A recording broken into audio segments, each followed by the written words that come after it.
Break ends in 5 seconds.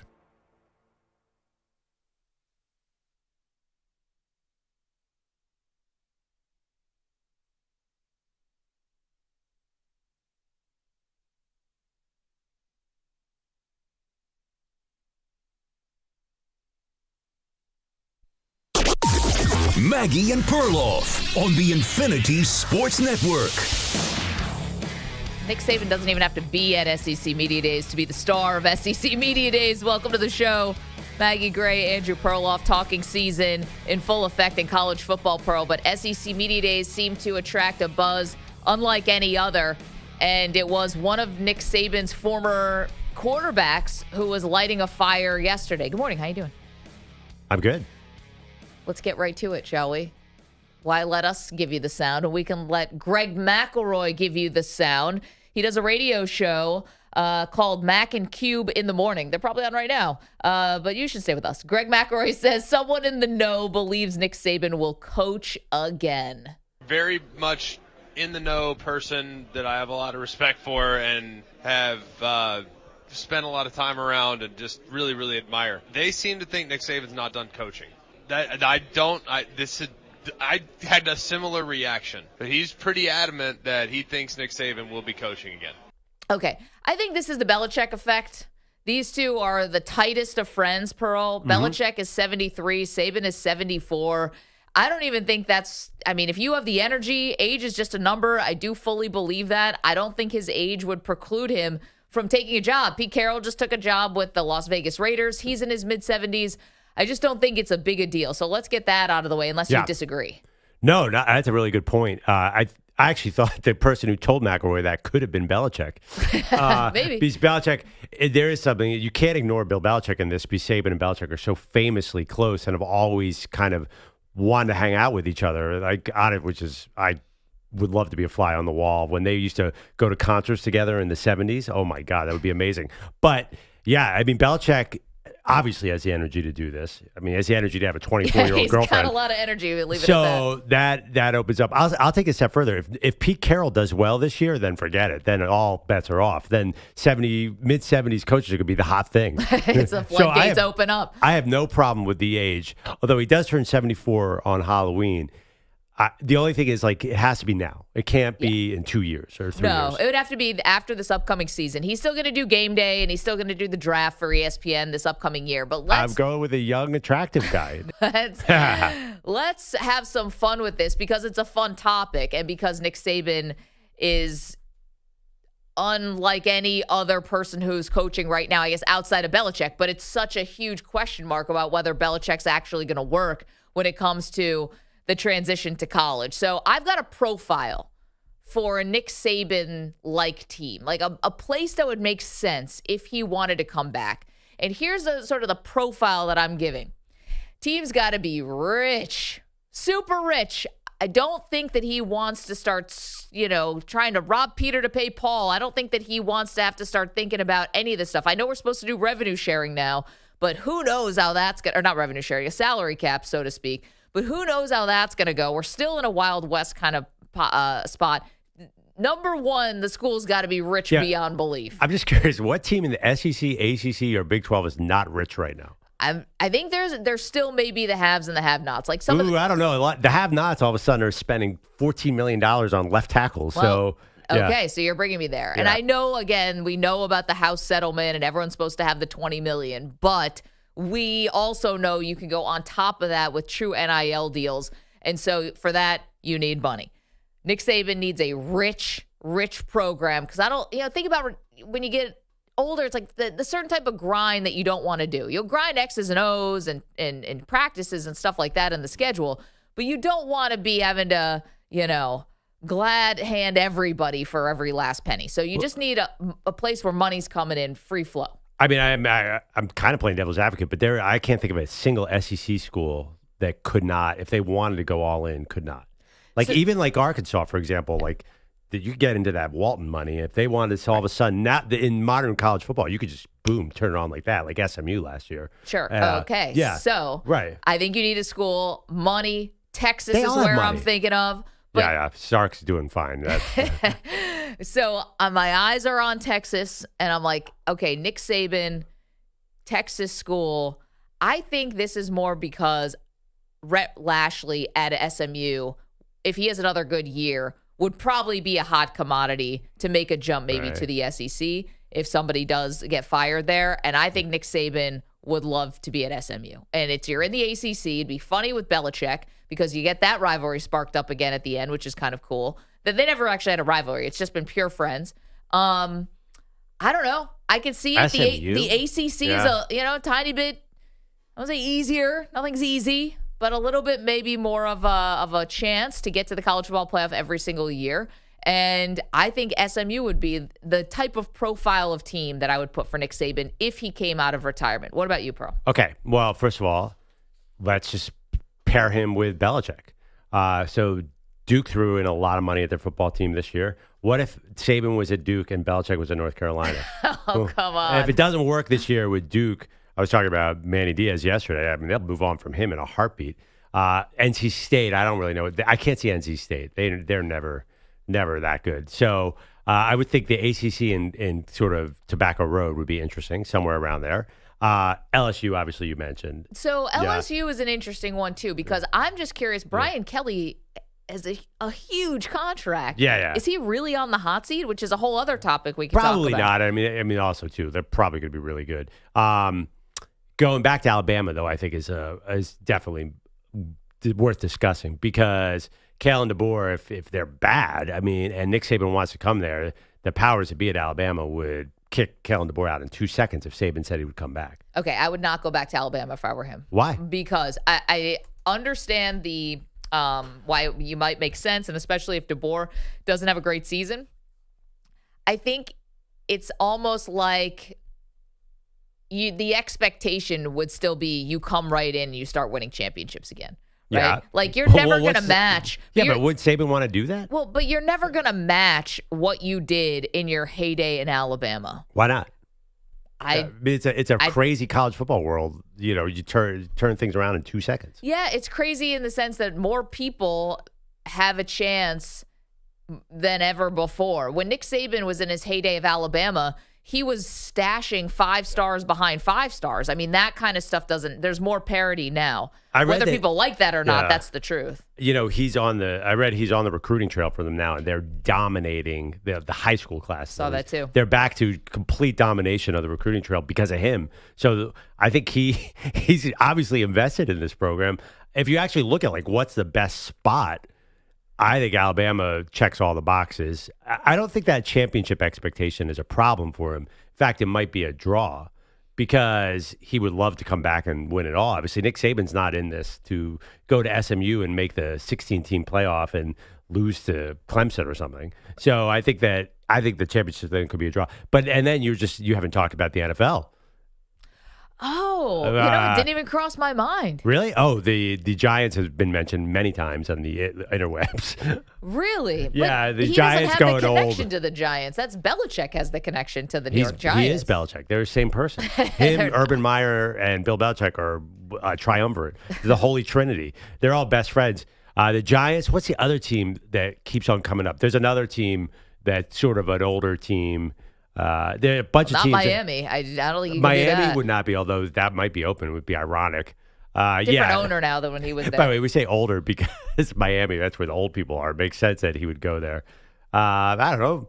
Maybe things don't work out in Duval for our guy Liam Cohen. I'm going to give Liam a benefit of the doubt. But they can't go back to college after what happened with Urban Meyer. Yeah. Well, actually, they might want to. Nick Saban would do a much better job in the pros than I think. Saban, by the way, was not that bad in Miami, ironically. If he just signed Drew Brees, he would have been in much better shape. I was thinking Dallas would be cool, but he would. The fact that Jerry Jones didn't want to go Belichick or Dion last year, I don't think he's going Saban. But anyway, I think the NFL with Pete Carroll taking a job at 73 is at least a consideration. Maybe he wants a second shot. You're thinking he hates the new college system. That's a problem. Why would he go back to this crap? Yeah, well, maybe because by the time he would come back, which would be the start of not this season but next season, maybe there's some more rules in place. Maybe it's a little less like the Wild West. I'm not sure. Oh, one more team, the Miami Hurricanes, has been brought up a lot too. Because I don't know how long their coach has, But that's another place. Miami old people, let's go. I don't get that Is he necessarily. even allowed back in Miami after what happened with the Dolphins? Yeah, I mean, I wonder if is all of South Florida off the table because of how that went down? South Florida. There are a ton of college football fans in Florida who kind of probably look up to Saban. That was a long time ago in Miami too. What was that? 18 years ago now? It was a while ago, but it ended so badly. It's kind of And like the Dolphins height of fans, treachery. They you know, still hate him. But the Hurricanes and Dolphins so tied together. They're no. First of all, you guys spent time in South Florida. Yeah. There are not that many hardcore Dolphin fans anyway. I'm just going to throw that out there. I think there still are. I mean, I have family there, so I know that they're massive Hurricane fans, even though they didn't go to the University of Miami. Yeah. In fact, one of my cousins went to FSU, so now he's got that. But he still will always have a soft spot for Miami growing up I said right the in Dolphins. Miami. And the Dolphins, they love. I don't know. I used to go down to Miami to do games in the mid 2000s and 2010s. There were a lot of empty seats. Well, the team hasn't held up their end of the bargain. You know, they haven't won a playoff game since 2000. The stadium is not good. Like you have to also make a commitment to your fans, and I don't think the Dolphins have done a great job. I would also be curious with Miami. You know, Cristobal is one of his disciples. That's one of his mentors. So would he be willing to shiv him? Yeah, basically, because I mean, I don't think Cristobal's on the hot seat. I think last year saved them a lot of time, even though he kind of botched the end of the season. Things would have to go really badly this year for him to be like, they got to get him out of here. Can I introduce you to a quarterback named Carson Beck, EJ? Even in the ACC, I can't imagine that it would go so terrible unless he's very injured, which is possible, considering he's coming off elbow surgery. Okay. So, wait, I think we can come. I think SEC makes the most sense. Not to me. You threw out SMU. I think the ACC. I think you want, I hate saying the easier path. Yeah. I don't think they're all hard. But easier path, once you get to the playoff, though, you're an underdog. Can I throw in another team that I thought Maggie was going here, and it's a totally different conference, but same state? What about Houston? Houston has a lot of money. And they're kind of in this weird down period, but now they're back in the Big 12, and the Big 12 is wide open for anybody to come in. We see Deion has come in and made noise, right? Yeah. I think anybody who wants to make real noise in college football, you can walk into the Big 12 tomorrow and change the entire landscape of the conference. Houston, obviously Texas, a big recruiting area. It's a city school, which I think will be enticing to a lot of young recruits. I thought Houston may be the place that would make sense for him. Yeah, it's not a bad thought because we also know that Saban and Deion are very close. Yeah. Because Deion loves talking about how close he is with Nick Saban. They do the commercials together, although I don't know if they're actually in the same place when they do those commercials. But anyway, Could be. It's like CGI, I think. Kind of reminds me a little bit of Bob Knight going to Texas Tech. Houston's I think they got the number 1 or 2 quarterback already. Their coach signed a top guy for 2026. So he's killing on the recruiting trail, but they're behind. They're not supposed to have a good year this year, so maybe. Yeah, I assume they're not going to be good this year, so maybe that's a spot where they in had 2 years that he could turn that around quickly. Yeah, look at the basketball program, and that's an old coach that they got out of nowhere. That's not a bad call. Yeah, and Kelvin Sampson, someone who went there at an advanced age, and people thought it was a retirement job. But not job. that advanced, not 70. Not 70, yeah. But how old was Kelvin Sampson? He's been there a little while now. Yeah, he's older than people realize, though. Because he's one of those guys? Yeah, but I think Tom Thibodeau? Yeah, I think he was in his 60s when he got that job. So people thought it was a retirement job. He's turned it into a national power. I think in some ways, him and Kelvin Sampson are actually kind of similar in personality. Just for perspective, he was 59 when he took that job, and Nick Saban's turning 74 in October. So it is. We got to get back. There's also the possibility that he stays in TV. That's the front runner. Yeah, too. but it's way more fun to think about him coaching because he's fine on TV. But this is he's the good true calling. The true calling. I think he's good on TV. I do too. But he's not as good on TV as he is a coach. At 74, I think he's better on game day now than he will be as a coach if he comes back at 74. That was the question I was going to ask you: is should he come back? Do you think he will succeed? No, in today's college football world, it's definitely not going to be, as you said, Maggie. It's nothing like the way he built Alabama. That's impossible right now. He can't stash 5 stars. I'm surprised though that you would say that because you always are proponent of what happens at the end of your career doesn't really count. Like it doesn't damage your legacy. We've talked about could Pete Carroll hurt his legacy if things go really sideways with the Raiders? Bill Belichick, if things go badly at UNC, does he put a rain cloud over his legacy? And you're always steadfast. No. Like, we're not going to remember any of this with Aaron Rodgers. We're not going to remember any of this with Russell Wilson. None of the stuff at the end of the career. Right, but there's also this dynamic. If you're just awesome at TV, like John Madden could have gone back to coaching, but he was amazing at TV. you probably won't agree with this one, but John Gruden was so effective on Monday Night Football. Like, that kept him out of coaching for a while. Like, he was the highest paid employee at ESPN. People loved it. It was kind of garbly gook for most of Monday Night Football telecast. Yeah, not my favorite crew, but Gruden. I was 100% my favorite Monday Night Football crew. Gruden and Tirico? Oh, when he would go Y2 with Spider Banana, this guy, like, it would make me laugh from the They should have kept Jaworski with him. That was the one 3-man booth that I actually did really like. But anyway, if you have some success in TV, then I think that there's a lot of value in that. I think actually Nick Saban's awesome on game day. So I think that's a factor. I don't think if he got an offer next year, which is very possible, he's going to say, would I rather be, you said a ACC school where maybe I get to the playoff, but then are we really going to win it all, or do I stay and be sort of the face of college football? Well, again, I think we're talking about Nick Saban and his former quarterback Greg McElroy saying that someone very much in the know. He said he would not float this if it wasn't, a reputable source, someone in the know, and he said it totally came out of left field that this person said he does not think Belichick is done coaching. To me, Saban. Understandable. Yeah. When the one thing I also think about coaching with these guys, I think it's like they feel like it's a calling. You're like, your mind intuitively may say, stay with TV. It's easier, way less time commitment. You never lose a game. It's great. Everyone loves you, and they'll love you even more if you're fun on TV. But I think it's something else that brings them to that. It's either unfinished business if he goes to the NFL and tries to finally rectify the ugliness and the bad taste in everyone's mouth in Miami, and the one place, quite frankly, that he failed. Well, I think, though, if you're good at TV, it's a little different, though. Like, Jason Witten was not good at it, so he went back to football. Like, generally, I think it is actually an important factor. If you're really good at TV, you might stay. Because I think Saban loves TV, too. Remember when he was coaching, we're like, oh, God, this guy really wants to be at ESPN. He's doing everything on ESPN. And boom, goes right to ESPN. I think it's going to be interesting because you're right. After what McElroy said, teams will reach out. We know this. So it's like you just put the light up. They'll at least ask. I think it's going to be hard when he has a pro-con list with his wife. I think that it's going to be tough to get him back. Miss Terry. I know. You also underestimate how much these guys like competing too. Yeah. That's a big thing. Like, as great as TV is, and you're still watching some tape and you're still talking to coaches, they really like the idea of competing against somebody, and it's hard to replicate that on TV.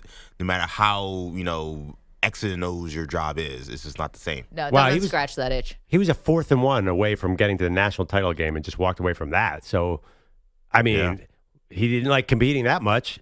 He could have gone. He would have been a top 3 team if he came back. He just hates his NIL crap. No, but it was shocking the day he retired too. Yeah, remember, that's he was what talking I'm to his coaches. He was doing a meeting like 10 minutes before, and then all of a sudden was just like, I don't know, a light switch. Maybe he didn't think it through all the way. Maybe he was just.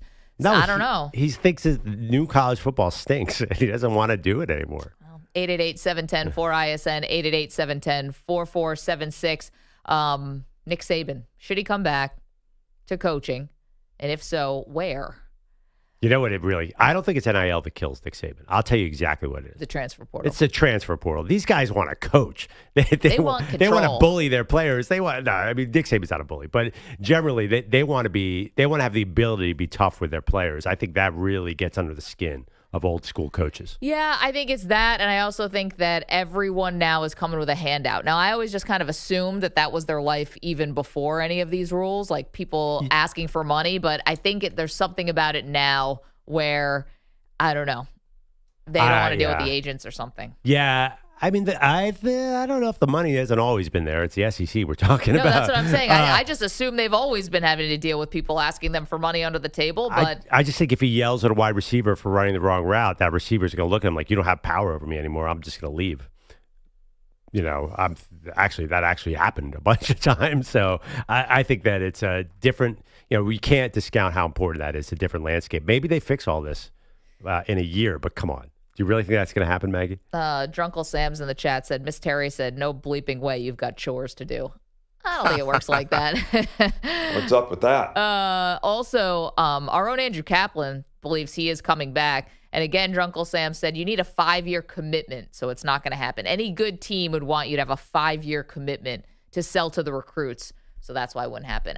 Maybe. For Saban, by the way, though, for Saban, I think they'd make a. How about that spot? Cap went to Colorado. If Deion isn't feeling well, their buddies in the commercials. He could just step in for Deion.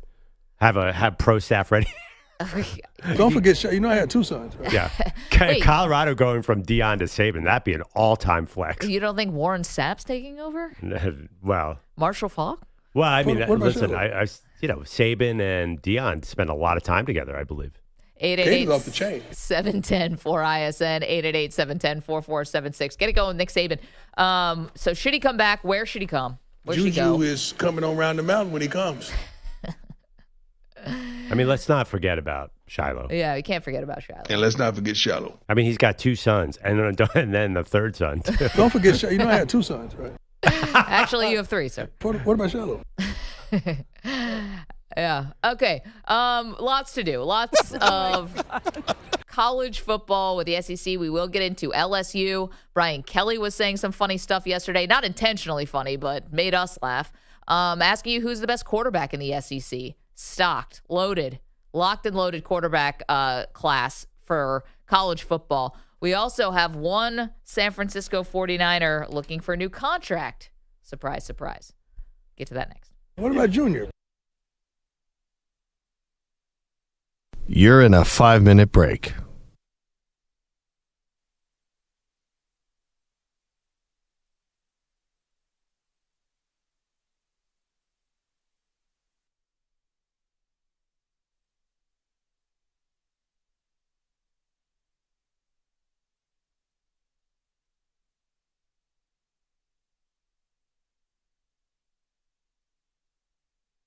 Four minutes, 30 seconds remaining.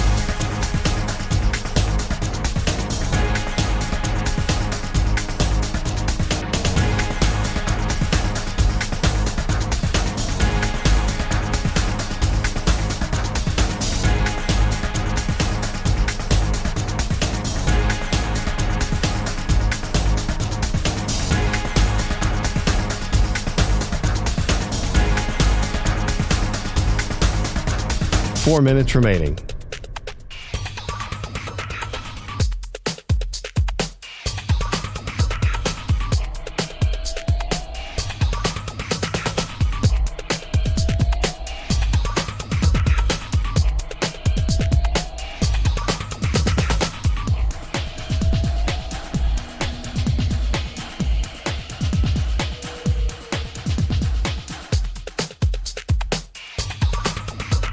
Three minutes, 30 seconds remaining.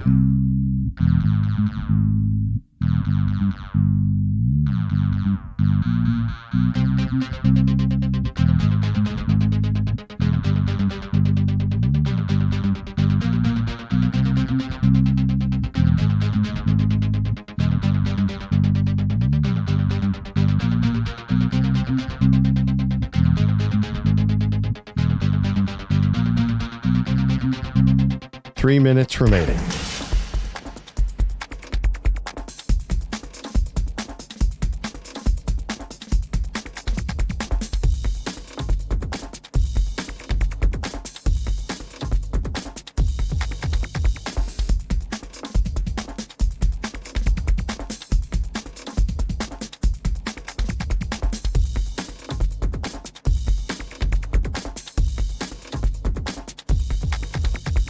Two minutes, 30 seconds remaining.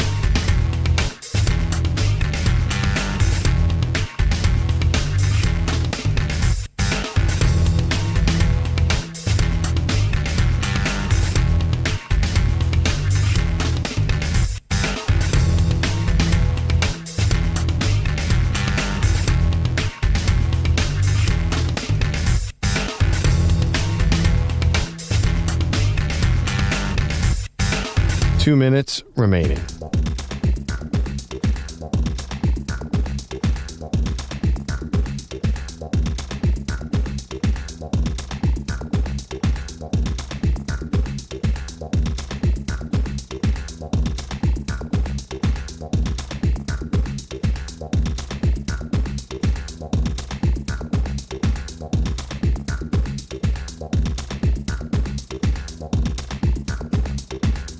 One minute, 30 seconds remaining.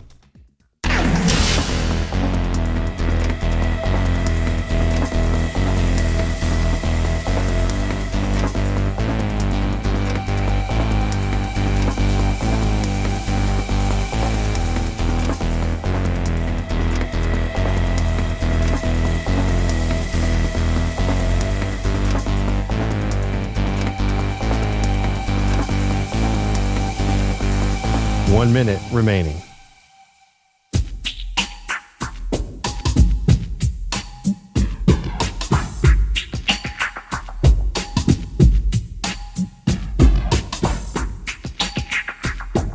$45 seconds remaining.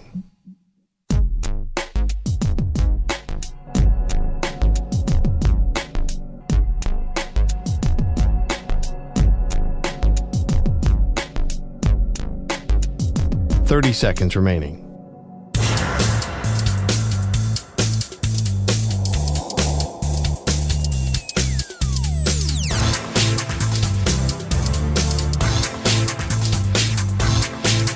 $15 seconds.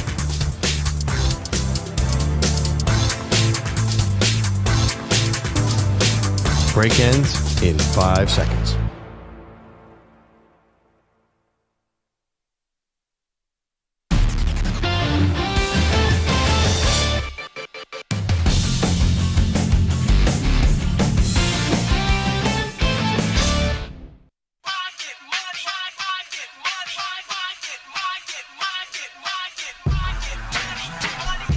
Welcome back, Maggie and Perloff Show. I'm filing a complaint about the entire media, which I am a member of. With who?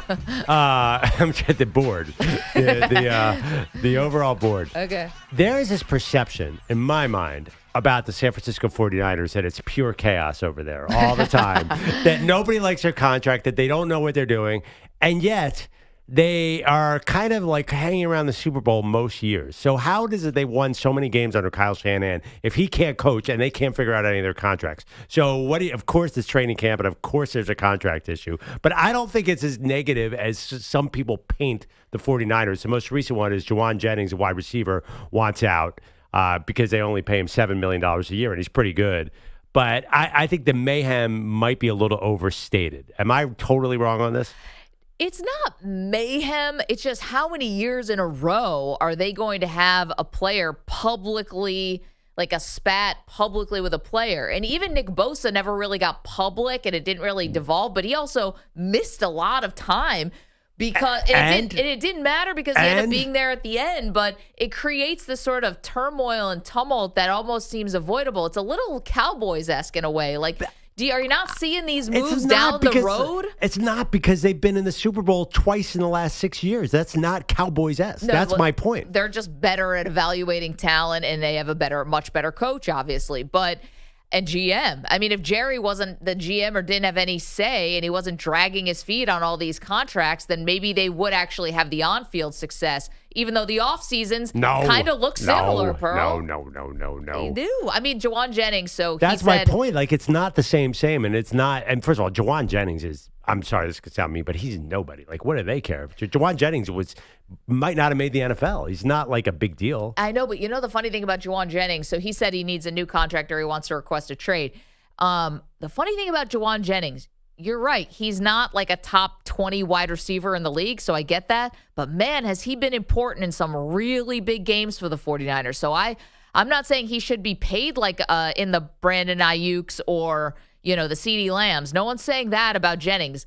But if you're talking about being Johnny on the spot in some really big games for the 49ers, he's been that guy for them. He's outperformed his contract, no doubt. But he's a 7th-round pick. If he's not in that offense. So is Brock Purdy, and he just got paid a boatload. I'm just saying, if Jauan Jennings not in that offense, if you are really good at drafting, eventually you're going to have to pay everybody. I mean, look, the Chiefs have had to get rid of a ton of good players.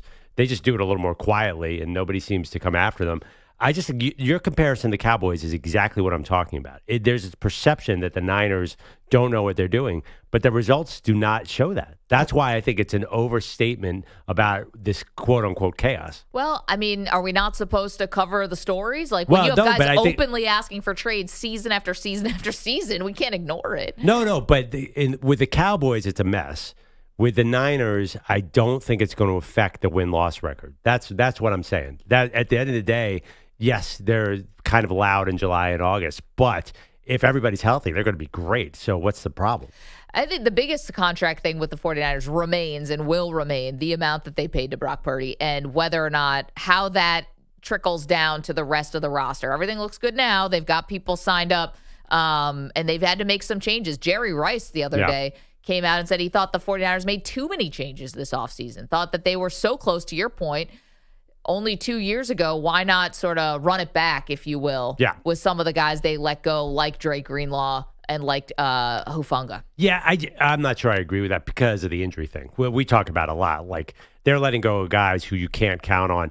Listen, when they in 2019, when they got the Super Bowl, there were a lot of young guys there. I think that's the formula in the NFL. I don't listen. The Brock Purdy contract, that's just an average quarterback contract now. It's not like, $50 million doesn't buy you what it used to buy you. That's just like $50 million doesn't mean you have to get the Super Bowl. That means you're getting paid like a starting quarterback. Okay, well, I think that they got to the Super Bowl and were in overtime in the Super Bowl is why I'm putting their season at Super Bowl or bust. The Purdy contract, to me, is the most interesting about how they build their team now because, $50 million doesn't get you what it used to, but it still counts against your cap. And I know the cap keeps going up and blah, blah, but you still are expecting him to be a top-tier quarterback. Maybe not tier one. He'll be if everybody's healthy, he'll be top tier. Like, what's wrong? He'll have a good season. Do you have any doubt that Brock Purdy could be the Brock Purdy of 2 years ago if his receivers are healthy and his running back is healthy? With McCaffrey's there, Purdy's fine. You have doubt? It's not that I'm doubting. I just want to see it because I'm still putting them at Super Bowl or bust. I think they should be right there with the Rams. Right beyond the Rams, actually. I don't even put the Rams at Super Bowl or bust. And Matthew Stafford's like 38. Oh, the Rams are loaded. The Rams, did you see Jared Verse get after the quarterback? Oh, my God. You're not into the Rams? I thought everybody was into the Rams. But I don't think they're Super Bowl or bust season like I think the 49ers are. Well, I would put the Rams ahead of them. I'll say right now I'm putting the Rams ahead of the Niners, but go ahead. Okay, I would also say this. There is not one coach in the NFL who is facing more pressure than Kyle Shanahan to win a Super Bowl. No, he's not on the hot seat, and that's fine. He has not done anything to warrant being on the hot seat. He wins a lot of games. He's an offensive innovator, and he's got the Midas touch maybe with quarterbacks not named Trey Lance. He is under the most pressure to win a Super Bowl beyond anyone because everyone believes he's going to do it at some point, right? That he's going to be the next guy who breaks through. So, he's like Andy Reid. Yep. Yeah, right. Yeah, very much. Yeah, I agree with that. I mean, McDermott in Buffalo has a lot of pressure too. Totally. He's up there as well, but they haven't even been to the Super Bowl yet. Kyle Shanahan's had 2 leads in the Super Bowl in the fourth quarter. Yeah, you're right. I don't know if it's this year, though. That you and I disagree a bit on that. 888-710-4ISN, 888-710-4476. Who else is upset with the 49ers? Anyone else? Got a couple grounds crew? Anyone else need a contract extension? You just compared them to the Cowboys. That's exactly what I'm talking about. They are not the Cowboys. It's a bit of fluff. I'm telling you, just keep Christian McCaffrey healthy. As I said the other day, if he's healthy, we're going all the way, baby. Andrew Bogusch, not feeling so healthy today, playing hurt for us. He's home. Good morning, Bogues. How you doing? Guys, good morning. I'm doing well. I'm giving all of you guys half a break from me, so home today and then gone for the rest of the week so you can have your fun all to yourselves now. You don't have to worry about making me feel bad by being best friends without me. Well, that, is a given, but how are you feeling physically? You're good? Yeah, I'm fine. Whatever physical ailments trumped by technical problems this morning, so we're chugging along right now. All right, well, way to play hurt. What do you got for us? But can I make a quick comment? Your personality is, I would say, dark and cynical, and your Zoom setup is so bright and cheery. If you were listening on radio, it looks like the show The Good Place with Ted Danson. It looks like heaven. How is it that sunny outside? We have no windows in it. It must be your wife's influence because it looks gorgeous there. Yeah, it's a little yin and yang. I'm terrible. She's awesome. I'm dark. She's bright. It's why we survive. Yeah. Okay, there you go. Explains that. Your headlines are sponsored by Progressive Commercial Insurance, protecting your business vehicles 24/7. See if you can save at progressivecommercial.com. It was in the New York Post, baby. The big dumper was the big winner last night. Cal Raleigh winning the home run derby in Atlanta, surviving Rays third baseman Junior Caminero in the final round. Raleigh's the first catcher to win the derby, the second Mariner, joining Ken Griffey Jr. Obviously, I know him. He's been around in Seattle a little bit, so getting to talk with him, get some advice, and now I get to share that title with him as Mariners to win a derby, which is pretty cool. Raleigh was lucky to survive round 1 last night. He and Brent Rooker of the A's each hit 17 homers. The tiebreaker is the longest home run of the round. They each had hit one 471, so We appeared headed for a swing-off until somebody decided that Raleigh's longest homer was 0.8 of an inch longer than Rooker's, so he advanced. Then he beat O'Neal Cruz. Likely story. They also have the Epstein files over there. I mean, come on. We'll hear from Rooker about this later this morning. After that tiebreaker, Raleigh beat O'Neal Cruz in the semis, then topped Caminero again 18-15 in that final round. And now he bats fourth in the AL lineup for tonight's Midsummer Classic. Gleyber Torres, Riley Green, Aaron Judge come before him. Pirates righty Paul Skeens throws the first pitch in Atlanta shortly after 8 Eastern tonight. The Jets and Garrett Wilson have reportedly agreed to a 4-year extension that guarantees the wideout $90 million. Cha-ching. The overall $32.5 million annual average value is the highest ever for receiver with just 3 years in the league. You don't hear this every day, but Paul George had surgery yesterday. The Sixers announcing that PG-13 had his right knee scoped after getting hurt during a workout. He'll be reevaluated before training camp in September. And don't forget, George trying to continue an impressive streak of playing less than 60 games in a season. He's done that 5 times in the last 6 campaigns. Play nice, Bogusch. Play nice. Sabrina Ionescu and Washington rookie guard Sonia Citron are the first confirmed shooters for Friday's three-point contest in Indy. On the court last night, Alyssa Thomas hit a free throw with 1 second left to get the Mercury a 78-77 win at Golden State. Thomas finishing with 17 points and 11 assists. And the NHL yesterday gave us an opening night triple header.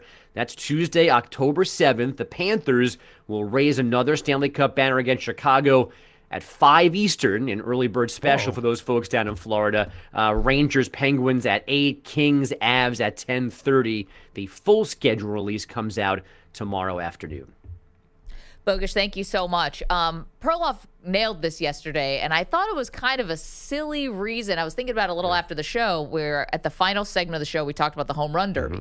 And you're like, well, I think I would bet on Cal Raleigh because he's got, like, the narrative, right? You're like, he's the big story. He's the story of the year, yeah. Right. And I'm like, well, I was thinking about it later. I'm like, man, I should have pushed back on that because what does that matter? Like, it's how many home runs you hit. It has nothing to do with how big of a star you are. And then, lo and behold, Cal Raleigh against Brent Rooker, and somehow they find out that his ball went an inch further than Brent Rooker, and all of a sudden Cal Raleigh advances to the next round. I'm not calling BS.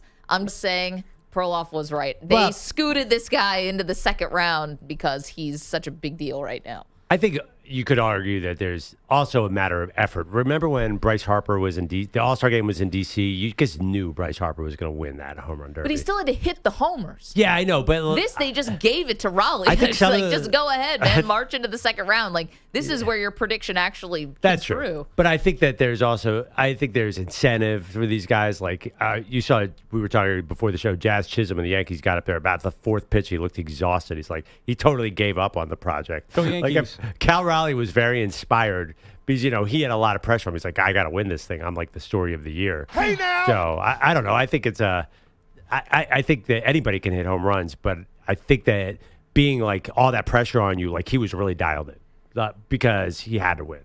I mean, nobody, like, who cares if Junior Caminero wins? Well, like, Junior, because I think you get like $1 million. And you get a You sick get chain. paid. You get a sick chain, too. Yeah, you get a chain, which is awesome. It's no longer a trophy. Who needs a trophy when you can wear some bling? He's also up next, by the way. That guy is a stud. Yeah. Who, Junior Caminero? Oh, my gosh. Oh, I remember in the Dominican League, he had a bat flip that visited the ozone layer before he came back down. It was incredible. And honestly, just need the Rays to make the postseason. He'll get a little more shine. No, thank you. What'd you guys think of? Oh, man, are you scared now? Yeah, a little bit. Yeah, the Yankees stink. Continue. What did you guys think of Cal Raleigh switching sides in the middle? That really bothered me, by the way. Bothered you? Why? It's awesome. Looking like me in the batting cages, son. That was amazing. Good. I thought he was in a flow as from the left side, and then I was like, this is dangerous. Like, it bothered me in the sense that I wanted Cal Raleigh to win. I'm like, stay doing what you're doing. Don't just switch midway through, because then he clearly had to adjust. It took him a while to get into a flow on the right side. Yeah, but you know how sick that is? You know how much of a flex that is? I can hit home runs on both sides and still advance in a home run derby amongst other professional Major League Baseball players. Like, that was sick. I was like, this guy is incredible. He's the first switch hitter to ever win. No, right? Adley, what's his name? Oh, Rutschman. Yeah, did it a couple years ago. Did right? he bat from both sides, Yeah. though? Oh, he did. Yeah, but I don't think Adley won. Oh, he didn't win? I thought I heard that he was the first he batted switch for hitter. both sides. He didn't win that? Okay. No. But he's not the first one. Oh, okay. I don't know. I still think you got to win because if people bet on you. Yeah, I know. Like if he'd said left, he would have gotten way past that. He would have easily gotten out of the first round. He had to win by what was it? Less than an inch. But I think there was some strategy too, though. I thought because Paston said I think he has a better power right-handed swing, even though that's a better left-handed ballpark. So I think he wanted to see which worked better, and then I guess hitting the balls out the left field was massive. So I'm just going to stay on the left side, and he was smooth. I mean, that second round, he was just smacking everything out the park. Sounds like Perloff was banking on Cal Raleigh there a little, perhaps a little financially, fiscally. You said it yesterday. Yeah, Did you end up putting a bet on him or no? No, I did not. By the way, is that really that big a flex that I bat from both sides in the home run derby? Yeah. It's definitely. It's as big a flex you can have in the home run derby, outside of what Josh Hamilton did that one time. He's about to set the all-time Mariners home run record. I feel like that's a bigger flex. I don't think that's that big a flex. He can't do anything about that in the home run derby. The home run derby is his own event. Him chasing the Mariners record is nothing. I don't think that's that big a flex. I'll put it out there. I think it's a flex, maybe, but it's not like You're that nuts. big a flex. You're nuts. You think that's oh my God, wow? Well, Do you yeah, think dude, people he's- are talking at the water cooler? he's- Did you see Cal Raleigh hit from both sides? Yes, he's mashing home runs from both sides of the plate. That's hard in general. Trying to make contact in general is difficult. This guy's hitting them over 350 feet, 400 feet. Right, and it's a short list of flexes. I mean, unless he hits one-handed or with the palm of his hand or a twig, he's got limited options. Switching sides is the number one thing. Well, didn't Junior Caminero have a bat with a picture of his own face on it? Well, I would say also kind of fun. Hitting That's a super long flex. home runs is a bigger flex. Remember when Mark McGwire hit one from Boston to Maine, or I think that's a doing that bigger too. flex. O'Neal Cruz did that yesterday. Yeah, He apparently hit a God. Oh my 513-foot home run. God, to me that's a bigger flex. To the chop Well, yeah. house. Yeah. Crazy. 888-710-4ISN, 888-710-4476. Is it a flex to be able to hit from both sides of the plate? in That a old question. Home run derby. And is Nick Saban coming back? We've got two things on the table for you. 49er fans, welcome to weigh in on the latest disgruntled player. That would be Jauan Jennings, who wants a new contract or he wants out. Stop me if you've heard that before when it comes to the 49ers. Coming up, a what-if question for you that you need to know. M&P. You're in a 5-minute break.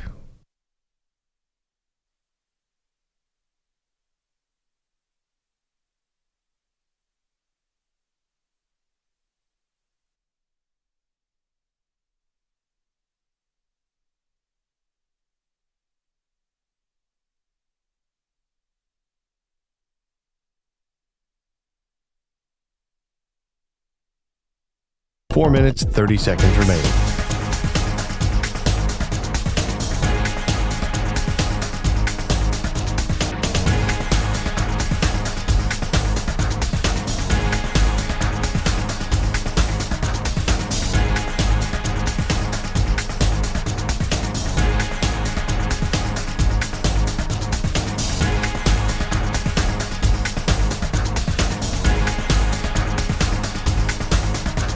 Four minutes remaining.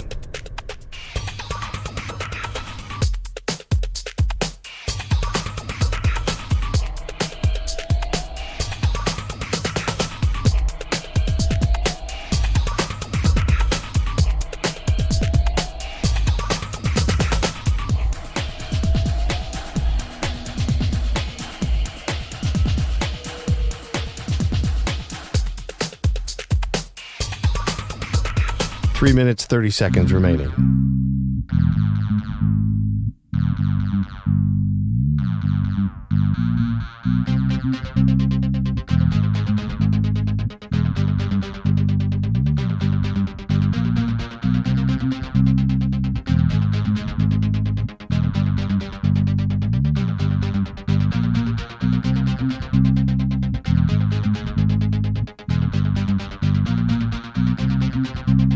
Three minutes remaining.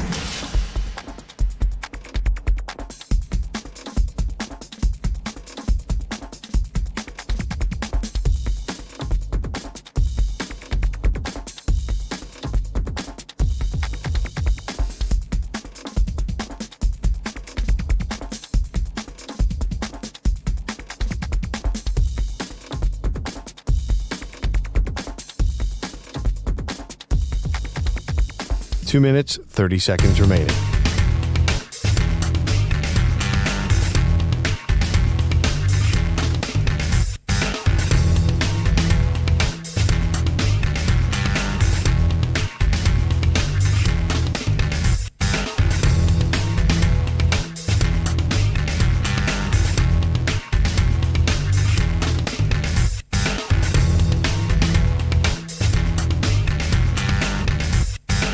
Two minutes remaining.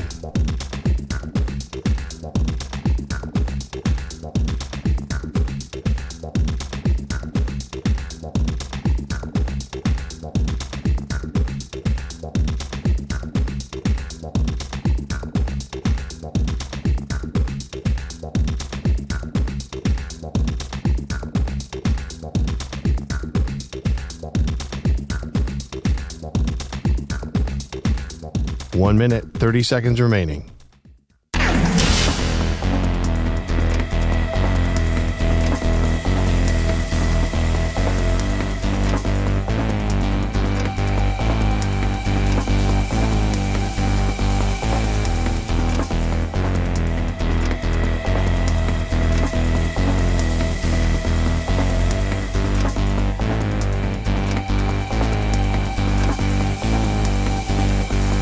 One minute remaining.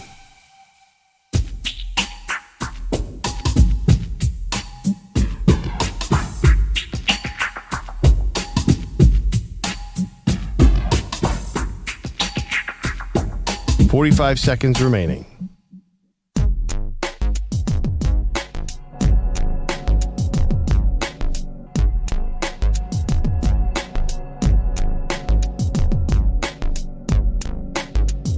Thirty seconds remaining.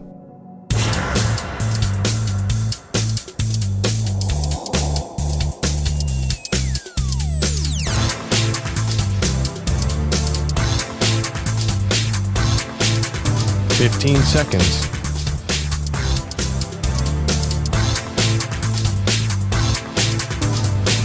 Break ends in 5 seconds.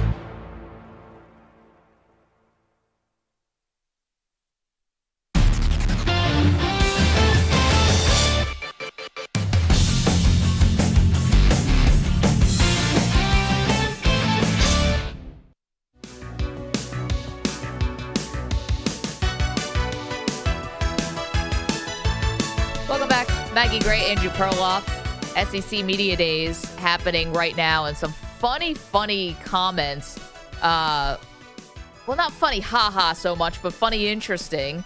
One, Brian Kelly calling for all types of rules and regulations, stuff like that, and that the coaches are the ones who should be policing this. Ha. I don't think we can trust that the coaches are going to police themselves when it comes to getting edges in recruiting and other things. So that was kind of funny to me. And then we love ourselves a little Diego Pavia Pro. Oh, yeah. Let's go. Confident young man, shows up to SEC Media Days in a tuxedo. We can respect that. And says he came back to Vanderbilt to win a championship. He doesn't have Manny Rodriguez as the head coach. Well, just like Vanderbilt won the college football playoff in college football 25. Oh, video there game. You go. Okay, we took a while to get to that, but sure. He needs Nick Saban as his coach, maybe. No disrespect to Clark Lee. Let's go to Chris, who's in Birmingham, Alabama. Chris, good morning. How you doing, dude? I'm fine. I just want to discuss why I think the SEC should Brian Kelly scare away when he says SEC should have an effect upon what happens in modern day college football. Yeah. Let me set that up for people just in case you know. So the commissioner of the SEC basically said, if you're going to ask us whether we're going to from an 8 conference game schedule to a 9 conference game schedule, well, we are already in a super conference, and nobody on earth would switch schedules with any of our teams. So it doesn't matter if we're playing 8 conference games or 9 conference games. Go ahead, Chris. Yeah, I remember last time I called about this issue, right? I was on the side of Perloff, and Maggie and EJ were against the sides because Maggie, you're for the little guy getting his final his big shot, and was it EJ called SEC man? Ironically, when coming from a Miami fan because the ACC is literal dog water. Listen, dog water. Yeah. The point of the matter is, I even caught EJ kind of exposed himself last time in the comments when he said, in YouTube comments, he said, and I quote, he always has to stand up for a little guy. That is the key issue. There is indeed a little guy. It's levels to this. Let's look at NFL output. Who has the most NFL draft output? SEC. Who has the most blue chip recruiting and highly touted recruits? SEC. Or you can say Big Ten. Who has, let's see, what? Yeah, Chris, here's the thing, though, about that. And you're right, and we will rehash this and appreciate the call, as always. But so the SEC and the Big Ten basically have the most power in the future of college football and how it's going to be, what the postseason is going to look like, right? So they have to kind of come to a consensus. These two guys, Greg Sankey, the commissioner of the SEC, and Tony Petitti, the commissioner of the Big Ten, kind of have this sort of power. And right now, they are not seeing eye to eye on what should happen after this season and whether they should expand to 16 teams, what that looks like. And the SEC is kind of sending some signals, not that they're not going to be open to discussions, but that they're the big dog. Yeah, that's what I was going to say. You're right that Greg Sankey was talking about Petitti and reaching consensus, but I don't think they need to. Like, honestly, they're just head and shoulders above the Big Ten to me because the bottom of the Big Ten is kind of bad. Well, I think people would say the bottom of the SEC can be bad. Now, tell Diego Pavia that. Diego Pavia notwithstanding, who basically had to go to court. Well, who's the bottom of the SEC that's bad? Well, I think you had Oklahoma, who was bad. I mean, that is Mississippi State, who was bad. Mississippi State's terrible. Vanderbilt's normally terrible. Kentucky's terrible. What's that? Kentucky's terrible. Vanderbilt's normally terrible. Kentucky's been good over the last 10 years. I mean, they've had some runs. You could cherry pick to Kentucky beat Ole Miss last year. I mean, listen. Yeah. I mean, let's listen. And they won 3 games. Yeah. I mean, what are we doing? It's not. Yeah, but I'm telling you, over the last year, I mean, that doesn't mean, I'm not saying every year every team is good, but generally, though, I would say that there's much more talent in the SEC and there's much better teams. The bottom of the Big Ten is pretty bad. Okay, so I think that's what you and Chris and others will say, right? Is like the SEC, what did he use? He said blue chip recruiting. He said sending guys to the NFL. That's how it's been for a long time. You're right about that. Yeah. But we're wondering how this is going to change as there does become more parity in the sport and where you can have Texas Tech spending $5 million for an offensive lineman and you can have schools like SMU getting in and EJ's Miami Hurricanes and these other teams that are outside of even the Big Ten and the SEC who have a lot of money to flaunt and have a lot of money to throw around. So I don't know. You could say that, but is that what college football is going to look like in the future? And are you sure you want the SEC being able to determine everything? Yes. Why? Well, yes, I was, but my mic was sorry. Yes, I do. Well, I don't. I am a little less bullish on all the outside schools. Really, they'll get to the playoff, but they'll lose to the big schools. But here's the situation, and this is what makes college football to me so much better or different than the NFL, which is the NFL, everyone's the big dog, right? You have teams that have been on the skids for a while who aren't run well, owners who suck, but everyone's the big dog. In college football, we like the fact that there's all different types of schools and all different types of flavors. And if you just want to set a postseason based on the top 25 rankings and make it the SEC Invitational, well, be careful what you wish for because you're going to lose a lot of the spirit of college football when you start saying that no one outside the SEC matters. Well, from 2014, when they started the 14 playoff through 2023, you basically had the same 4 teams, same 6 teams made the 14 playoff 10 years in a row. And college football ratings exploded. Sure. So what was wrong with, like, why could you have it? Like, the SEC took over, and it's been amazing for college football. What's the problem? Because they decided to expand the playoff to 12 teams. And when it's 4, and even so, even with the 12-team playoff, it's still going to be the powerhouse conferences and who they're going to win it. Well, okay, and that might be fine. And the same thing happens maybe with the NCAA tournament with college basketball. And we don't care that Duke and North Carolina win all the time, but I want to see everyone else get their shot. Arizona State, an eyelash away from beating Texas in a double overtime in a college football playoff game last year. I want to keep that. Everyone's going to talk about that Arizona State game coming close. Like, yeah, okay, you're right. SEC and Big Ten are vulnerable because they almost beat Texas, who was probably the weakest of the Final Four teams. I want to see him try. I don't just want to give a green light right to every SEC go to 64 school. teams. Ah.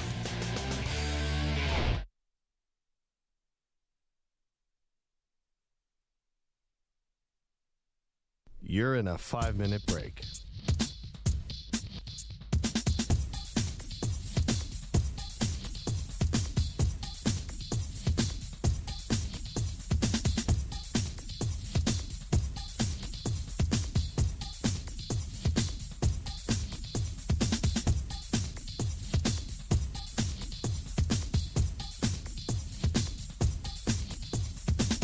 Four minutes, 30 seconds remaining.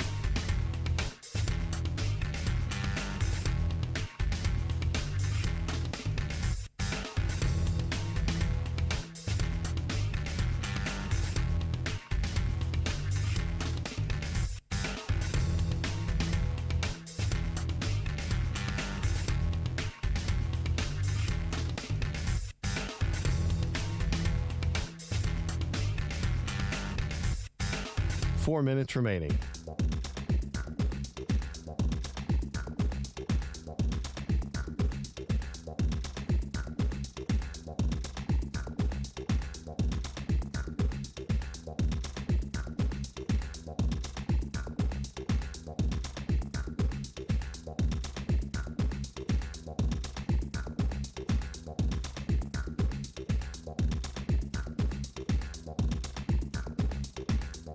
Three minutes, 30 seconds remaining.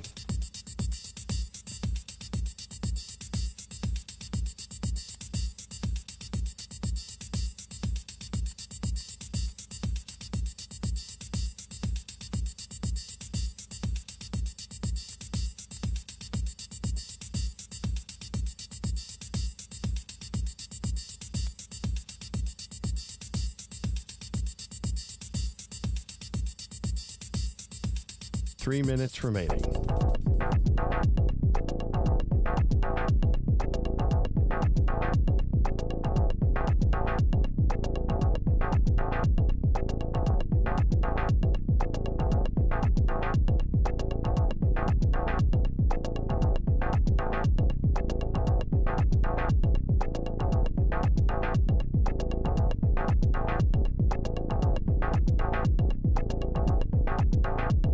Two minutes, 30 seconds remaining.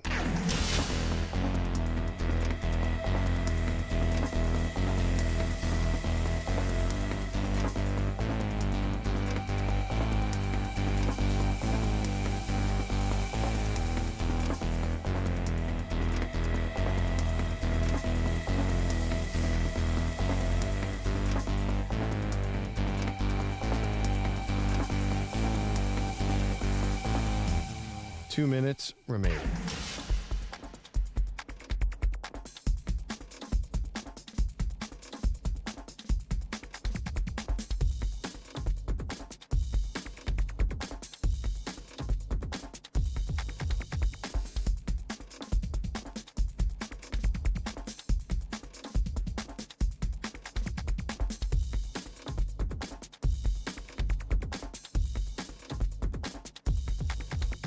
One minute, 30 seconds remaining.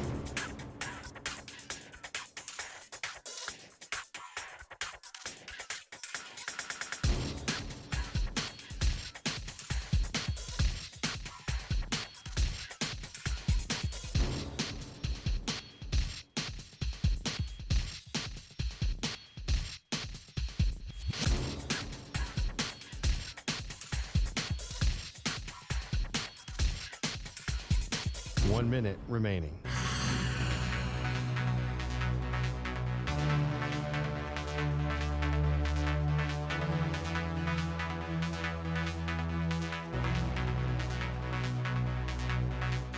Forty-five seconds remaining.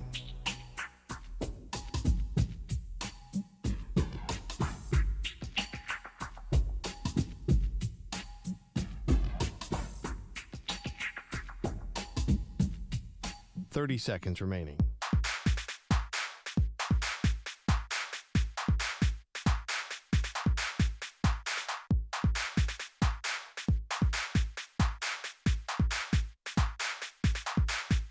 15 seconds.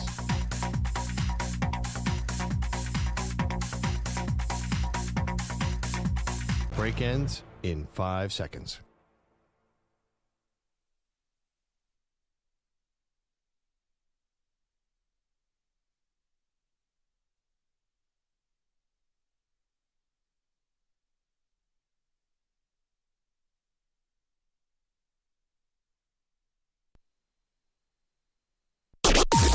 Maggie and Perloff on the Infinity Sports Network.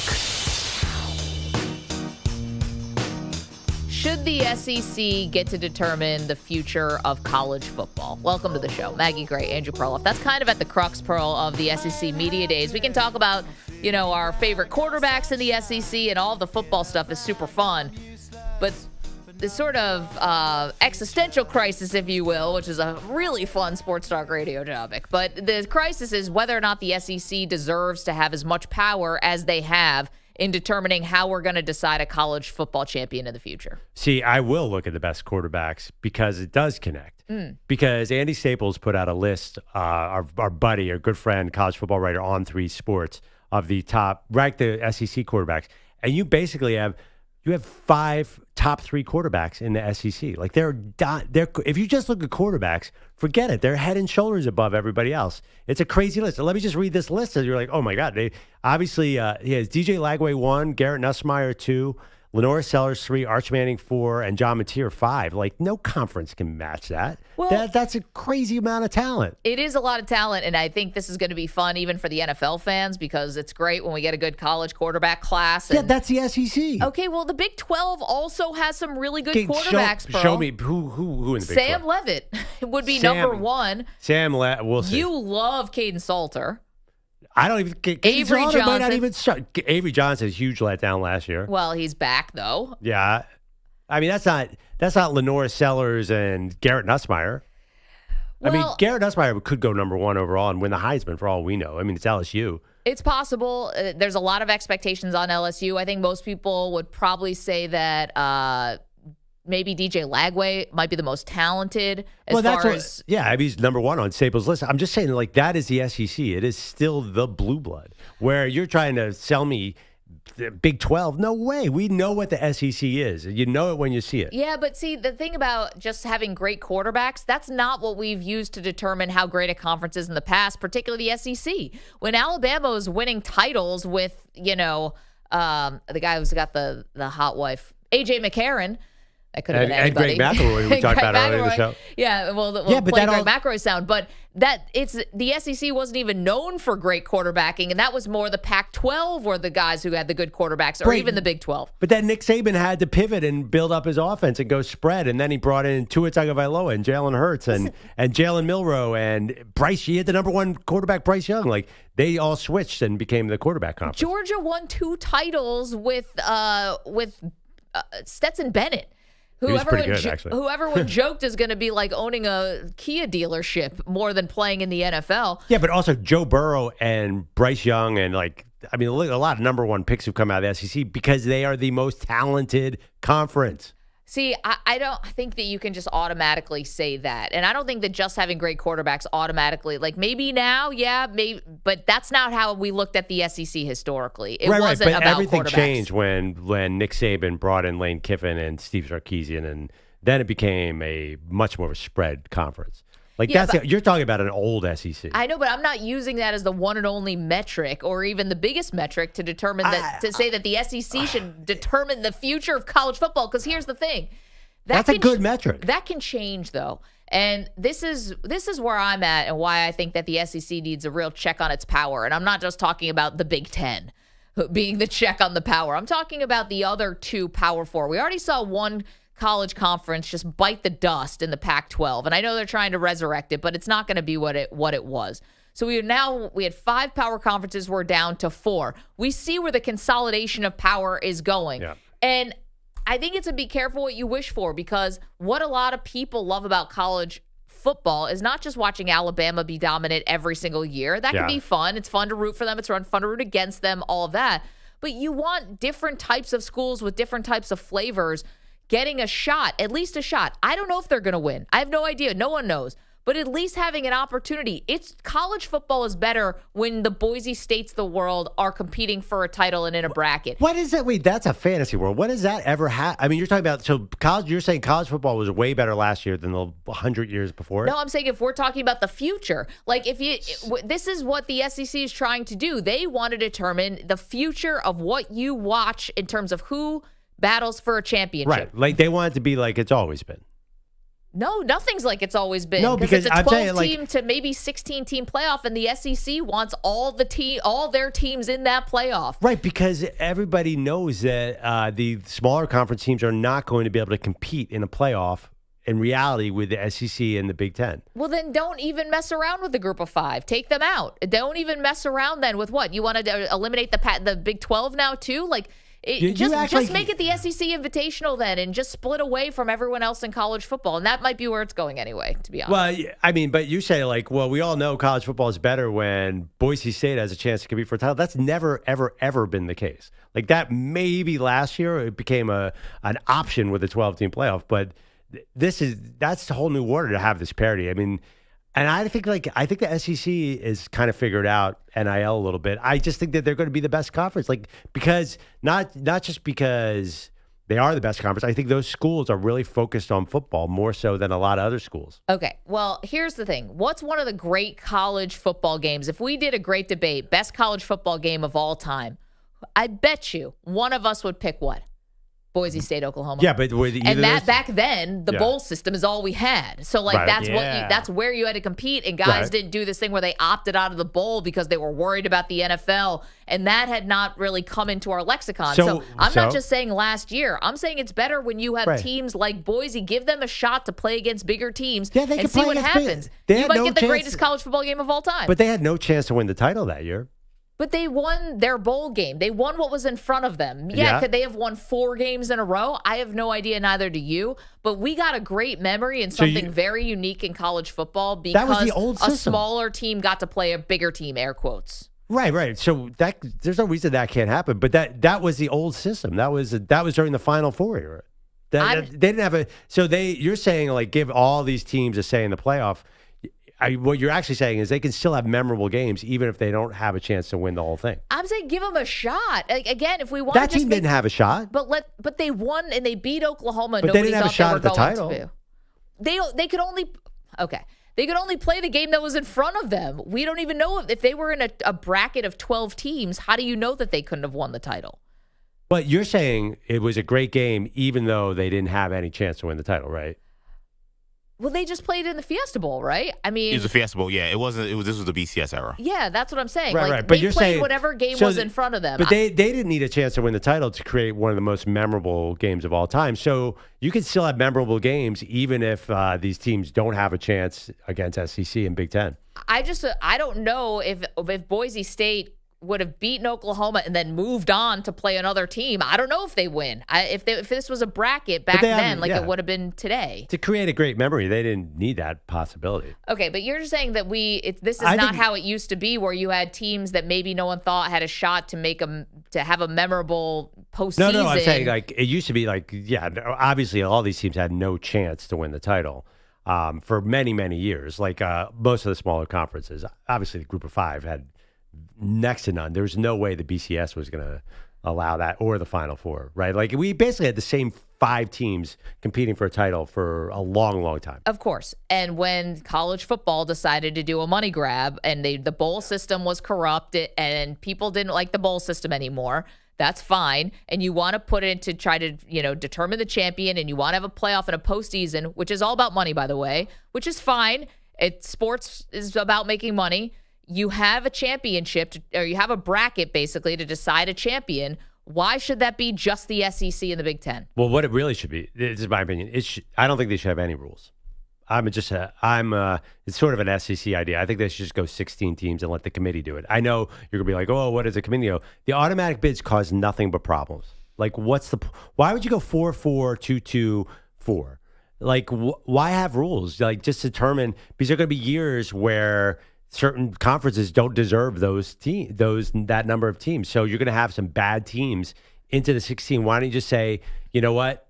it's just going to be an open field of 16. Listen, I don't think it was actually a bad idea to have automatic qualifiers last year. We all acknowledge the seeding was wrong, right? Like, you can still make sure you have a group of 5, make sure you have a Big 12 representative, an ACC representative, but the seeding was just off, and it created some chaos. And the reason why you can't just do the rankings anymore, I think, is because you might as well not even play the games then. Right? Because last year with the rankings, all those teams making it anyway. Boise State was a top 10 team.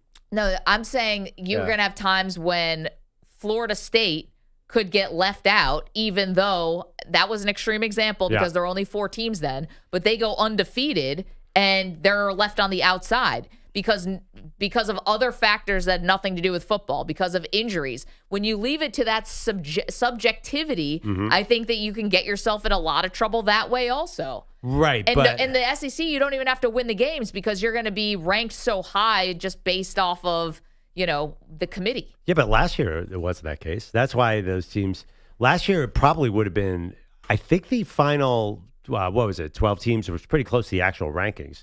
So the committee probably would have put Boise State in there anyway, right?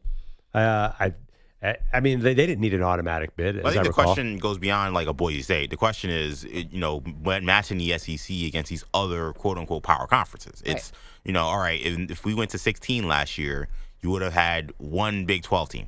One. That's it. And no one else would have made it. And you would have had, I believe, 5 or 6, maybe even 7 SEC teams.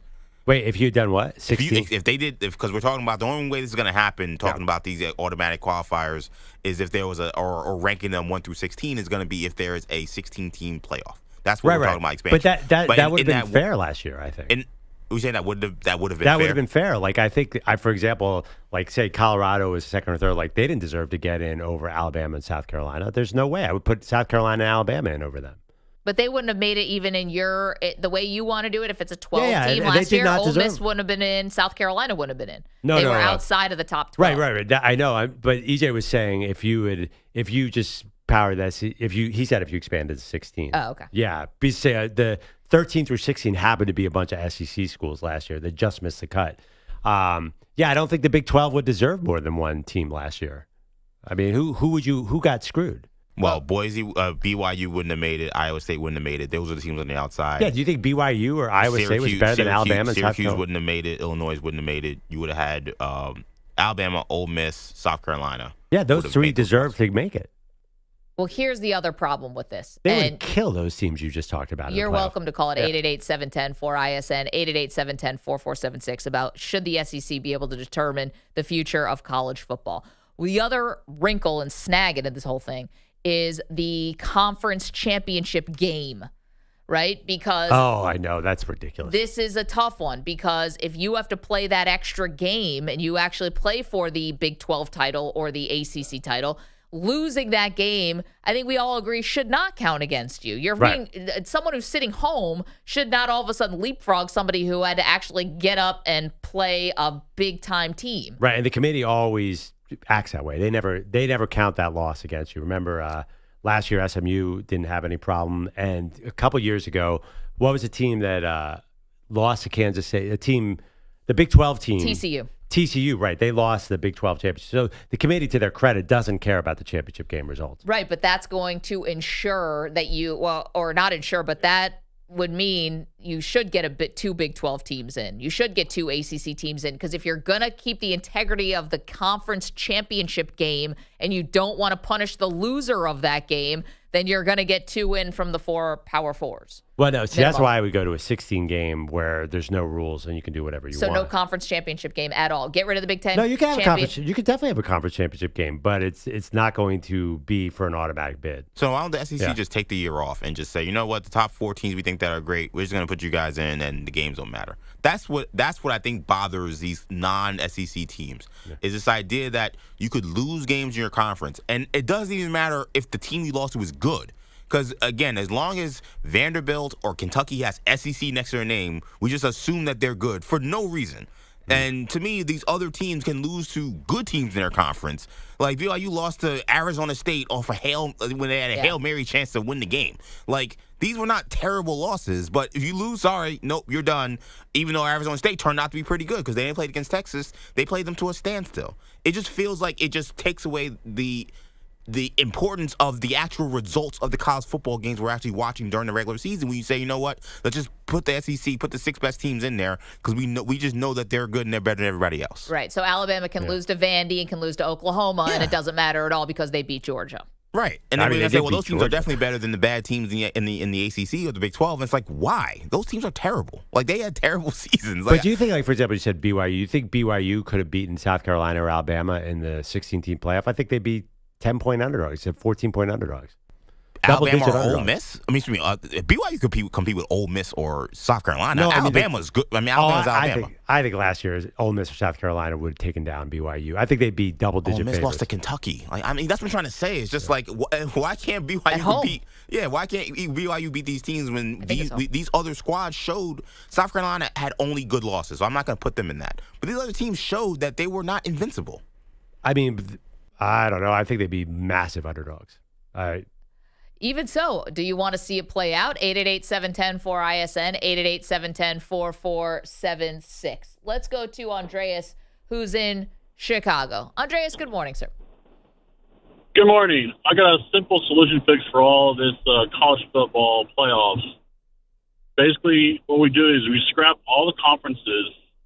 You go to an NFL style, 2 separate conference divisions within the conference. There's a lot of teams in D1 football. Maybe you do like what they do in soccer in Europe, a lower league and an upper league. Sure. And you play each other all year round. You play strong opponents, weak opponents, and the records dictate themselves. You get away from the traditional bowl games, conference games, and it's a battle royale. You can have maybe a couple of automatic bids like buys, what they do in the NFL postseason. Yeah. I think that will draw a lot more viewership outside of the normal college football fan. What's y'all's take on that? Yeah, Andreas, I think we eventually will get to something like that. But I'm 100% with it. The lack of even scheduling is never seems fair to me. Like Indiana's schedule last year, compared to Alabama's, for example, it just didn't seem fair. Right, but everyone has to understand, we talk about this with the NFL also. Like, we talk about the San Francisco 49ers having this super easy on paper schedule. We talk about the AFC South only gets one team in, and you can host a playoff game if you're 8-9, and how silly that is. So it's not going to make it perfect. Can we all just understand? It'll make it better.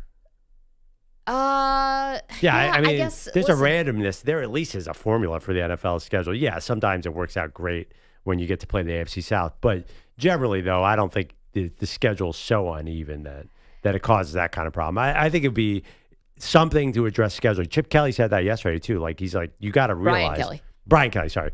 That the LSU schedule is a lot different than what other people play. And I agree with him. And again, going on the road in the SEC is harder than going on the road in other conferences. I really believe I know EJ disagrees with me, but yeah, I mean, Vanderbilt, half the stadium was broken. I mean, they still lost. Here's the other thing, though. I think that people like the differences between college football and the NFL.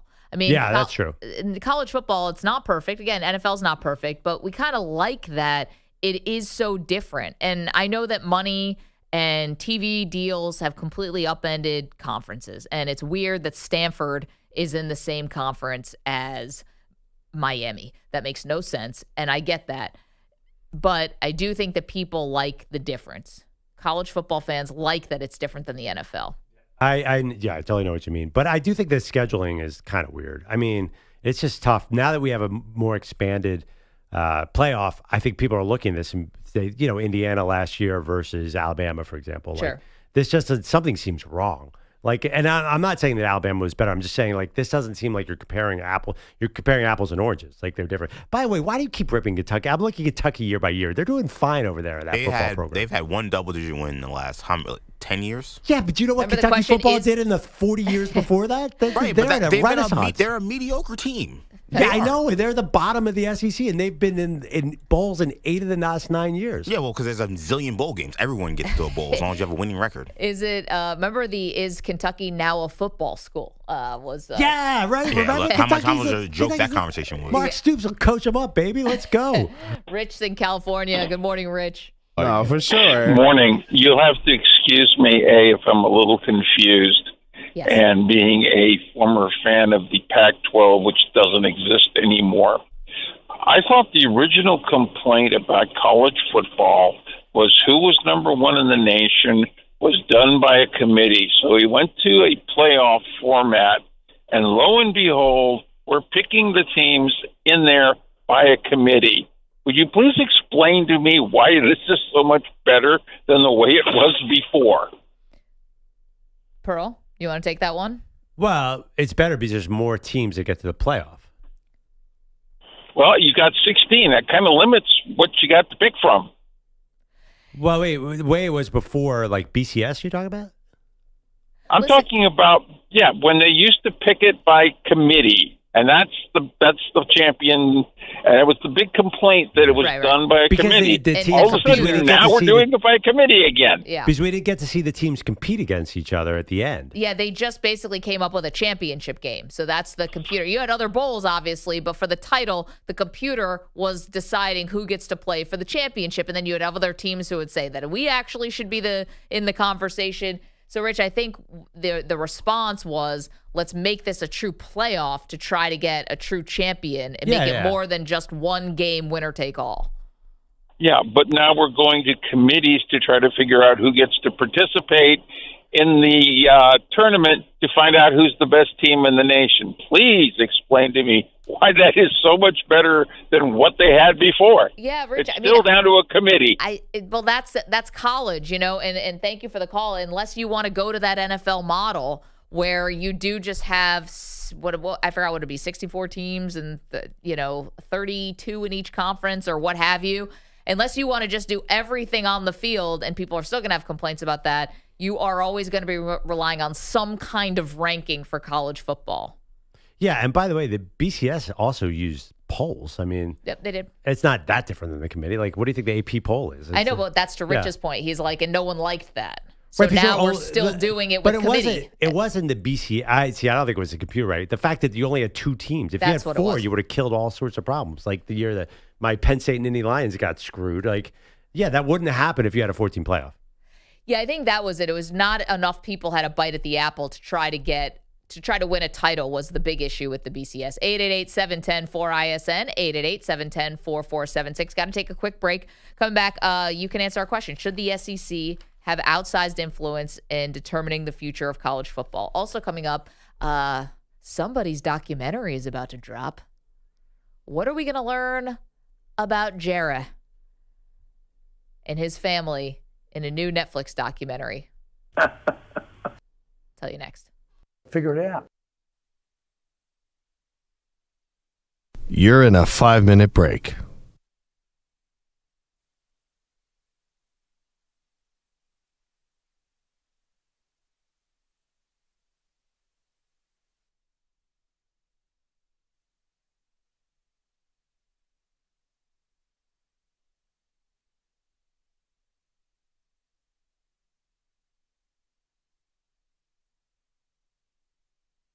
Four minutes, 30 seconds remaining.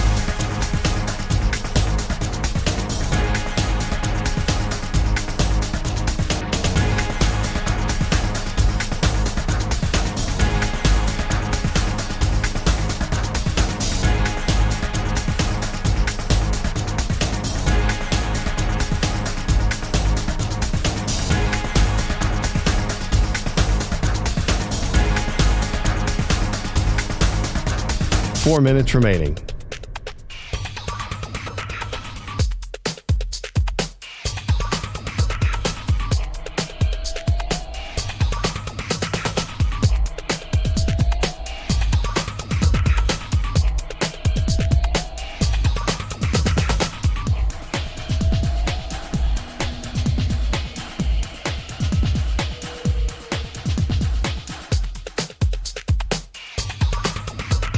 Three minutes, 30 seconds remaining.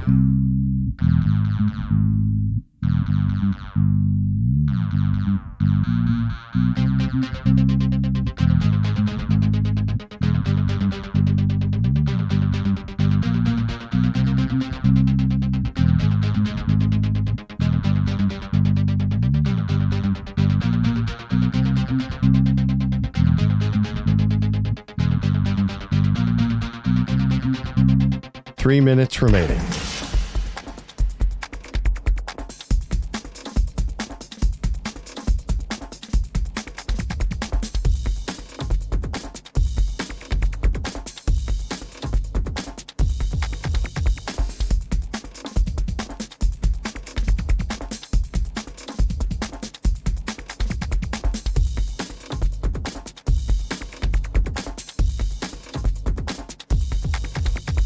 Two minutes, 30 seconds remaining.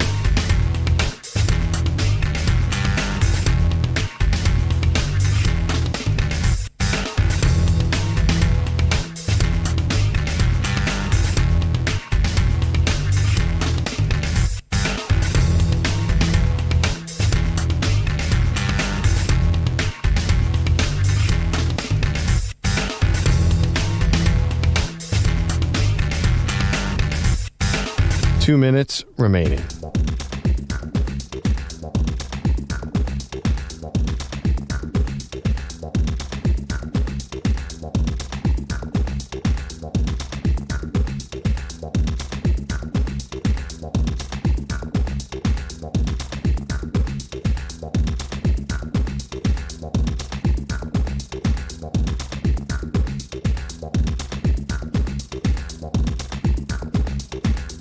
One minute, 30 seconds remaining.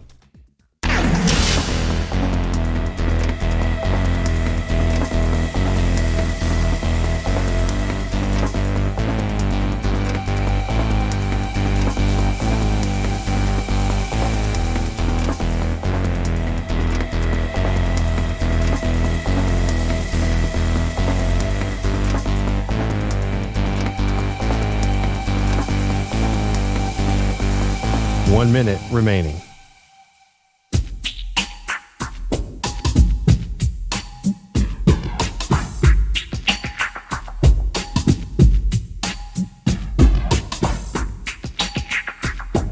.45 seconds remaining.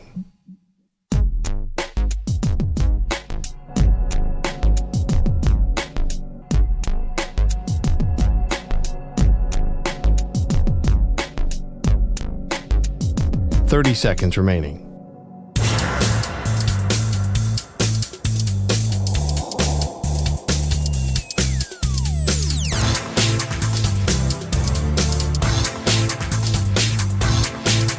.15 seconds.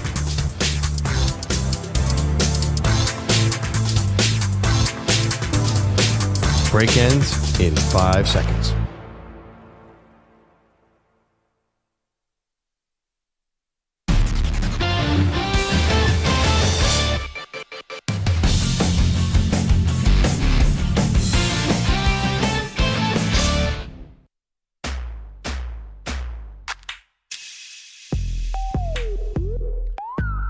This portion of the show is brought to you by Wesley Financial. Stuck in a timeshare and want out? Contact Wesley Financial Group now and get a free timeshare exit information kit at wesleyfinancialgroup.com. You guys watch the Home Run Derby? Can I tell you what? We're back to torpedo bats. What's going on there, Maggie? Can you help me out with this? What do you mean? I mean, there were a lot of them last night. Yeah, no, they're all legal. You can change the shape of the bat is totally changed. It never left. I can't remember a story that got more buzz for 8 days and then disappeared as hard as that story. Well, completely. Nobody stopped. We all stopped talking about it 100%. Well, you want to know why? I think because of the amount of, we were just actually chit-chatting about this in the break, the amount of dominant pitching performances that we've seen. There were so many shutouts recently that maybe it feels like the torpedo bats are not this hack that they appeared to be, where all of a sudden 230 hitters were going to become, Triple Crown candidates. Like, it didn't have that impact but we are so wildly. But it was funny. I was just saying these guys, Tim Kirchin said this on ESPN yesterday, that pitching today is better than it was 5 years ago. Or pitching today, like, this is the best it's ever been. And I was a little taken aback by that because guys are throwing harder. Because guys are, more athletic? I don't know what. I would say more specialized, right? Like, you don't, I don't think it's not the same as the 70s and 80s where you just had to come out every 4 days and throw 8 innings, right? You can specialize pitchers a lot. Yeah, I mean, you have the 3-batter minimum rule now. So, but yes, you are specializing. But that's been around for a long time. Yeah. 5 years ago, because remember they had to get rid of that sticky stuff, the spider tack, because guys were getting too many revolutions, they had too much spin on the ball so much that it was illegal. They felt it was illegal. They made it illegal. Are we really better now than we were even then? I think so. There are a lot of home runs this year, though, too. Is that connected because they're pitching faster? I think they're going to chase the home run record again this year. I guess maybe I'm thinking about the elite of the elite. I'm not thinking all the way down, right? So if you're just talking about more guys are throwing over 100, like Jake Mizorowski, who's made the All-Star game controversially because he only has 5 starts. And he comes out and he's throwing 102. Yeah. Okay. Does that, he and Paul Skeens, that means pitching's better now than it was when, do you even want to just go back to Justin Verlander's prime or Max Scherzer's prime? These guys today are better than those guys? I think in many ways, if you're talking about the best of the best in any era, that's where it gets kind of tricky. I just think there's way more depth now in terms of the talent pool overall. If you're facing the Tigers randomly and you get, Verlander, he's amazing. But the next 4 guys, no one's going to be close to doing what Verlander's doing, where he's throwing 99 into the 7th inning, and he has that kind of spin rate and those multiple pitches. So you're saying the 4th and 5th guy, but they're also not being asked to do the same thing. And we're just talking about 5 years ago when guys were still not going 3 times through the rotation. But is the 4th and 5th starter really that much better today than it was 5 years ago? It's not that long. Bogusch is jumping too. I watch guys that I've never heard of, and they're coming in their first starts, and they're all throwing 97. And they all have secondary pitches that are wicked. And I'm like, this was not when I was watching Steve Traxel just trying to get through games. Oh my God, it took 5 hours for him to get through a game. Yeah, Hurry up, Steve. He's just trying to smoke and mirrors his way through 6 innings. It is different to me. Yeah, but these guys also, are we sure that they're going to be around? Are they just going to burn out? They're definitely going to burn out. Right. So does that matter? I don't know. Maybe not. I guess the depth is better than 5 years ago is not that long ago. I'm surprised. How could things have come so far in 5 years? That to me, again, that if you was want a pandemic. No, but if you want to compare to Steve Traxel, that was a long time. That was in the that was the early 2000s, early 2000s, late 90s. Of course, things have changed in 25 years. But let me ask you, 5 years? I would watch the home run. Guys are mashing home runs right now. There's a ton of home run hitters. Yeah, but look at the strikeouts, though. Yeah, so is that also a style game that you have a lot of home run hitters who are either striking out or hitting home runs? I think they're just telling, because I think these guys are so good. I think it doesn't really make sense to say, hey, try to spray the ball around the field, and get on base anyway. How in terms of the bat? It's hey, take walks or just try to hit a home run. Which is funny because everyone made such a big deal about getting rid of the shift, right? Had to get rid of the shift because guys were only trying to hit home runs. You weren't putting the ball in play nearly as much. Had to make the bases bigger to try to encourage stolen bases. You needed more action on the base pass, all of that, and guys are still going home run or walk. Yeah, we'll get at least 3 or 4 guys around 55 homers this year, maybe 2 or 3 60. So I think the fast pitching helps the home runs too, right? Because all you have to do is get your bat on that thing and it's going out. Bogusch, you look like you want to say something. Yeah. Bogusch joining us from the home offices today in Long Island, New York. What's up, Bogusch? Yeah, I still think the big issue here is the ball. We don't know how Major League Baseball makes it. I think they're free to tweak it as they so wish in the offseason. And my guess is, all these things are in play. But I wouldn't be surprised as well if the ball was constructed to travel a little farther than it had been in recent years. Because home runs do sell. They're popping juiced. the ball. Yeah. Does that help them pitch faster? I doubt it, right? No, but it helps the batters hit a ball 450 instead of 400 maybe. I think baseball wants home runs, and they bounce back and forth between trying to level the playing field, and I wouldn't be surprised, and I think people have whispered it, that maybe the ball's a little bit different. So when it's coming in at 101 and it hits these beautiful crafted torpedo bats, now that exit velo is 113, not 98, and that's putting extra feet on the ball. I like what EJ said too, that there's no reason to try and manufacture runs against a guy who's throwing 101. Either just go you're for not the playing fences. Small ball, go for the saying? fences, because you're going to strike out too many guys. That's what I'm saying, man. Forget the home runs. Let's just go back to small ball. Baseball's focusing on the home runs. Let's go back to small ball. Manny says he does love bunts, excuse me. Well, I love punts, too, inside the 5. You ever seen a He loves them all. punt? Punts and bunts for Manny, and that's dunks. where we're going to leave it. Don't forget the dunks, too. Let's go to Bogusch with the headlines. Or EJ, can you put up the poll? Is pitching much better than it was 5 years ago? That's just not a big enough amount of time for me. But go ahead, Bogusch. Maggie, you wouldn't call BS, but I will. We've discussed this before in the show. I've got my doubts about the accuracy of StatCast. Home run distances feel more like educated guesses than exact science. I can't accept that this system is right down to tenths of an inch, but there we were last night in the home run derby in Atlanta, and StatCast deciding that Cal Raleigh's longest homer of round 1 was less than an inch longer than Brent Rooker's best, breaking their tie of 17 long balls overall. Rooker might have been a little salty after being eliminated, since he thought he and Raleigh were tied on 471 feet. Maybe if they have it to the decimal point, they should display that during the derby and not wait till everyone's done to bring out that information. That might be helpful. It definitely was interesting. Yeah. That all of a sudden during an at-bat, they're like, oh, new measurement in 470.6, 470.5. Sorry, Brent. What do you think, Perloff? I know you're a big, I don't say conspiracy theorist, but you're a big eyebrow raised on the radar guns at the combine and other things. Like, what's more fugazi, the radar gun at the combine that guys are suddenly running all these insane 40 times, or the StatCast on the baseball? I'm with Bogusch. It's a guess. There's just no way they have any idea. Because the wind carries the ball, too. Like, that's the other thing. Like, how do they know what the wind current is? So how far did that O'Neal Cruz bomb go? Was it really It could have been 380. It could have been 650. Nobody knows. And who are we to do? It's their word against nobody, and that's what Rooker is saying last night. It's like, and he's got even no recourse. This might be there was when I was growing up at Veterans Stadium, they had a little mark where Willie Stargell hit the farthest home run ever, and it was but it went through a door in like the third deck, so they actually could measure it. But they said, oh, it's 514. That was a pure guess. They used to just guess. Like Mickey Mantle has like numbers that were just guesses. They didn't have StatCast then?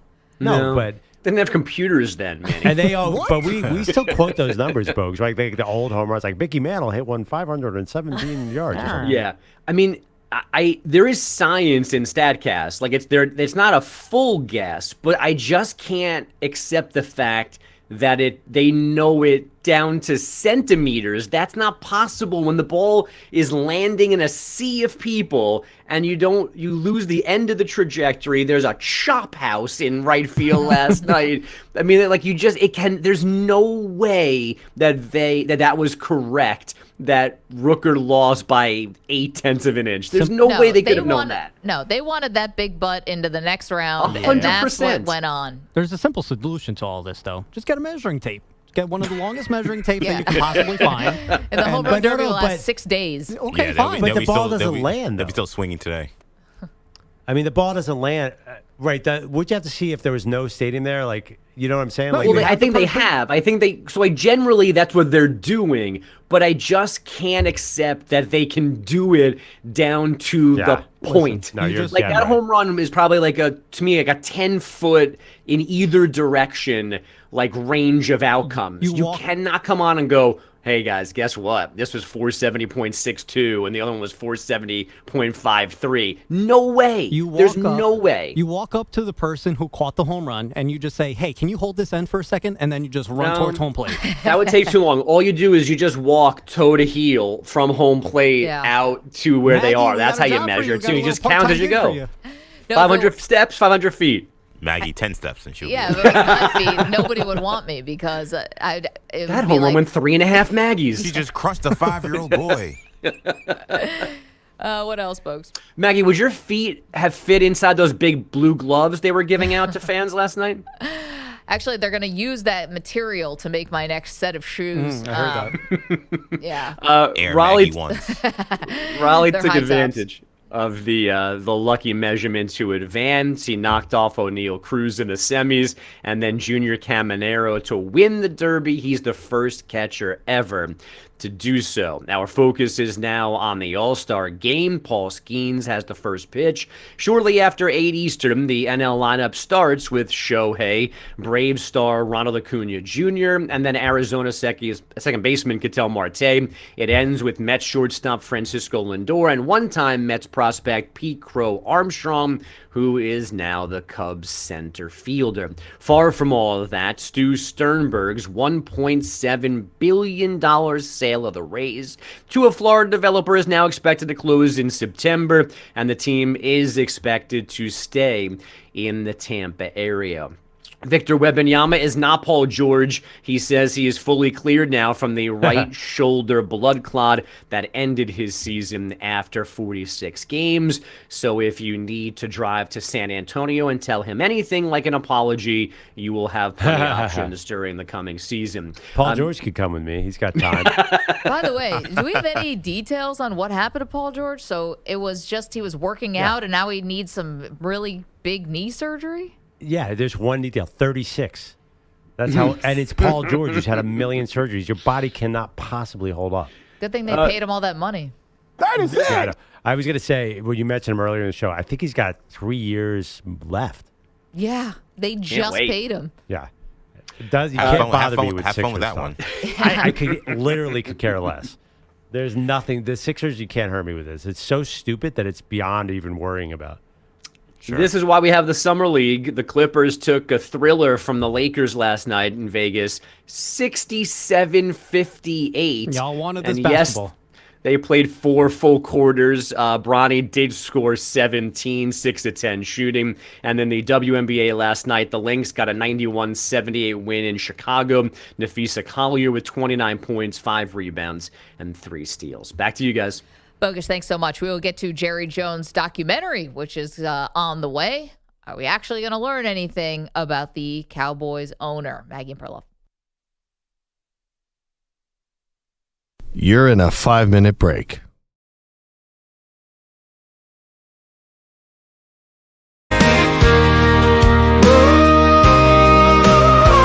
Maggie's got some giant feet. They're the talk of the town. When she walks the sidewalk cracks, she's bringing buildings down.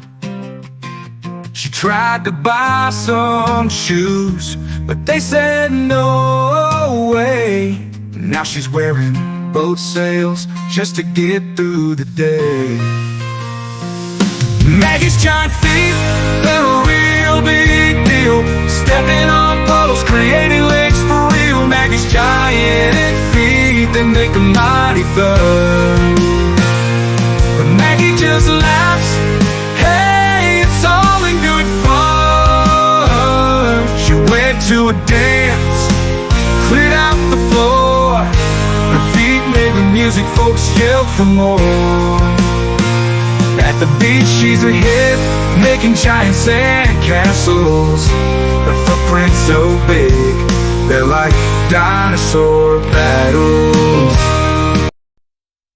Bogusch weeps,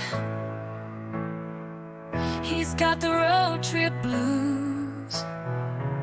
Left behind, feeling like he's bound to lose. Perloff's off to San Antonio, can't believe his eyes.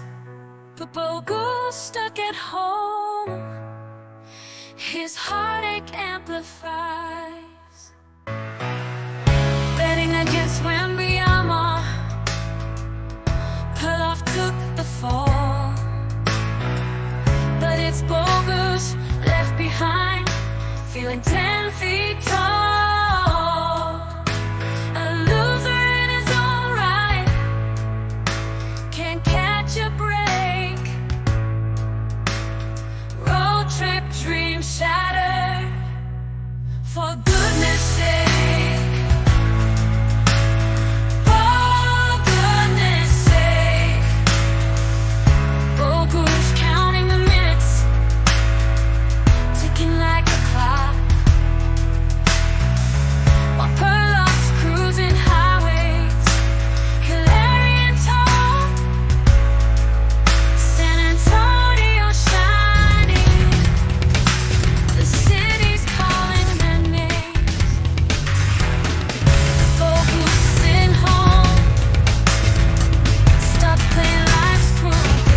minutes remaining.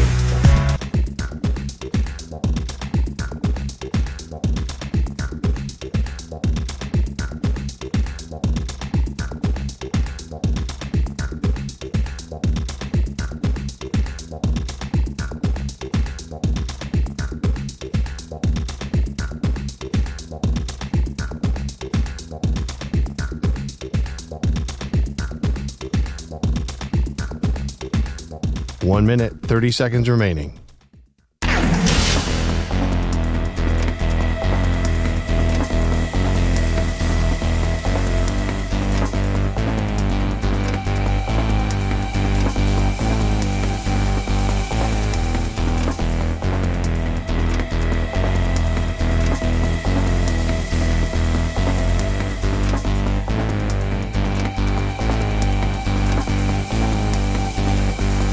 One minute remaining.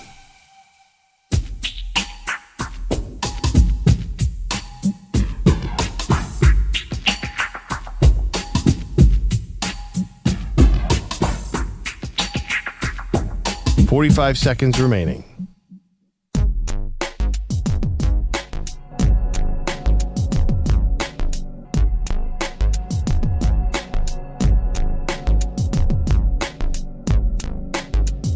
Thirty seconds remaining.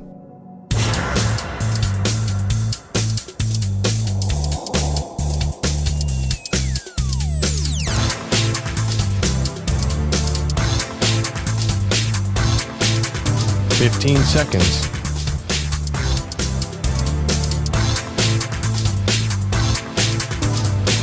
Break ends in 5 seconds.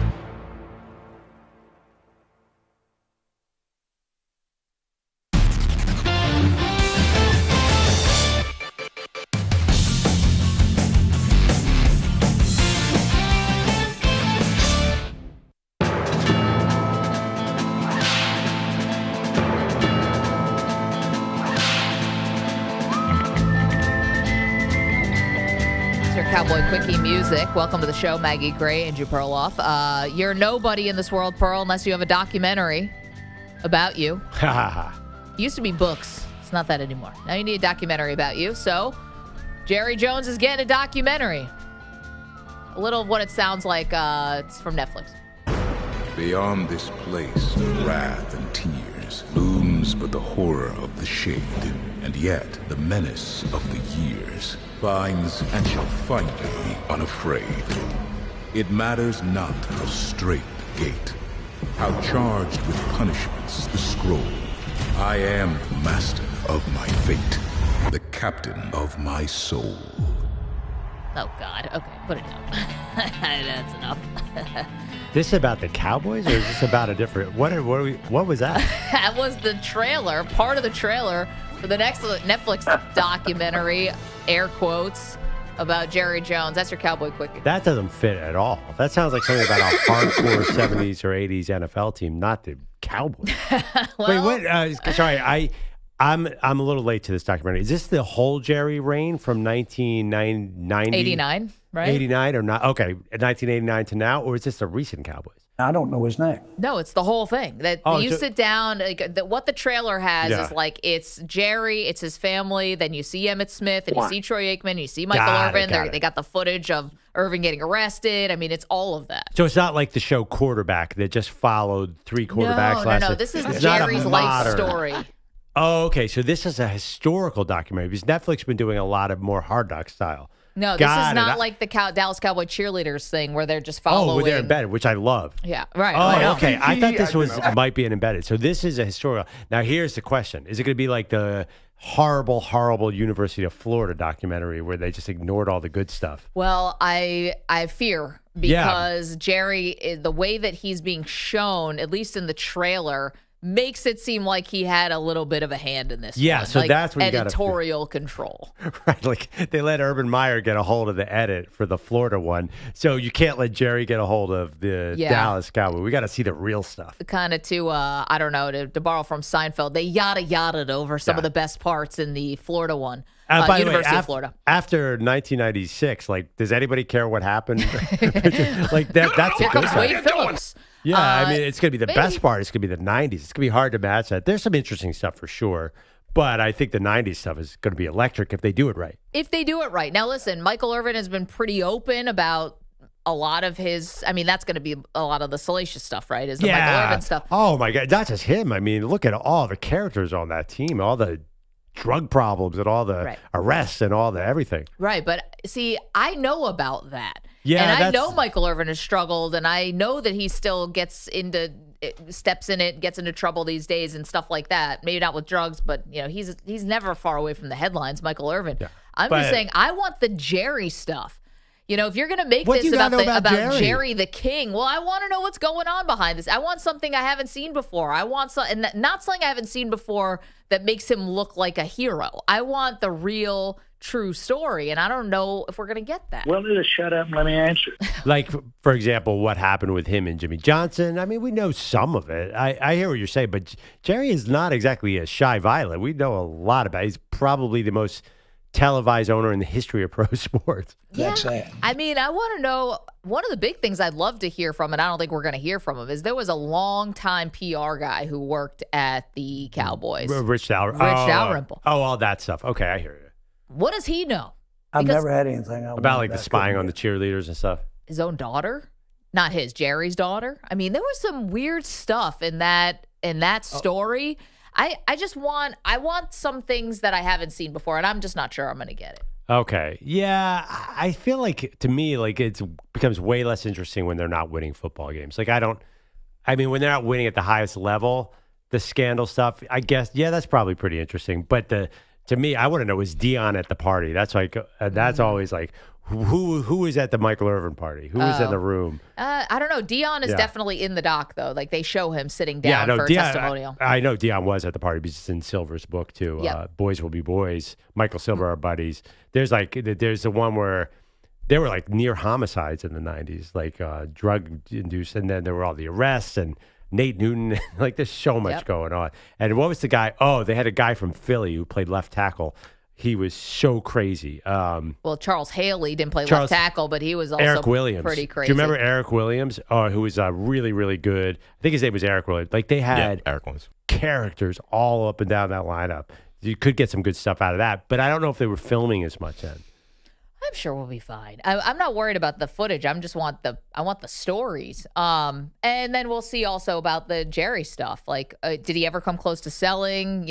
Would he sell? What? Maybe any of that. Do you think Jerry might have come close? I feel like Jerry would never sell. Can you imagine Jerry without the Cowboys wandering around? What would he do?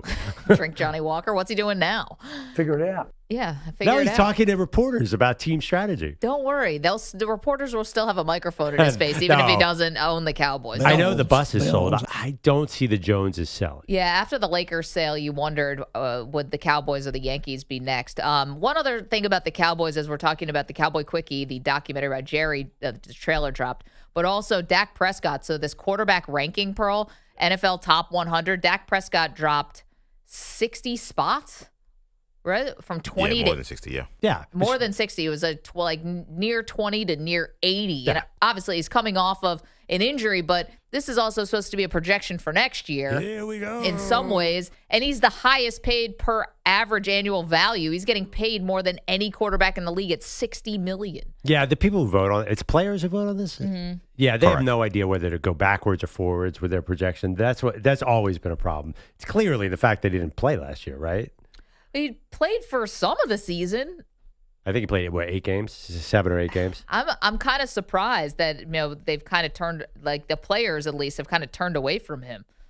No, it's funny. It didn't strike me as weird. Like we were doing top 10 rankings of quarterbacks the other day. He wasn't on there, was he?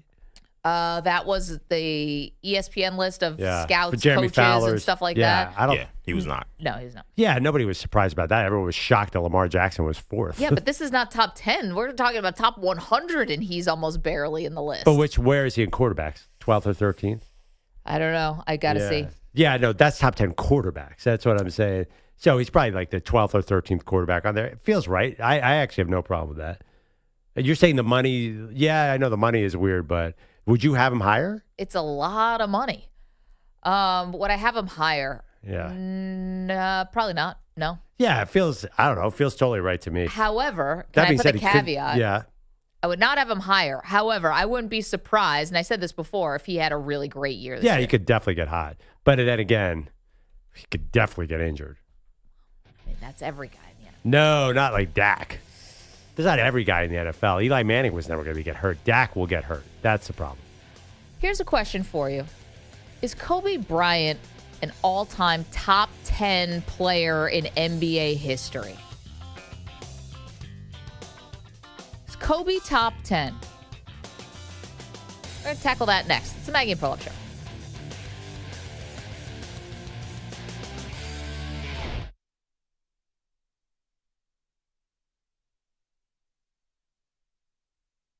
You're in a 5-minute break.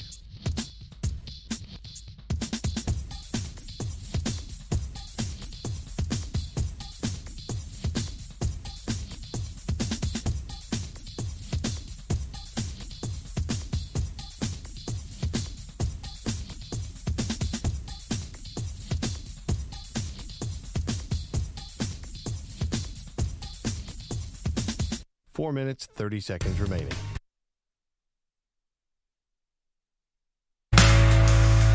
Bogusch counting the minutes, ticking like a clock.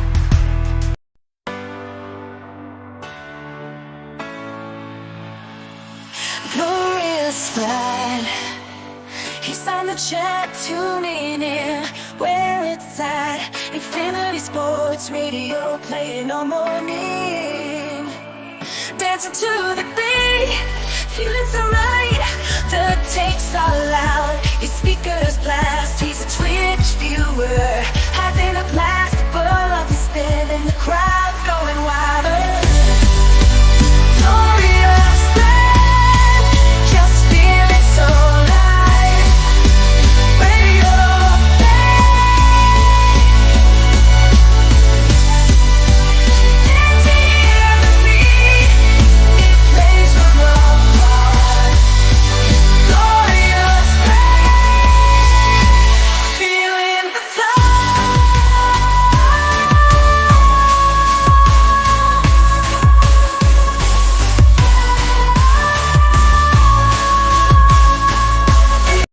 living life in 20-second views, scrolling through, he's got no time to lose. Maggie and Perloff, Daly's keeping score, YouTube's his love. He's begging for more, double tap, clicking on that video. From sunrise to sunset, he never lets it go. Maggie snappy, Perloff's got a glow. Daly's hooked, he's looking for the show. Chasing trends, Daly's on a quest. Comments pouring in, he's one of the best. From every corner of the internet's reach. Daly's voice.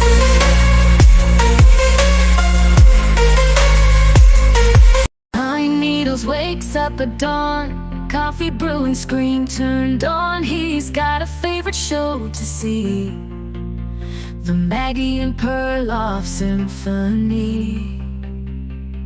Oh, pine needles are tuned in tight to Infinity Sports Radio every night. Maggie and Perloff, your daily delight. In their words, you find your life. From highlights to the breaking news, every take you can't refuse. In the chat, he's always there with comments, questions, wisdom to share. Oh.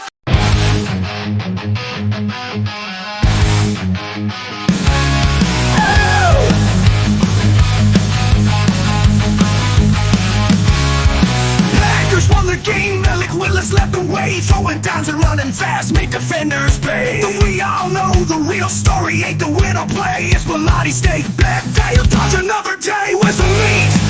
We're all stopping here, promised us summer ribeyes, but you always disappear. Stakes on the line, but you're off the grid. Bellotti's MIA, many always hit.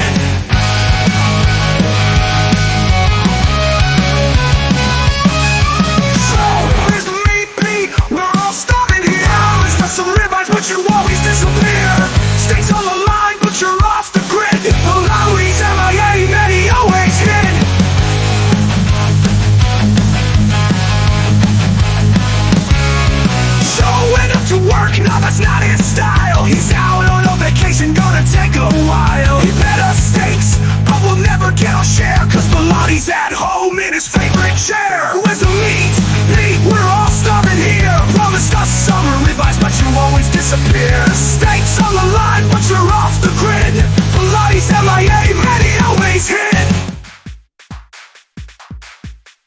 15 seconds.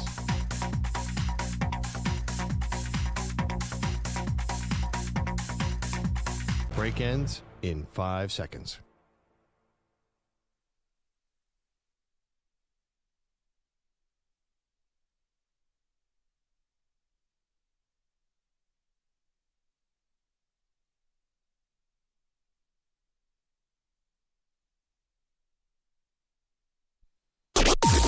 Maggie and Perloff on the Infinity Sports Network.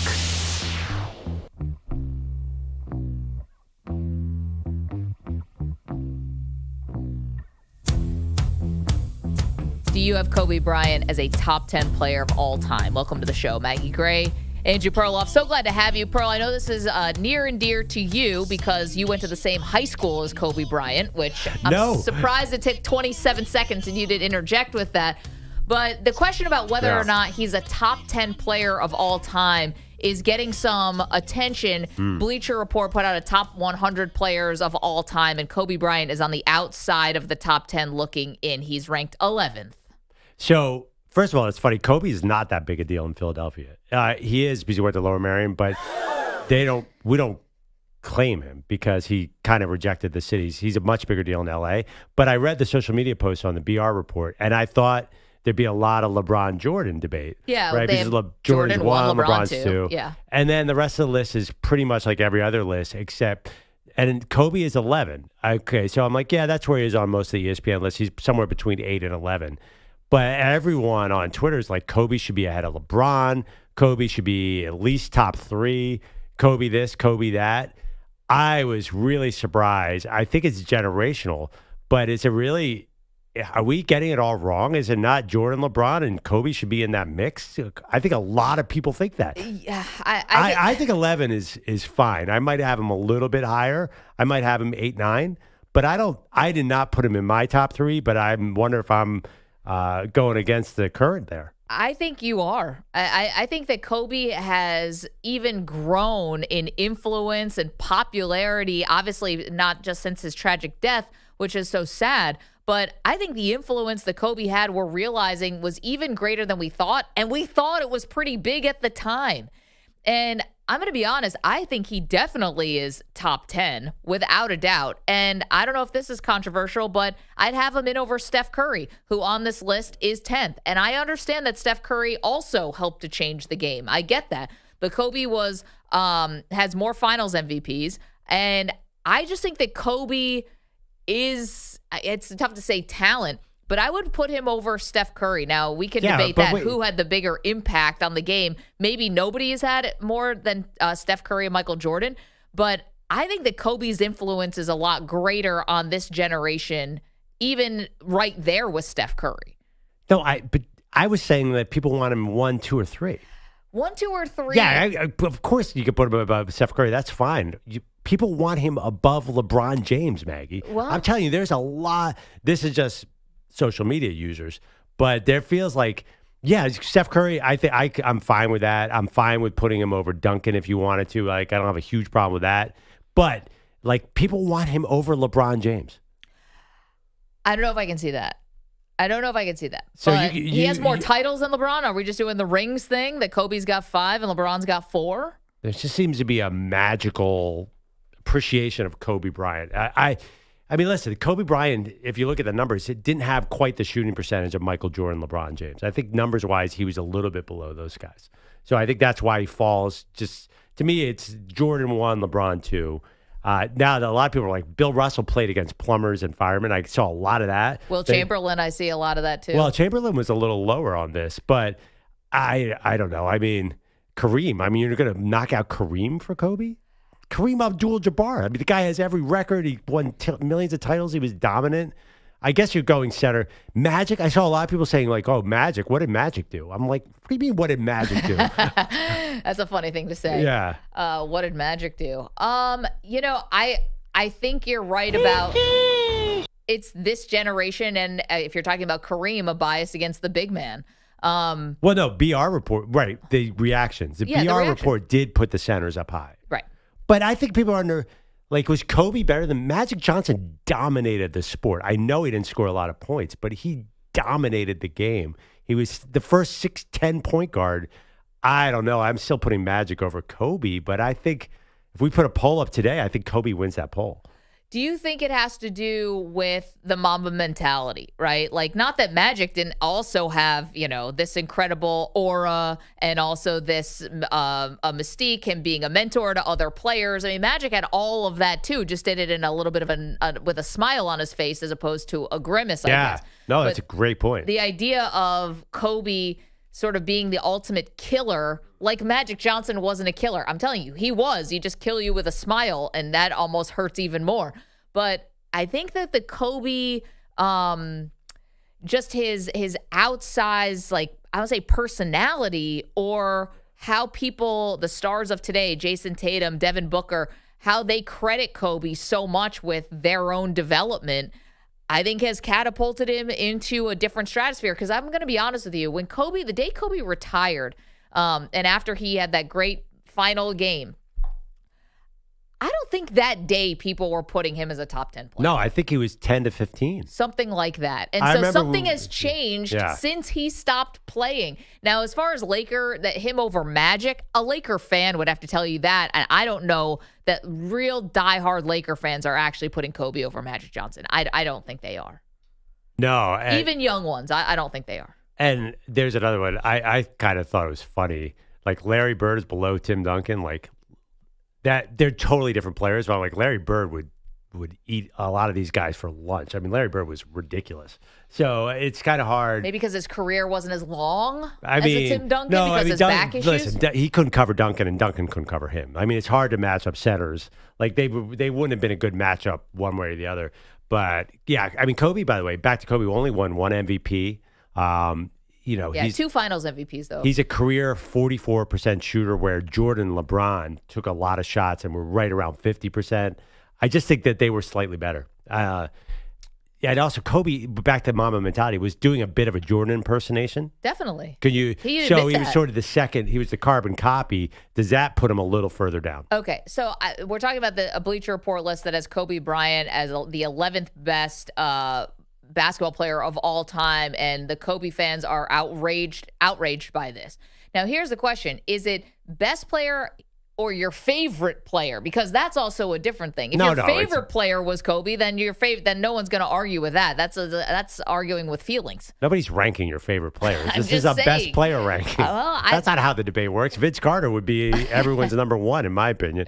I'd be my number one. I'm just saying, I wonder if that's because Kobe may have been their favorite player, if now that's getting confused with that he was actually greater than Kareem Abdul-Jabbar. Again, it's hard to compare centers and other positions, apples and oranges maybe, but maybe that's what we're watching here. Yeah, I think you nailed it. I think it's the Mamba mentality. I think that's what it is. I think that's what people are viewing him. And also, some people like scorers and wing players more than centers. You know who else people were mad about? Akeem is 12. Yeah, it's pretty low. Pretty low, but who do you Shaq is 6. That's the one. That one was a little interesting. That's pretty high for a Shaq listing. I think ESPN has him a little lower. I don't actually think that's so weird about it. I really don't. I mean, you lived through the Shaq era. You realize that, teams had to design entire defenses were created simply to stop him. Now, you could say, well, Hack-a-Shaq was created because he couldn't hit free throws, so he had a clear hole in his game. And I know sometimes he didn't come in the best shape, but, 3 straight finals where you're finals MVP, all 3, it was a dominant era from Shaq. Play him if you want to. Is he better than Kobe? Oh, man. Yeah, they're so different. Also, you think they changed for Shaq? They changed the entire rule book for Wilt Chamberlain. Well, that's true. I didn't even know you could talk. The sport was still in its infancy then. Infancy? I don't know. It was, he played till 75. Right. When did the league form? 50. When the ABA? 40s, When did the 40s. ABA and the NBA late 40s, I believe. Yeah, late merge? 40s. The Knicks were established in 1946, so. I don't know if that's infancy. Well, okay. They were still showing games on tape delay. How about that? Mm-hmm. There were some games in black and white when he started. When you were out, Maggie, we had Angelo Cataldi on, the sports talk radio host from Philadelphia. He said it's ridiculous to not have Wilt Chamberlain as a number 1 athlete of all time. Yeah. He's like, it's insane. Philly's finest. 888-710-4ISN, 888-710-4476. No, Wilt's numbers are beyond gaudy. I mean, Kobe got 81, and we were like, this is the greatest accomplishment any of us had ever seen, and Wilt got 100. That Kobe 81 game was crazy, too. That if you look at that tape, that he's higher than 11. Yeah. I was working at the NBA at the time. That was nuts. George is in L.A. George, are there Laker fans who are putting Kobe Bryant above Magic Johnson? No, not at all. As a matter of fact, Kobe Bryant, in my opinion, is be like number 4 in the Lakers. You got Magic, you got Kareem, you got even Jerry West, who was a great shooter and a bad team, but very, very great shooter years ago, and it's a generational thing. Kobe Bryant is very popular because of his death and the current situation in the world, but as far as top 10, I don't think so, in my opinion. Yeah, George, you also want to mention something. We're talking about SEC Media Days and whether the SEC should be able to call the shots on the future of college football. You say yes or no? No. Excuse me, I was going to say another word. Absolutely not. They're very jealous of Texas Tech right now. Thank God for Cody Campbell, that billionaire that just leveled the playing field and told the blue bloods, you can, get in line. Deion Sanders even made a comment, said good for them. They signed 23 blue chippers, Texas Tech, and going to change the college landscape. Cody Campbell's also helping the women's softball team, the basketball, the whole facility. Mahomes is involved in too. I like this. I like to level the playing field. George, thank you for the phone call. EJ, you want to say something? I think he makes actually a fantastic point. That really, I was just talking to Manny about it, because in some ways this is like the SEC scheming. Because when you see other schools, because Miami now is loaded up, Texas Tech is loaded up, SMU is loaded up. These other programs that were not spending money like that before now saying, hey, listen, we have money. We have billionaire boosters who want to help us. Let's throw our money into our programs and let's show that we're like an SEC school. I remember, I believe it was Andy Staples. Oh, no, excuse me, it was Josh Pate who was like, I visited Miami last year, and I felt like I was walking at an SEC school. The athletes that were there, the facilities around there, you would have never seen the difference. So the SEC is smart. They're saying, let's get these rules in now that already give us an advantage. So when these teams catch up, we'll already have the bias of people saying, well, the SEC is just better than everybody. Right. And we know these other programs are also stepping up. Perloff mentioned Duke is spending $6 million on a quarterback. Like, it's very wise of them to say, oh, guys, remember, we're still the best, when this playing field is going to be leveled very soon. Okay, so are you calling BS then on the SEC Commissioner Greg Sankey, who said, listen, we'll just stay with 12? Like, he's kind of doing that whole thing, too. You think that's just a whole bunch of, like, just posture? I think they know that the field is being leveled, and they saw Miami go into the swamp and whoop Florida. They saw Cal walk into Auburn and whoop Auburn. I think they saw these games and said, whoa, remember, guys, we're still the best. We're still the best, even though there are other schools who are now also saying, hey, if money is the name of the game, then Texas Tech could say, why not us? Yeah, Texas Tech and SMU. So, and wait. Some new players may have entered the chat. So to speak. counter them, why do they want 5 and 11, not 4-4, 4-2-2? Why does Sankey, and a lot of people want just 16 teams for SEC. Like, they don't want these automatic bids necessarily. Well, they want that because if we haven't established, like you've been saying, and a lot of folks say all the time, is that, listen, we know the SEC has the best players, the best teams, and if that is the case right now, let's say even if we agreed with that being the case right now, the chance that is still the case 5-10 years from now may be less, because there will be other schools who will be making the same amount of investments in football as the SEC schools. So to me, that's why they want to get the ranking system in there, because we're working with an SEC bias automatically. Right. When these schools get really good, we'll say, okay, yes, SMU was really good, but I mean, they didn't play anybody. When in reality, these other schools are also making the same investments in football. Maybe the talent gap isn't that wide at all.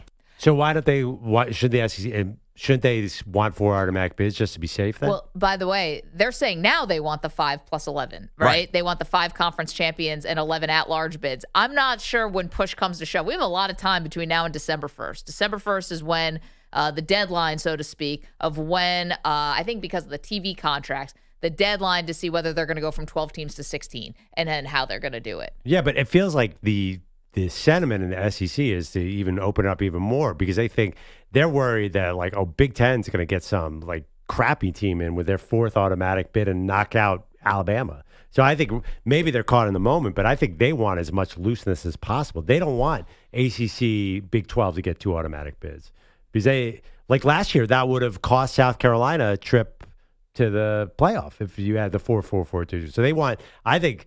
Yeah, I understand what EJ's saying. There's definitely truth to that, but I think they're confident enough. Like if we have 16 teams, we are going to beat out those other teams. I think they can outcompete those schools, and I think they have a reason to believe. Like why would like Tennessee and Alabama? They have massive advantages, just like where they are in the country, their history, their fan bases, their boosters. I don't think they're as scared of these other schools as people think. I mean, Texas Tech, everyone keeps talking about them. There's no tradition though. They've never won anything, and they're in a small town in Texas. Like they're competing against Baylor, A&M, Texas, SMU, Texas State. Like it's not like a guarantee that it's going to be easy for them to beat Tennessee. Look at Tennessee; they're perfectly situated to be dominant. I know, but you could say they're in Texas Tech, obviously. And so the pool there of high school players to recruit is just so much bigger. And you could be a major player that's stealing a recruit away from UT, from the Longhorns. Yeah, but it doesn't feel like UT's having any problems. They just got another quarterback yesterday, right? Like they seem to be doing fine. I don't know. I'm not worried about the SEC. I think they're going to be really good. Look at those programs we're talking about. Like, can you really see LSU falling off? No one's worried about them. It's just, should they, if everything's going to be a little bit more equal and if there is more parity, will they still deserve to have this outsized influence? That's what we're asking. Yes, now, yes. Like in the way that college football has been done, sure. But what is this, what does this college football look like in 5 or 10 years? Maybe Texas Tech does have a little bit more winning under their belt, and they're one of the new big programs. Like I talk about Oregon. I know Oregon's been around for a long time, but Oregon has become like a blue blood recently when no one was calling them that, back in Bear Bryant's days. Well, I mean, Oregon's been a blue blood since what year? When did that start? Like 08 or something? Yeah, that's what I'm saying. They're like a new blue blood, if you will. Right. And so I don't know if that's an oxymoron, but they caught up quickly because of money. And that's what everyone has access to SEC doesn't want too many automatic bids going out there. If the committees are going to recognize the new Oregons. Like, honestly, like the way you guys are describing it, like if Duke becomes really good, I think the committees... You guys have no faith in the committee, obviously, and you want these automatic bids, but why not just keep it loose? Why put regulation when no regulation is necessary? I don't understand it. I think because the SEC, I would say bias, but the SEC, because of that tradition, I think is going to always carry the day, even if it's not the case in the moment. But aren't you, obviously, let's say 4, I keep going to 4-4-2-2, 4. Yeah. There's a much greater chance you'll have a team in there that doesn't deserve to be there if you have these rules that I don't think they're necessary. Like, give the committee some credit. I mean, it's better than an automatic bid. Say the Big 12 has a totally down year and you have to put an 8-5 team into the 12-team playoff. Is that good? No, nobody wants that. 888-710-4ISN, 888-710-4476. You're welcome to weigh in. Should the SEC have this much say and control over the future of college football? We also have this hilarious story. I can't believe someone actually said this out loud, but yet they did. We'll get to that next. No, it says I'm going to knock your ass out. You're in a 5-minute break.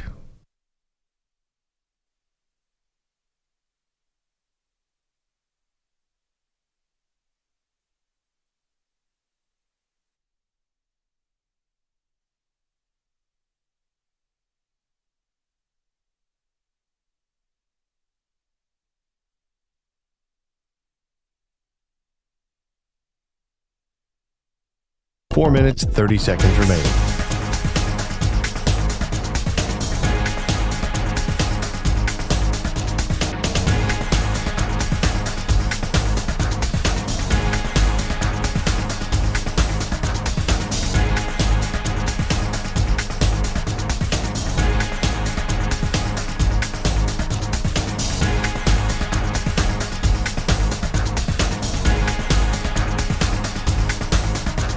Four minutes remaining.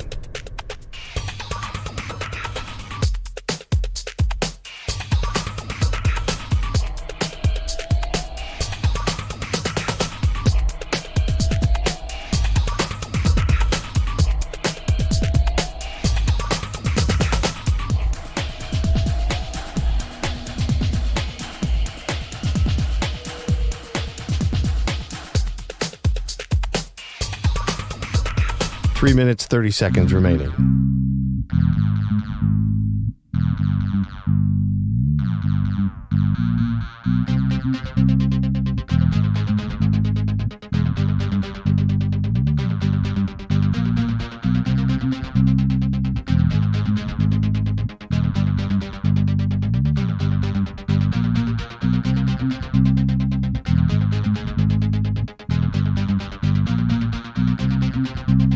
Three minutes remaining.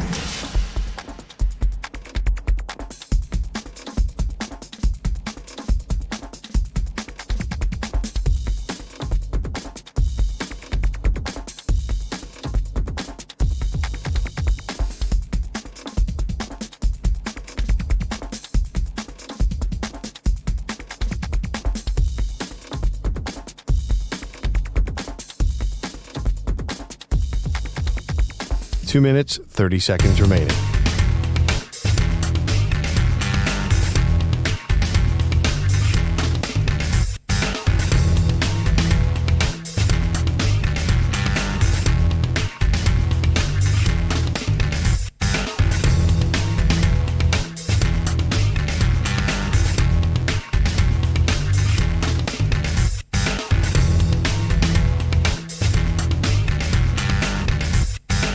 Two minutes remaining.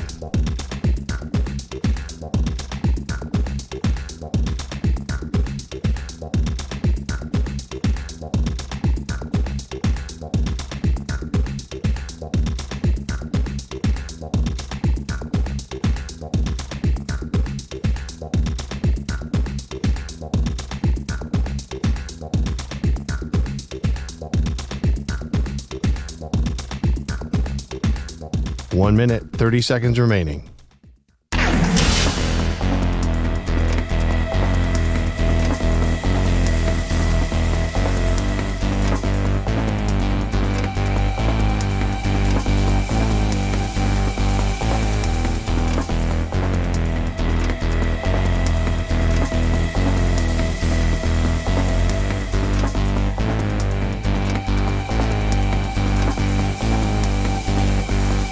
One minute remaining.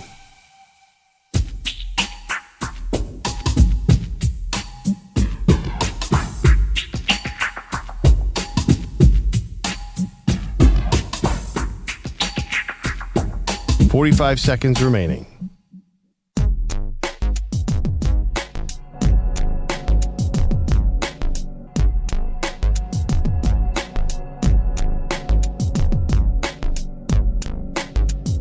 Thirty seconds remaining.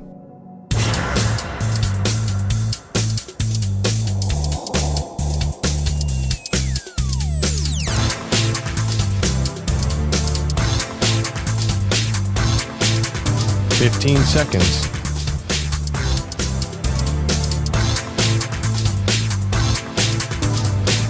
Break ends in 5 seconds.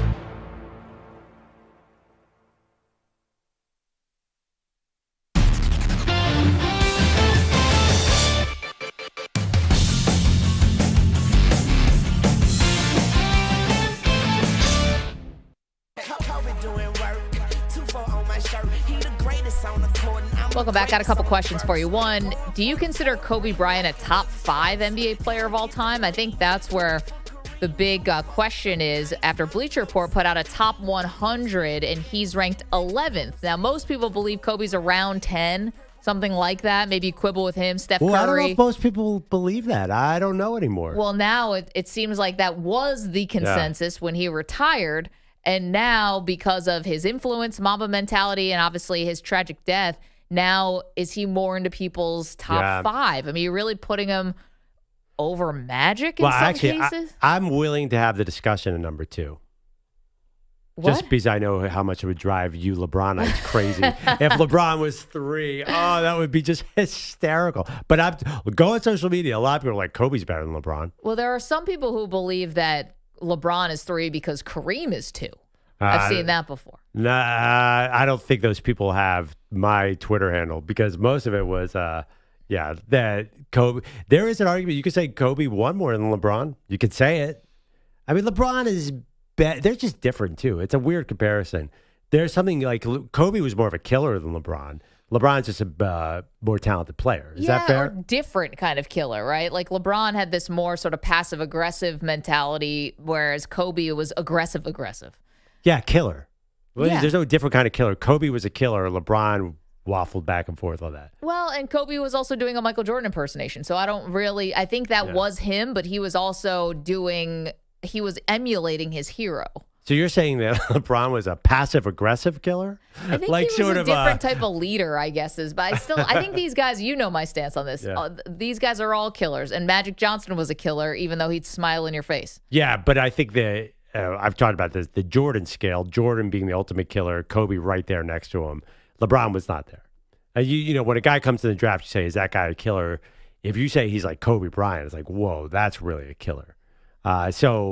Yeah, I don't think LeBron is there. And LeBron is just 6'9" and can run a 4.5 40 and see the entire court and dunk on everybody and is unbelievable. I just don't think his mentality was quite Kobe's. Well, I mean, LeBron's calculated, man. I mean, we talk about his agent putting out statements and stuff, and he's always trying to get to the best team. Like, you might quibble with that, but he's a little more Machiavellian. Like, he's seeing the chessboard here. And on the court, what are you going to say? LeBron's not aggressive? Like, just because he's a good passer? Yes, that's like early on in his career, he was not quite aggressive enough at times. Well, then are you saying the same thing about Magic Johnson? No. And he was a great passer. The early criticism was LeBron stepped back in the key moments. That was the early criticism. Then he fixed that. I will give him credit for that. But you just said that, like, LeBron was cold and calculating the offseason. Kobe said goodbye to Shaq. I want to win one on my own. That's killer. That is like, Michael Jordan didn't care what four players were around him. He was a total killer. He's like, I'm going to beat you, and then I'm going to follow you in the parking lot and make fun of you. But I think that's some of why people rank Kobe so high is that it's this folklore that's associated with him beyond just basketball. Yeah, some of that stuff wasn't even true, by the way. And also, getting Shaq jettisoned out of town was not a smart thing. No, he did say it was smart, but that's what killers do. I know, but you can't give him credit for that. He could have had more rings if he had just played nice with Shaq. In a way, though, you know, if you're doing an all-time list, you definitely give him credit for that. The fact that he won without Shaq is the only reason we're talking about Shaq won without him earlier. They had to basically have this weird trade that had to get, nixed by the NBA first. David Stern wouldn't let it happen with Chris Paul, and then somehow Pau Gasol gets served up on a silver platter because the Lakers are the luckiest freaking franchise on earth. But Kobe's last two titles were legacy changing, 100%. Well, Ron Artest won him a title, to be honest, in a Game 7. But no, I mean, listen, he gets credit. 888-710-4ISN, 888-710-4476 on Kobe. Quickly before we get to Bogusch, this was just funny to me, and it's Buddy Hield, and he was on ESPN talking about how he went to go visit the Roman Colosseum, but was unimpressed. I was a little disappointed when I went to Colosseum. Why? Because Gladiator, I watched Gladiator, and I thought Maximus was a real warrior. So I'm going to the Colosseum, screaming Maximus, and my tall guy said he's not real. Did you see Gladiator 2? I did. Not as good. Not as good. Hell of a follow-up. Oh, I haven't seen it. That's an interesting note. Yeah, put it on your summer to-do list. And somewhere the entire Oklahoma history department just had a collective stroke. Hey, him and Trae Young.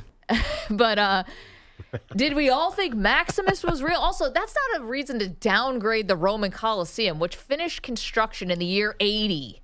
Like, it's amazing that the Roman Colosseum is still standing. It's a sight to behold, Pearl. Can you actually dock it points as a tourist because Maximus isn't real?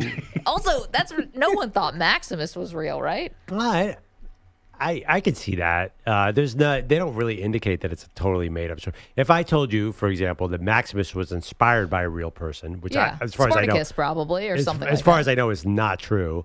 But I'm just saying, like, you could believe that. So, like, it's in the realm. I don't think it's the craziest historical error I've ever heard. But it's Buddy Hield's fault that he didn't know that Maximus wasn't real. That's not the Roman Colosseum's fault. You're not gonna give it 1 star on the tourist attractions because you didn't look it up. But isn't that like a thing? The younger generations are proud of their total ignorance of history. I've actually True. Yeah.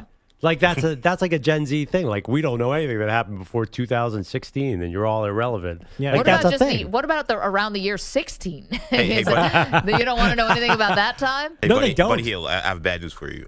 King Kong never climbed the Empire State Building. So sorry. Yeah. That never happened. What, Superman isn't real either? No. Although it does sound like everyone loves that movie. But I bet you everybody in this room could be fooled. There's probably movie characters that we thought were real that are not. I'm sure that happens. I was trying to think about it. I'm sure there are, but I hate that the Roman Colosseum's catching a stray for the ingenuity. It'll be okay, Maggie. It's a building. It's going to outlast us all, clearly. Are we sure? It is one of those buildings that I've never seen someone not say it's impressive. Like, I have no people who've gone there. My fiance's gone there. I have family that have gone there. I have friends that have gone. Everyone always takes the picture and say, wow, this was amazing. Yeah, the Acropolis would be another one where you stand there. Looks unimpressive on TV. Stonehenge. And in pictures. If I wanted to go see a Coliseum-looking thing, I would just go to, like, Madison Square Garden or Barclays Center or something. Yeah, it's the exact same thing. It's the same thing. Yeah. You just get a hot dog while you're there, too. Delicious. I thought you were going to say the L.A. Coliseum. I was like, please, Manny, don't say the L.A. Coliseum. Nassau Coliseum. It is falling apart. Both of them are falling apart. Yeah, the LA Coliseum has no Wi-Fi in its Coliseum? press box. It's barbaric. How does anyone live? Oh, it's the worst of the worst. It's like Roman times. Roman Coliseum times. No Wi-Fi. Basically the same thing. Just, a dark day. Anyway, do you want to venture a overrated tourist destination? By the way, Roman Coliseum not making the list. Nothing in Rome would make that list. Have you ever looked at the Vatican? Also not overrated. Unbelievable. Is this a humble brag about Maggie's travels? That's Yeah. what I'm getting that I love vibe. Anyway, Rome. getting Yeah, that I heard vibe? it, yeah. Me Sure. and Dan Patrick both retiring to Italy, just hopefully, probably with a couple different zeros in the bank account. Is there an overrated tourist attraction? I think we can Yes. only speak for our own city here. Okay, then I'll shut Times up. Square. Well, the Empire State Building. I don't know. That's kind of cool. What's so cool about the Empire State Building? It's a building, Maggie. I've you been go, there, Manny. You go to the step, you look up, and you're like, all right, there it is. What's You next? go to the Gotta go to the 85th top. floor, Manny, and you look out and you can see all of New Jersey. Oh, wonderful. We get a view of America's armpit. I this think place. Times Square is a little overrated. But that's just me. Pearl, do you have an that. overrated? Wait, you don't like being harassed by weirdos in Elmo suits who smell like weed? I'll tell you what. I love being overstimulated by all the screens on Times Square. Well, everyone in New York hates Times Square. Yeah, right? I mean, I can't But I stand love going it. to Vegas and seeing their lights. I guess I'm just sick of our lights. Okay, Statue of Liberty's great. I love that. Ellis Island's amazing. What's some other famous ones? I'm trying to think of the rest of the Like country. Grand Canyon. Does Brooklyn anyone go Bridge. there So and I'm say, going to the Grand Canyon for the first time in my life this summer. Amazing. Exciting. I want to go. I'm terrified because I'm afraid of heights, and there's like no fence. I too am afraid of heights. That's why I'm not going I into feel the like Empire State Building. national parks never miss. They're always amazing. Yeah, that's true. Are you going to do like Yellowstone's killer, yeah. a helicopter ride over the No, Grand no, Canyon? no. That's scary. Helicopters are terrifying. Yeah. Yeah, I don't know. Do you have an overrated one? Yeah, Times Square. But I'm trying to think. For the most part, I try to, even if the lines are long and it can be a little, things can be touristy and still be cool. I'll say this. I mean, I've talked about how much I love Los Angeles. The Walk of Fame is very Times Square-ish. Well, because it's all Where over. is it? That's in Hollywood somewhere? It's in I've never Hollywood. even been Yeah. there. I mean, it's like, oh yeah, you want to see a little less costume people harassing you for 20 minutes? Take a walk down the Walk of Fame. Oh no, sounds like home. I was jogging once in LA. I was there for an event with Sports Illustrated, and it was early in the morning, so I was jet lagged, obviously. So I was waking up early, and I went for a jog, and I was jogging at a part that had the Hollywood Walk of Fame, and someone threw something at me. Nice. Oh, so I don't think I've ever told this story. I was, my hotel was in the was by the Walk of Fame because I'm thinking, oh, I'm going to LA. I might as well stay in Hollywood because isn't that where everyone stays? And turns out that's not where you stay unless you're like a dope who doesn't know anything about LA. So on my last day there, I'm walking home from my third trip to, in and out that week. Yeah. And a guy who's walking around very menacingly and very weirdly is like being odd.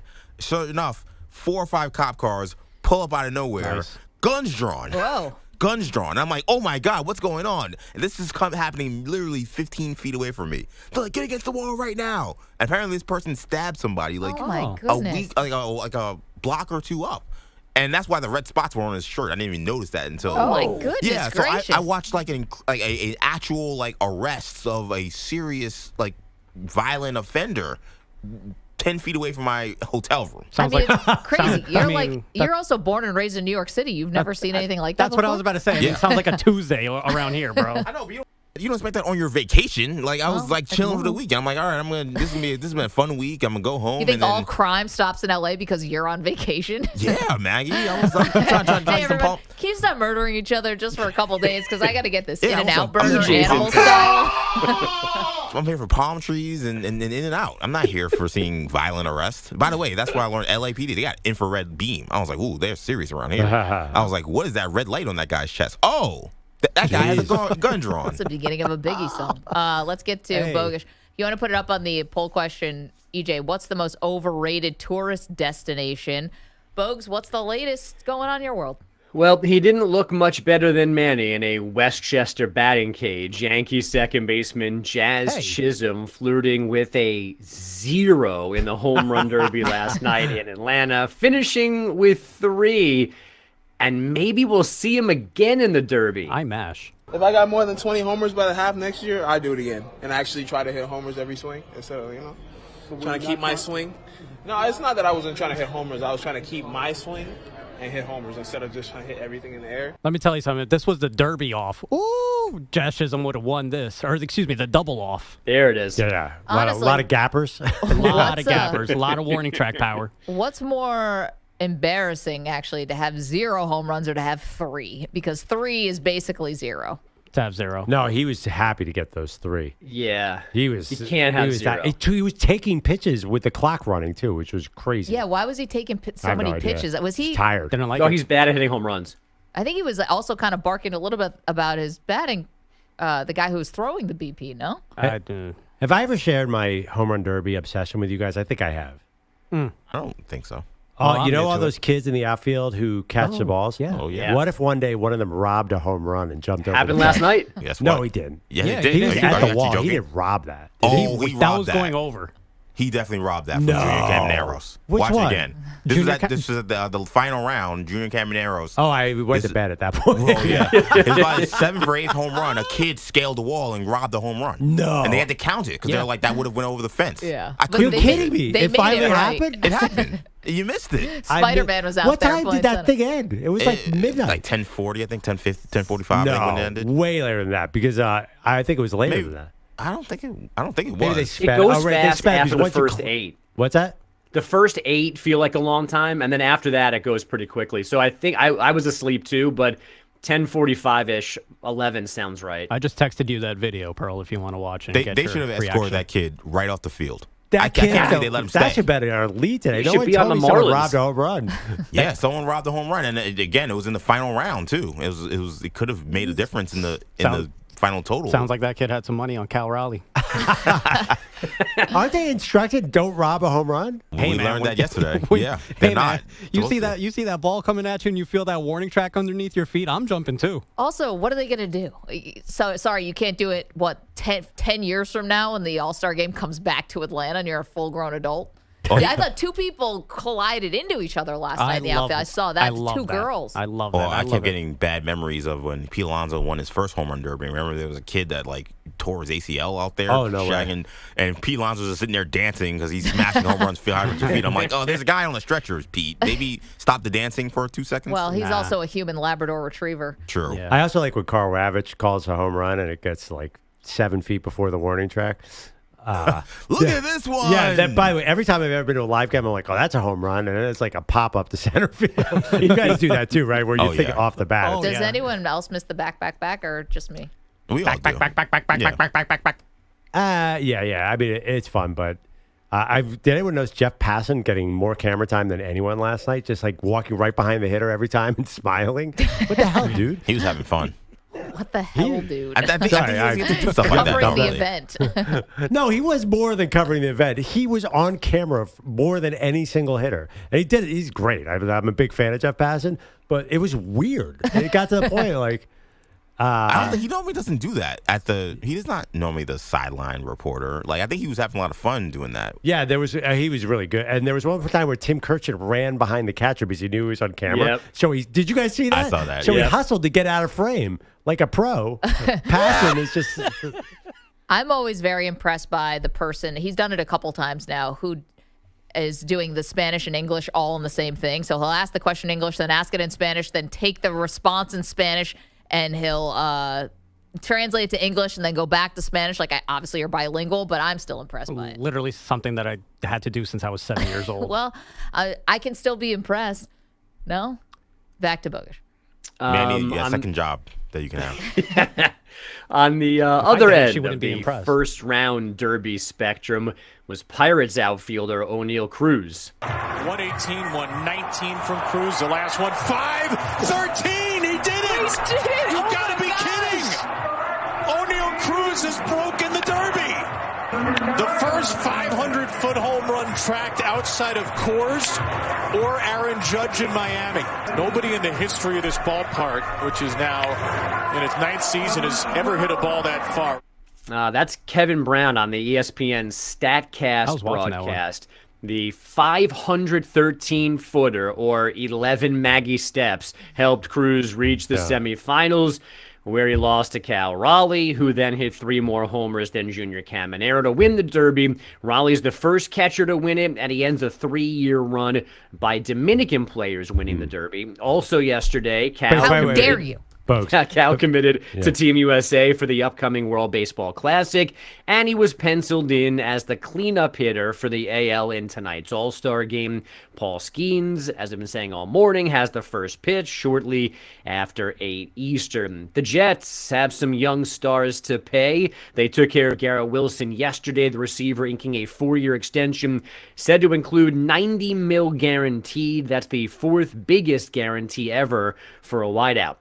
No snark this time, just news. Paul George had his right knee scoped yesterday after getting hurt during a workout. The Sixers say he'll be reevaluated near training camp in September. And Angel Reese had her 9th straight double-double last night, 22 points, 10 rebounds. But she and the Sky took a 91-78 home loss from the Mercury. Dewana Bonner led Phoenix with 22 and 11 boards. Guys, back to you. Sorry, Pearl, you want to say something? No. That was a great visual. Petrified head shake. No. Oh, yeah. No, I don't even remember what it was. Oh, all right. Yeah. Great story. I was saying something. I'm glad it's a TV show sometimes. No, I said Bogusch, and then I don't think you heard me. I did not. Yeah. No, it's totally fine. I had a funny comment about the home run derby that has escaped me. Okay. This is very funny from our chat, youtube.com/Infinity Sportsnet, where our own Andrew Kaplan was talking about Buddy Hield, kind of implying that the Roman Colosseum was overrated because Maximus from the movie Gladiator turns out is not a real person, and that ruined the experience for him. Now, Kaplan only imagining EJ vacationing in the most dangerous places in the world after that harrowing story about Los Angeles. By the way, I looked at a list of most overrated vacation destinations or tourists. Empire State Building, number 4. Yeah, Manny was right. Obvious. I have a finger on the pulse. That's what I have. You know what was number 2? The Mona Lisa. I get that. It's smaller than people think. It's not much. I haven't been more east of Babylon, New York, so I mean. But don't try to walk to Paris or anything. I like the Mona Lisa. I saw the Mona Lisa at the Louvre. Yeah, but I could see that being called overrated. Just because it's smaller. And the crowds are so big, you're never going to get up close. Also, that's the issue. The painting's not that great. That's the other thing. Like, there's nothing about that. We put value on the Mona Lisa. The Mona Lisa itself is just the Mona Lisa. But I think that's the issue, is that when you go to the Louvre, you have to be among what has to be 500 people packed into that room. Yeah. And you got to, like, slowly work your way through this crowd. Now, if you get to do one of the private tours or be one of the special people, you can actually get really close to it. Like, even when you're in that crowd, you're still about a good 40 feet from the actual picture. So getting your selfie, I was able to do it, but getting your selfie next to the Mona Lisa is a little tricky. Now, if you're one of those folks that got to just cut the line and just walk right up to it, which we saw a bunch of them, I was like, that's cool. You're getting a really close-up look to it. You pay for that. I think you have to pay for it. Or you know somebody. Yeah, Fast or you're famous. Get to the Space Mountain. Yeah, I and saw Carl Anthony also Towns was there last week with Jalen Brunson. They walked right up to the Louvre. And I was like, see, these guys, they got the... of course. If you are the unlucky person who's trying to see the Mona Lisa and you have to stand behind Carl Anthony Towns. For sure. Yeah, you're like trying to peek up. 7 feet tall. It's ridiculous. But also, Towns, baby, yeah. Mona Lisa is clearly an overrated painting. I don't even think this is a debate, right? Like, if you see, like, a Van Gogh, that blows you away. Oh, if you yeah, see the Mona sure. Lisa, it's just like a lady. There you go. 888-710-4ISN. We got to take a break. 888-710-4476. I think we are out of our depth on this one. I'm probably. not. I've studied many, many interpretations of the Mona Lisa. I took art history. I'm in on this. All right. Coming up, the most impactful non-quarterback this NFL season. Who is it? We'll tell you next. You're in a 5-minute break.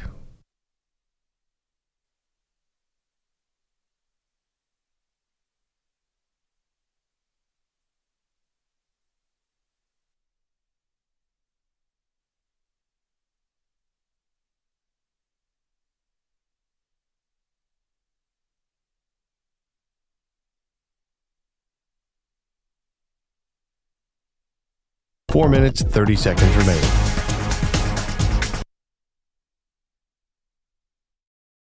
Ribeyes, but you always disappear.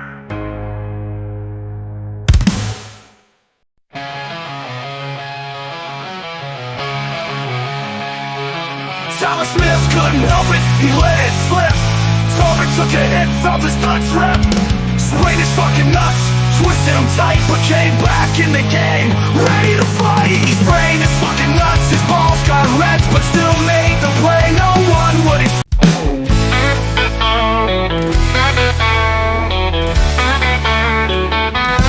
Oh, Uncle Sam's got his turkey day plans. Sipping bourbon from a can, yeah, that's his stance. He's got the Maggie and Perloff show on blast. Feeling thankful and tipsy, talking fast. Uncle Sam, he's the man with a drink in his hand and a wild family plan. Chatting up a storm about freedom and fuss, complaining about censorship and making a fuss. Late night vibes hitting up the show.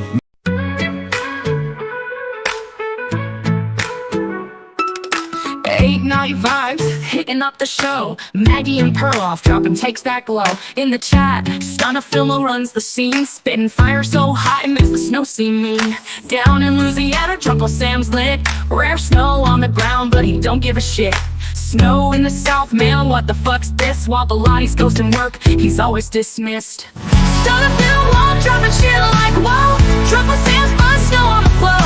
Daily says time to bust the plow now. While the Lottie's at home, chilling somehow. Filmo spitting truth, he's the chat's big hitter. Drunkle. Now Bailey rode into town with suspicion in his eyes, saying Kaplan's got a secret and he's hiding it inside. Zach Jobs lost in darkness, Ryan streams a mess. Chappelle Wolf's just a spinning wheel. Oh Lord, what a distress. But Maggie and Perloff, they shine so bright, like a star in the desert on a Texas night. Daily says it's shady, but I swear on my name, I just push the buttons, I don't play no games. Now Peter Bellotti, well he don't show, and that man's supposed to be running this show.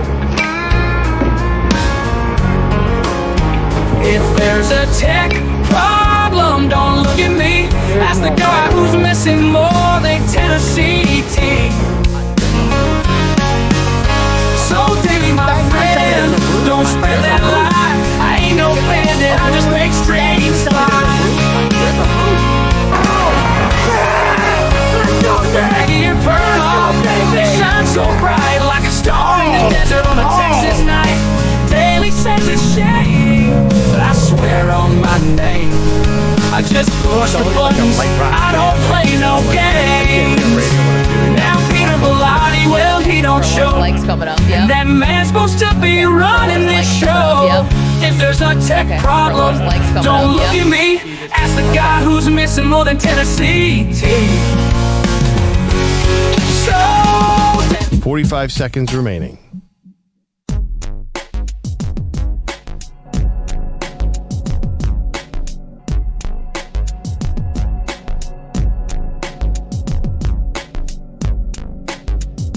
30 seconds remaining.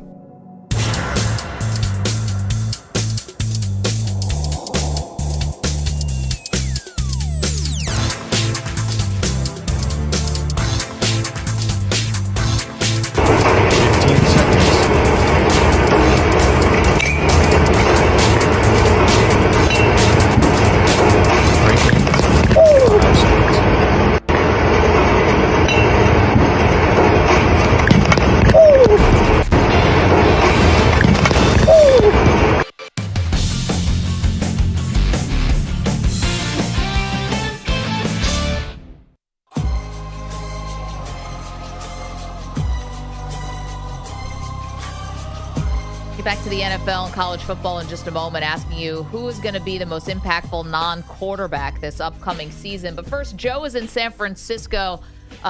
Bleacher Report put out a list, top 100 NBA players. All right, summertime, that kind of thing happens. But fans were up in arms because Kobe Bryant, they believe, was ranked too low.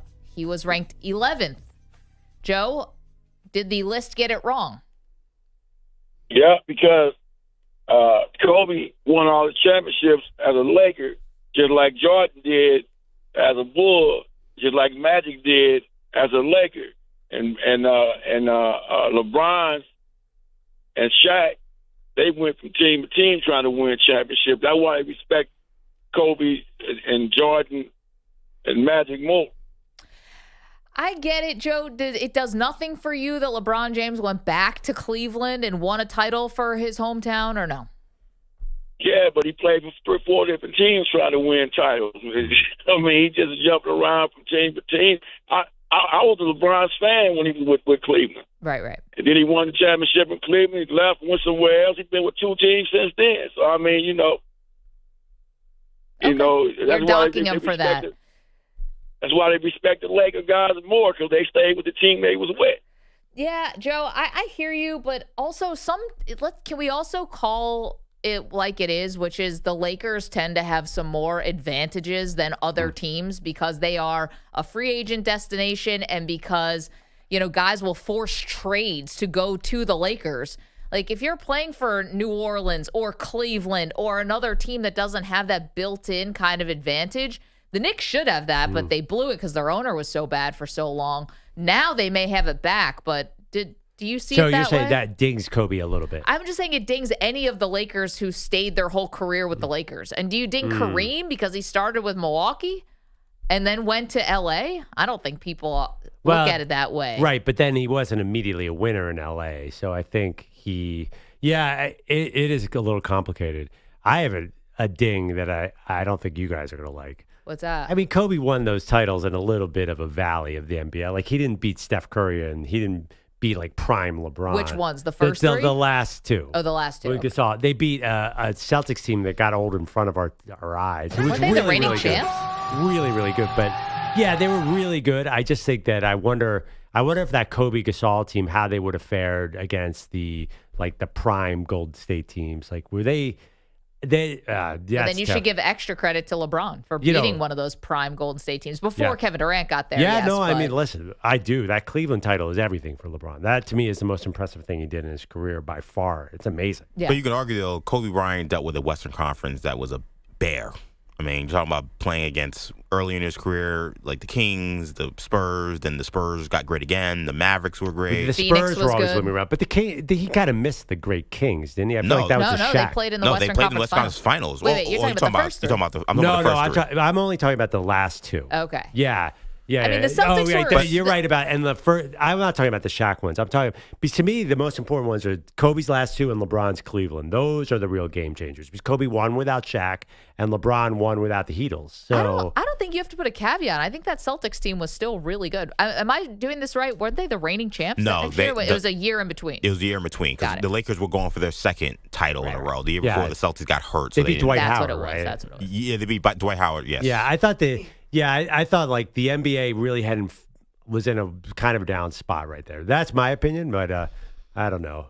I mean, you sort of judge by your competition. Yeah, I mean, before that, to beat the Magic, they beat probably the most talented Denver Nuggets team since this one that won recently with Melo. I wonder and why Chauncey you think Billups. that. Well, Melo and Chauncey Billups, that was a really good team. Pearl. Those are really talented teams. J.R. Smith ended up winning a title with LeBron James. And then they beat the Rockets. So weird. Like, today's show, it feels like EJ's making a strong case for the Miami Hurricanes and ACC, and now he's got a mellow take. What's next? Jalen Brunson is the best left-handed point guard on this list here? Yes, the Denver Nuggets were not a good team. Sure. Jalen Brunson's the best left-handed guard ever. Also, the Melo in New York years are not exactly a high point. He won one playoff series. I know, but I think New Yorkers My view childhood Carmelo memories. way more favorably than the rest of the world. That's my opinion. 888-710-4ISN, 888-710-4476. Okay, we'll get to the NFL, and Brett McMurphy from the SEC Media Days joins us.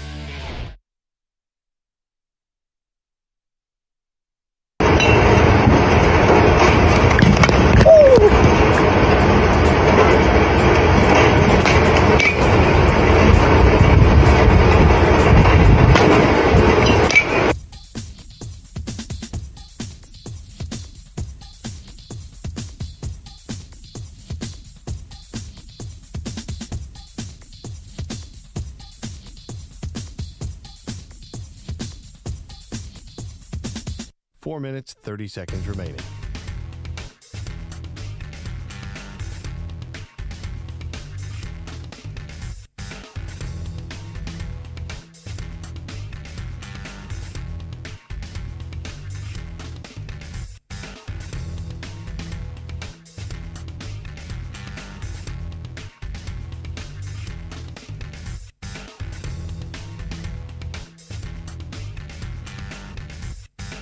Four minutes remaining.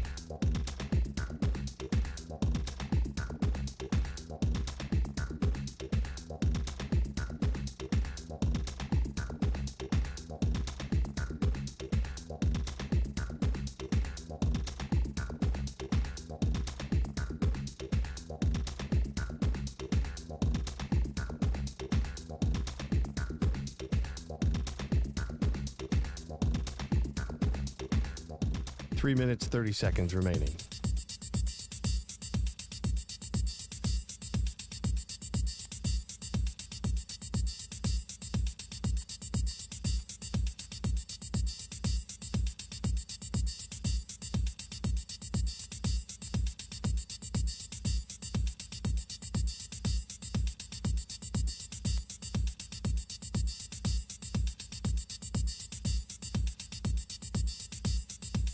Three minutes remaining.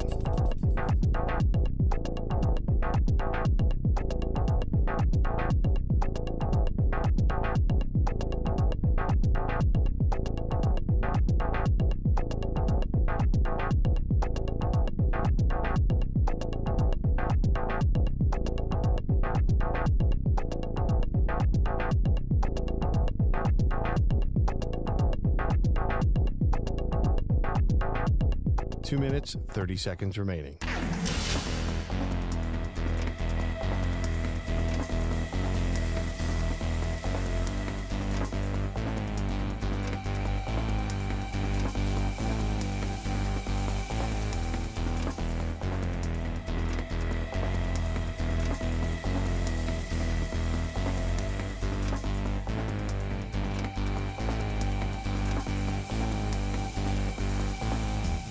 Two minutes remaining.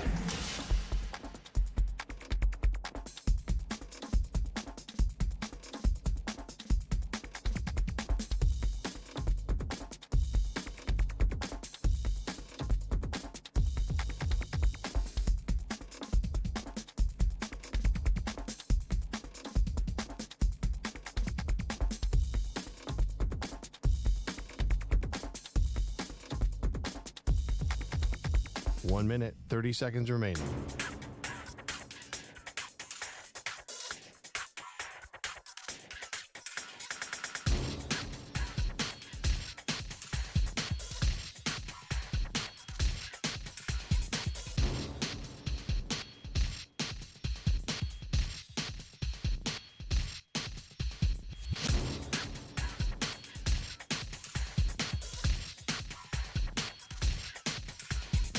One minute remaining.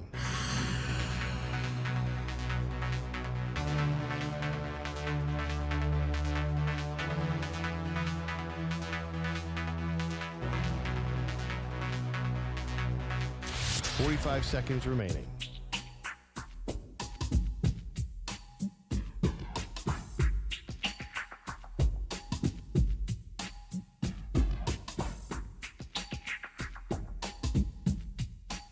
Seconds remaining.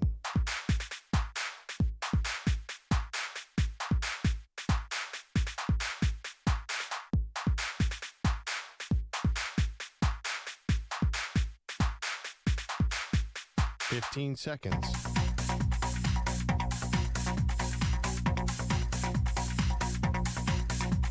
Break ends in 5 seconds.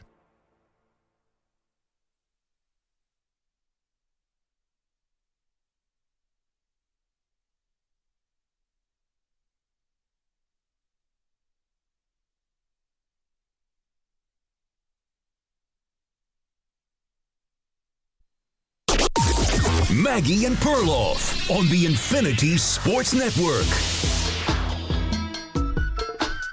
Well, how about this? Could Nick Saban be eyeing a comeback to coaching? Welcome to the show, Maggie Gray, Andrew Perloff. We're all a little bit surprised by this. Pearl, good morning. How are you? I'm good. Yeah, I mean, it makes sense and it doesn't make sense. You want to flesh that out? Well, he's of age. He turned 74 on Halloween.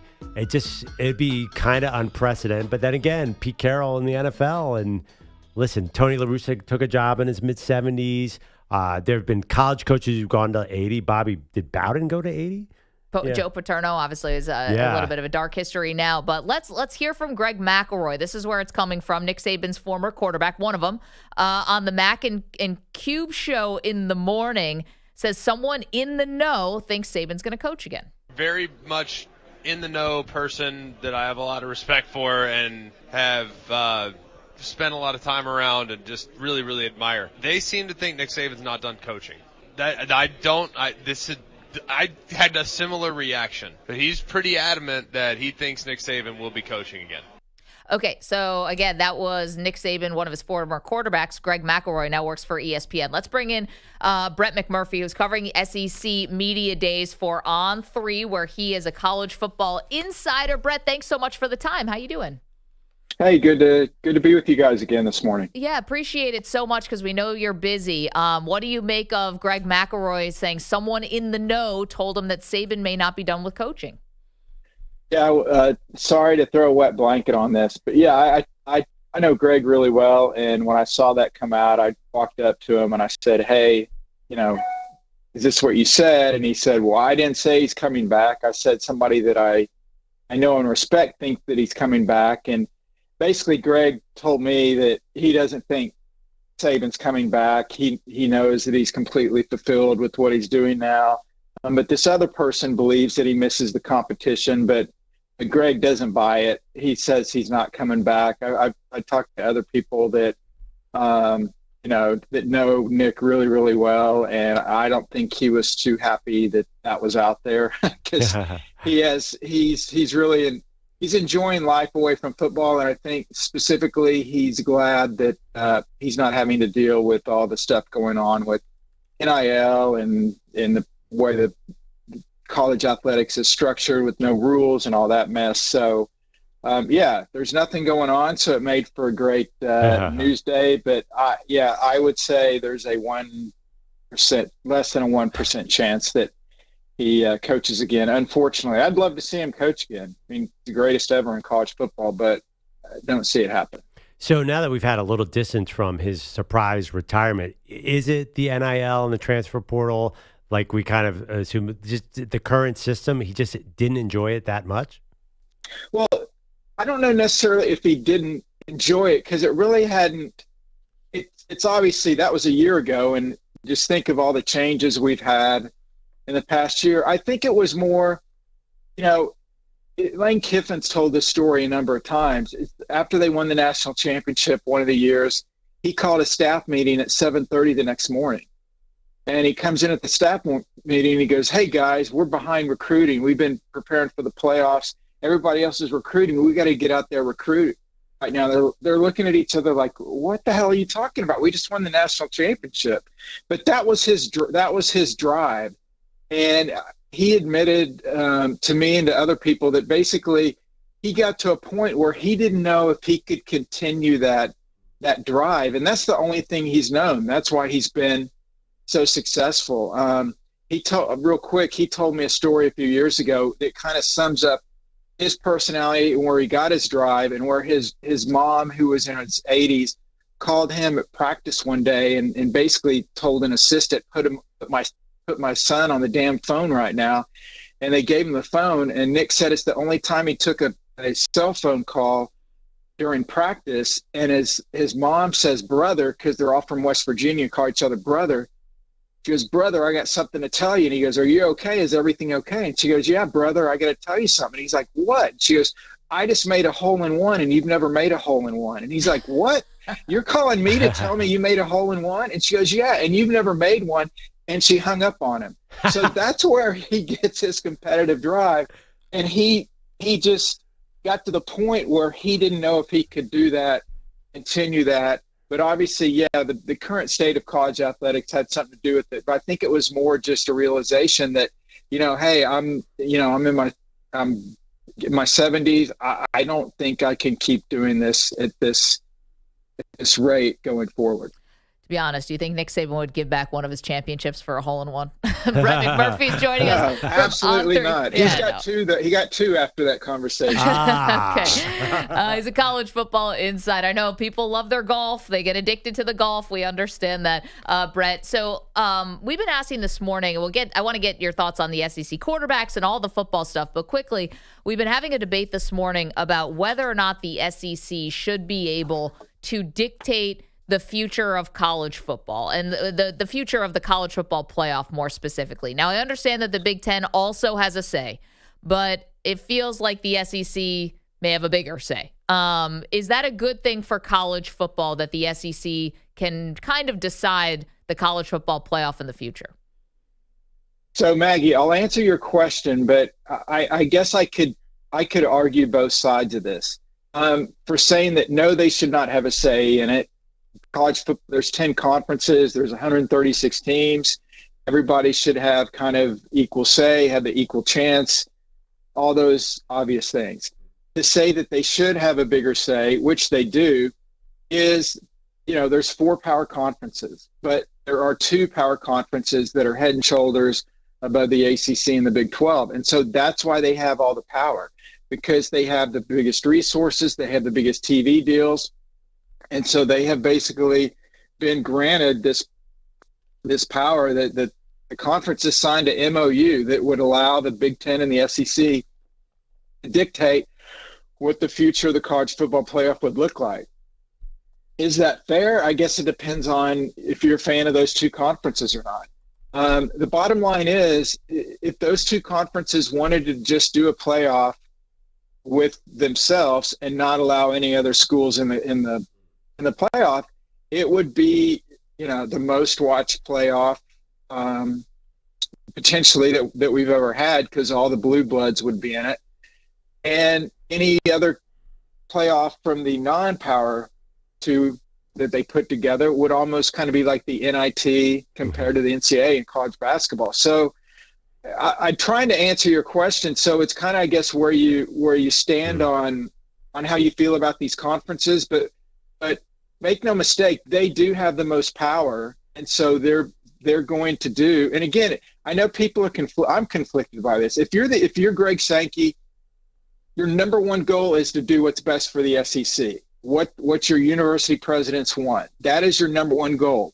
Unfortunately, it's not to do what's best for all of college football. Even though your decisions may impact the Conference USA, the MAC, the Sun Belt, Big 12, whatever, you can think about that, but you can't change you have to do what's best for your conference. And so that's kind of where we get down this rabbit hole of what they should do, and is it for the good of college football. And the same goes for every conference. Every conference is doing what's best for them. They're not worrying about the other conferences. The only difference is with the SEC and the Big Ten, when they make a decision that's what's best for them, it trickles down, starts the marble down the mountain, if you will, and starts the avalanche, and impacts so many other conferences and schools. All right, Brett, this is, I guess, a related question, because you can only ask this about the SEC. Which head coach has the most pressure to win a national title within the next 2 or 3 years? Man, that's a really good question. Not Georgia. Wow. I'd say it's a three-way horse race between Kalen DeBoer, Brian Kelly, and Steve Sarkisian. Sark's, come in at Texas. They've obviously an incredible, Arch Manning, all the hype with that, all the hype with Texas. They'll probably be picked to win the SEC. They'll be obviously a top 2 or 3 preseason team. LSU, Brian Kelly, the last 3 coaches at LSU, Nick Saban, Les Miles, and Ed Orgeron, all won national titles.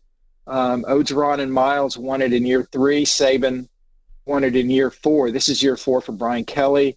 And then Kalen DeBoer, obviously, following Saban. Anything less than a national championship is going to be a disappointment. So I'd say it's those 3. I don't necessarily think one has more pressure than the other. I don't think any are on the so-called hot seat by any means, but certainly I think those are the 3. Now, if Kirby goes a few years and hasn't won another national title, I would add him to the list. But everybody else below that, look, a national title would be great, but I don't think their fan bases, if you're at Florida or Ole Miss or Texas A&M, you're not saying, we haven't won a national championship. It's kind of understood that they're kind of that next tier within the SEC. Brett McMurphy is joining us. We're talking about SEC football. He's a college football insider for On3. Arch Manning, you mentioned him. Is there any way, Brett, that the production can match the hype this season for Arch? Perfect question. I don't think so. I don't think so at all. I mean, I think Maggie, look, he's the favorite to win the Heisman. I don't think he'll win the Heisman. And look, it doesn't mean that he may not be the best player.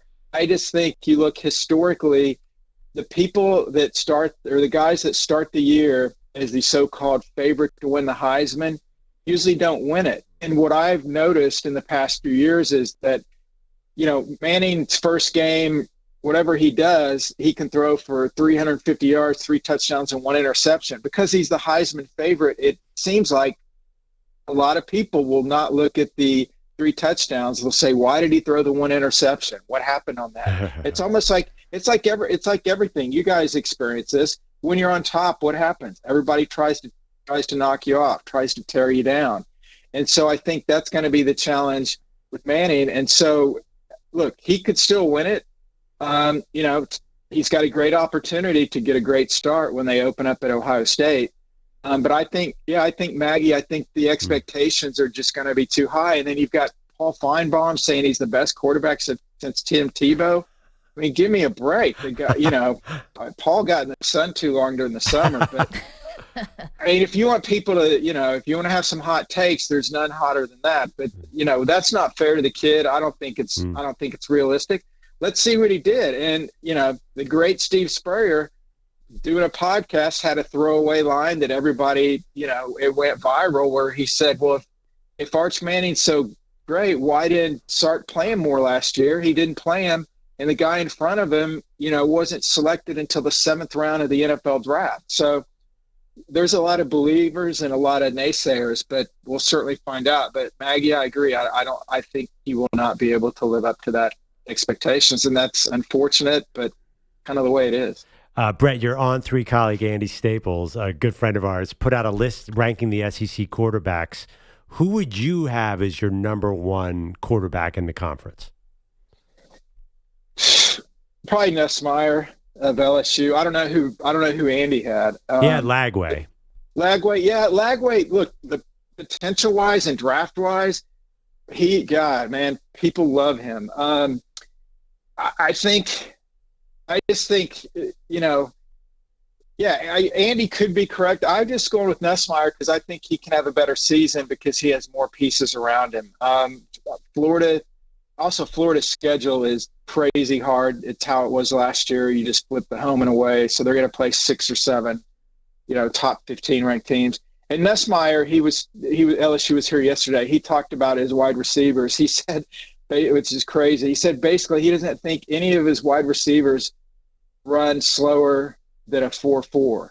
And he basically it's all speed. So basically he's just got to, get it out there and they'll go get it.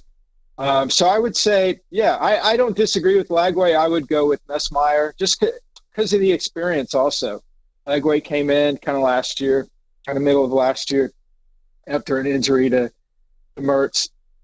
But, it's ironic who's the best quarterback, and, we didn't mention Manning, and that's not a shot at Arch. It's just, those other two guys have done it, have more, more experience. So I would put those guys in. And look, Norris at South Carolina is unbelievable. There's a lot of good quarterbacks in this league, but, that's why we play the games, I guess, to figure this stuff out. Brett, last one for you. And again, thanks for doing this. We know it's a really busy time of year covering the SEC Media Days and all the big power conference media days. So Ohio State and Michigan are your last two national champions. How big of a gap do you think there is between the SEC and the Big Ten this year? Is it a big gap? Do you think they're pretty even? What's your thoughts there? Well, it's funny because, the SEC's won 14 of the last 19 national championships, I think. And, there were some years where the SEC won that, and they were not a very good league. But you know what? Alabama was really, really dominant, and they won the national championship.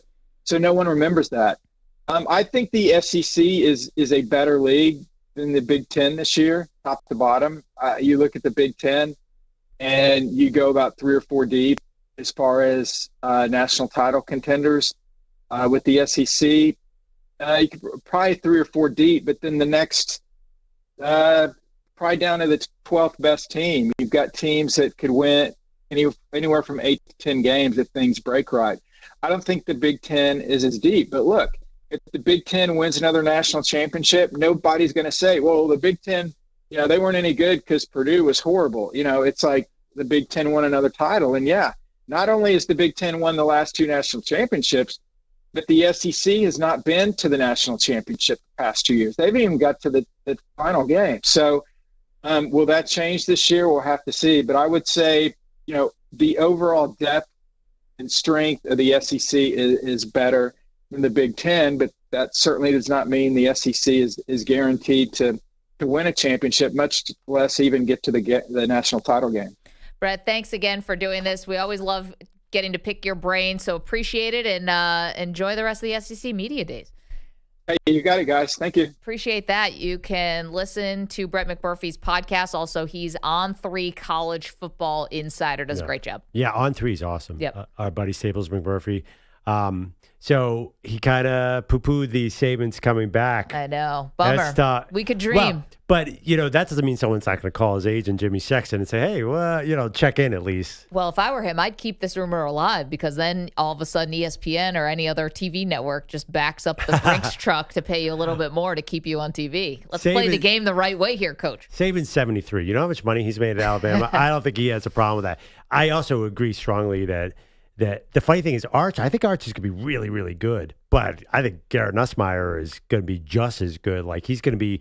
I think his answer was he's one of many good quarterbacks in the SEC. He's not transcendent. Yeah, I think DJ Lagway, who, by the way, you want a hot quarterback take. I was listening to our pal Andy Staples talk about how Lagway has more tools than Tim Tebow. Oh, yeah. Tebow couldn't throw. So that's actually not that great a compliment. I know, but when it's presented as DJ Lagway is a better quarterback than Tim Tebow, that gets people really upset. But did he say better or more tools? Well, then they had to parse it out. Yeah, I have more tools than Tim Tebow. Oh, come on. Okay, so Lagway, you've got Garrett Nussmeier, you've got Arch Manning, and you've got Lenore Sellers are kind of but also, too, like you go down to between 5 and 10 are these who's John Mateer, sure. Yeah, well, Mateer is going to be big.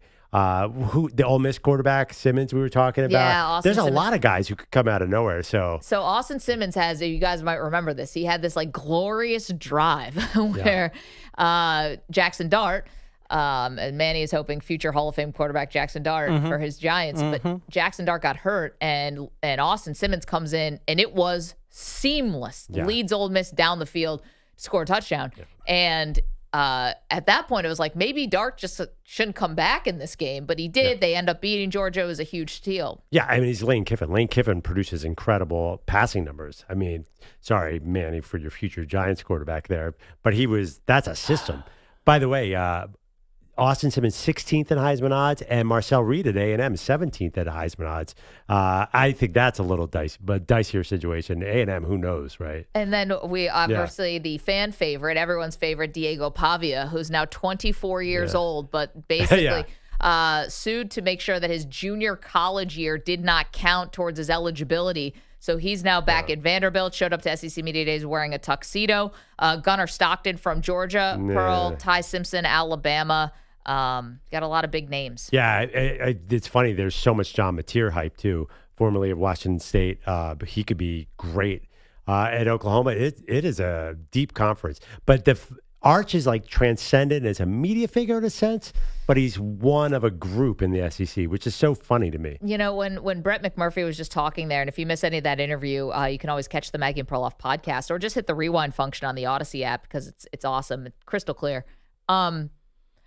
I kind of got a little sad for Arch, and I know nobody's crying for him because, you know, I'm sure life is pretty awesome for Arch Manning. But when he was saying that the expectations are so high for him, like if he throws for 3 touchdowns and 350 yards but throws 1 pick, everyone's just going to be looking at the 1 interception. By the way, that's not going to stop. Like, you think the hype is big for Arch now. Imagine if he decides to actually come back to college next year. And then goes to the NFL. Like, he's never going to outlive this. He's going to have to basically be the greatest quarterback of all time to somehow, live up to this, I guess. Well, I don't disagree with you, but I do think Mannings are wired differently. Like, Eli never seemed to care one way or the other about his last name. I mean, I think, and Arch seems pretty chill. Like, I think that they kind of can handle this, right? I mean, Arch has been famous since he was a sophomore in high school. Yeah, I guess with Eli, though. Arch is coming out. You know, we never had to, Eli did go to Ole Miss, so he was following there in the footsteps of his dad. So, yeah, that's a big shoulder, load to shoulder. But Arch then Manning. He won pretty early in his NFL career. Yeah. There were, it kind of got the monkey off his back. But he's so, he's Eli. He's just doesn't, fourth quarter of the Super Bowl, he's like, I'm just out here throwing the pigskin around. I don't know. They just seem oblivious to it. Yeah. Because they are Manning. But I don't think Peyton Manning felt that way. I think Peyton felt all the pressure all the time. Yeah. I don't know why. It doesn't seem like that in the playoffs sometimes. Feeling bad for Arch Manning just doesn't sound right. Because he's, Arch Manning. He's he's got $20 million in the bank. He's super good looking at University of Texas at Austin, and he's going to be the number 1 overall pick. Like, why would you feel bad for that guy? He's the one guy in America you don't feel bad for. I guess, I don't know. Because even if he's good, if he's not amazing, it's going to feel like a disappointment. I mean, I think you bring up the question, if you could switch places with any human being in America right now, would it be Arch Manning or be, I don't know, like a number 1 recruit, like Cooper Flagg or Wembanyama or Anthony Edwards? I don't know, who do you want to be? Like, Arch Manning's got to be high up on that list. He's he's got everything. He's way better looking than his uncle. So he's got that going for him? Remember that picture where all the Texas quarterbacks were shirtless? He's shredded. Well, he's also just like a in-shape teenager. 888-710. Eli and Peyton never were like that. No, Arch has got it all. I'm so surprised. You feel bad for Arch Manning. No, I mean, it's going to be tough for him. He's in the shadow of his uncles, and in this era of football, I don't know. The shadow of his uncles and his grandfather is going to loom large. Uncles won nothing in college, so he's got that too. Doesn't matter. It's almost like they're comparing his uncle's NFL career now being superimposed onto Arch's college career. 888-710-4ISN, 888-710-4476. All right, appreciate Brett McMurphy there. We've got to take a quick break, but in just moments, coming up, we will give you some of Brian Kelly's hottest takes from yesterday. The LSU coach has a brand new approach to football and the Bayou. It's M&P. I'm here with my family. You're in a 5-minute break.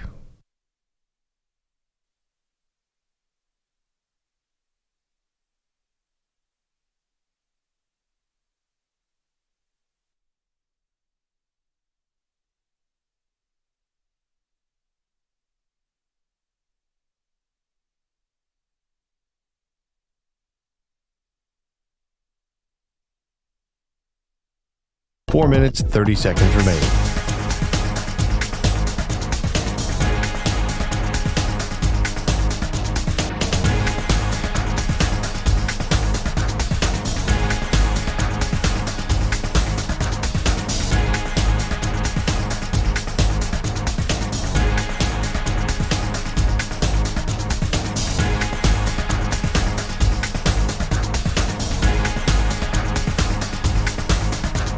Four minutes remaining.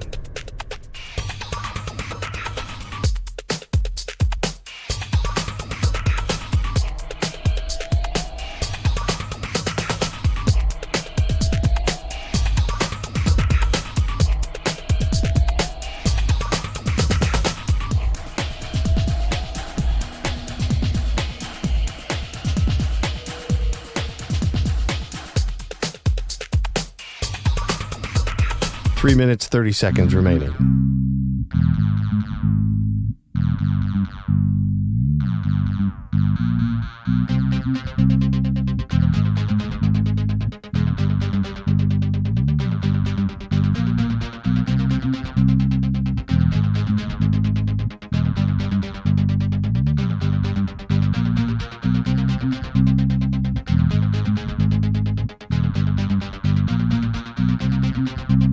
Three minutes remaining.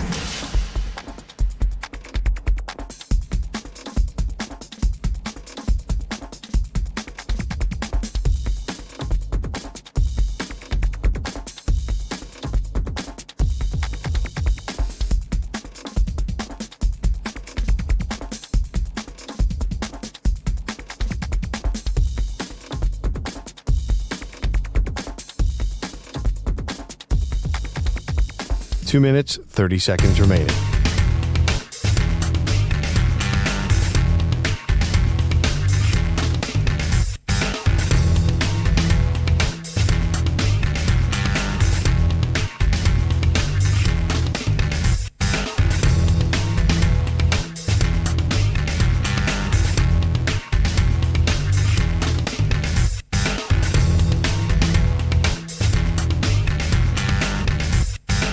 Two minutes remaining.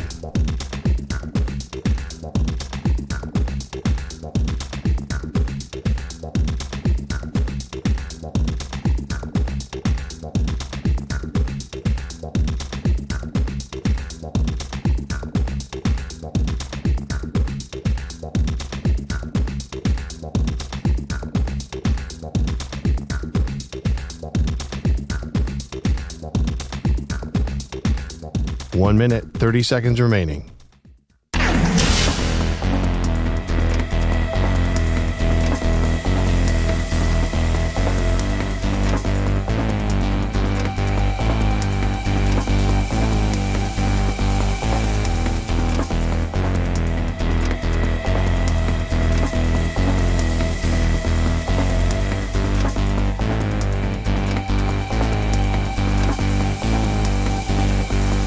One minute remaining.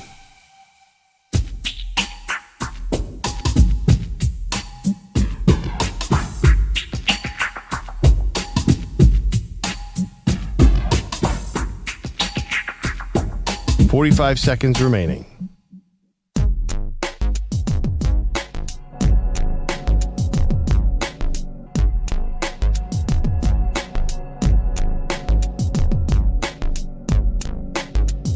.30 seconds remaining.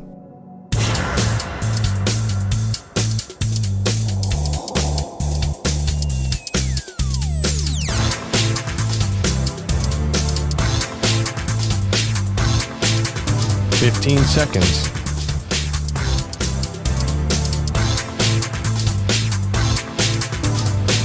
Break ends in 5 seconds.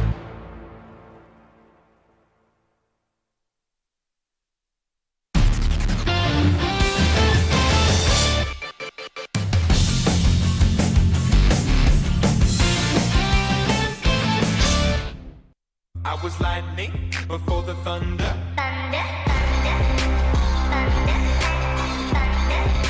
All right, the Defensive Player of the Week is brought to you by Navy Federal Credit Union. Our members are the mission. So we've been going a lot of WNBA lately because there are not a ton of sports going on. I watched Caitlin versus Paige this weekend, and there was no defense played whatsoever. It was glorious. So it can't be that game. Maggie, got any choices here? Yeah, I mean, maybe it was like the dipstick kid from last night at the home run derby robbing Junior Caminero in the final round of a home run, but they awarded it to Caminero. We're also irrationally angry at this teenager. It looks like a teenager. I don't know why. It's got to be something WNBA. What else? Who else is playing? Well, baseball played this weekend. I know. I'm trying to think of anyone who robbed any home runs or amazing. I mean, Cody Bellinger's been pretty amazing defensively lately. Oh wait, didn't Kyle Tucker literally rob Cody Bellinger of a 4 home run game? Oh yeah. That didn't hit your guys' TL, huh? No, it did. No, it did hit mine. Are you crazy? The Cubs are one of the best stories in the league. Well, yeah, I guess I'm crazy. I have no idea. EJ, who'd you pick? So the defense player this week is Bobby Witt, who made a spectacular play on Saturday to rob a hit from one of my New York Metsies. Out of the bullpen about how he thought it changed his arsenal. There's a great play from Bobby. In time for the out. Wow. Bobby Witt Jr., one of my favorite players who's not a Met, went into the hole, and Derek Jeter, flew into the air and threw an absolute seam to first base, getting, I believe that was Brett Beatty out at first. Bobby Witt Jr., an all-star, a superstar, and unfortunately hurt my Metsies there. So I'm giving Bobby Witt Jr. Defensive Player of the Week. He's good at that baseball thing. Yeah, he's really good. Oh, God. I'm pulling it up, but I'm stuck behind an ad. I can't see it yet, but it looks awesome. Well, take EJ's word for it. He made this play look so easy. Yeah. I can't even I just knew this was a single, and it was not even close. We were asking this question yesterday. Did we ever come to a consensus? Yeah.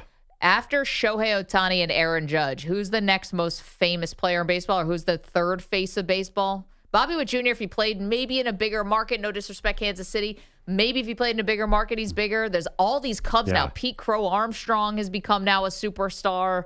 Bobby Witt Jr., by the way, is in mid-left field by the time he makes this throw. Crazy. I do have it up. It's crazy. Who's the third face of baseball? I have my... Is it still like Clayton Kershaw? Is it just someone who's been around? I think it's a Mookie or Freeman conversation. So another Dodger. Wait, we're taking Shohei Ohtani and Aaron Judge as 1 and 2. Yes. Right. So I think it's, and honestly, I think Mookie Betts is so likable. We forget about him a little bit. But I pulled up the jersey sales, and it goes Shohei, Aaron Judge, Freeman, Mookie. So, and that's this year. And people have had their jerseys.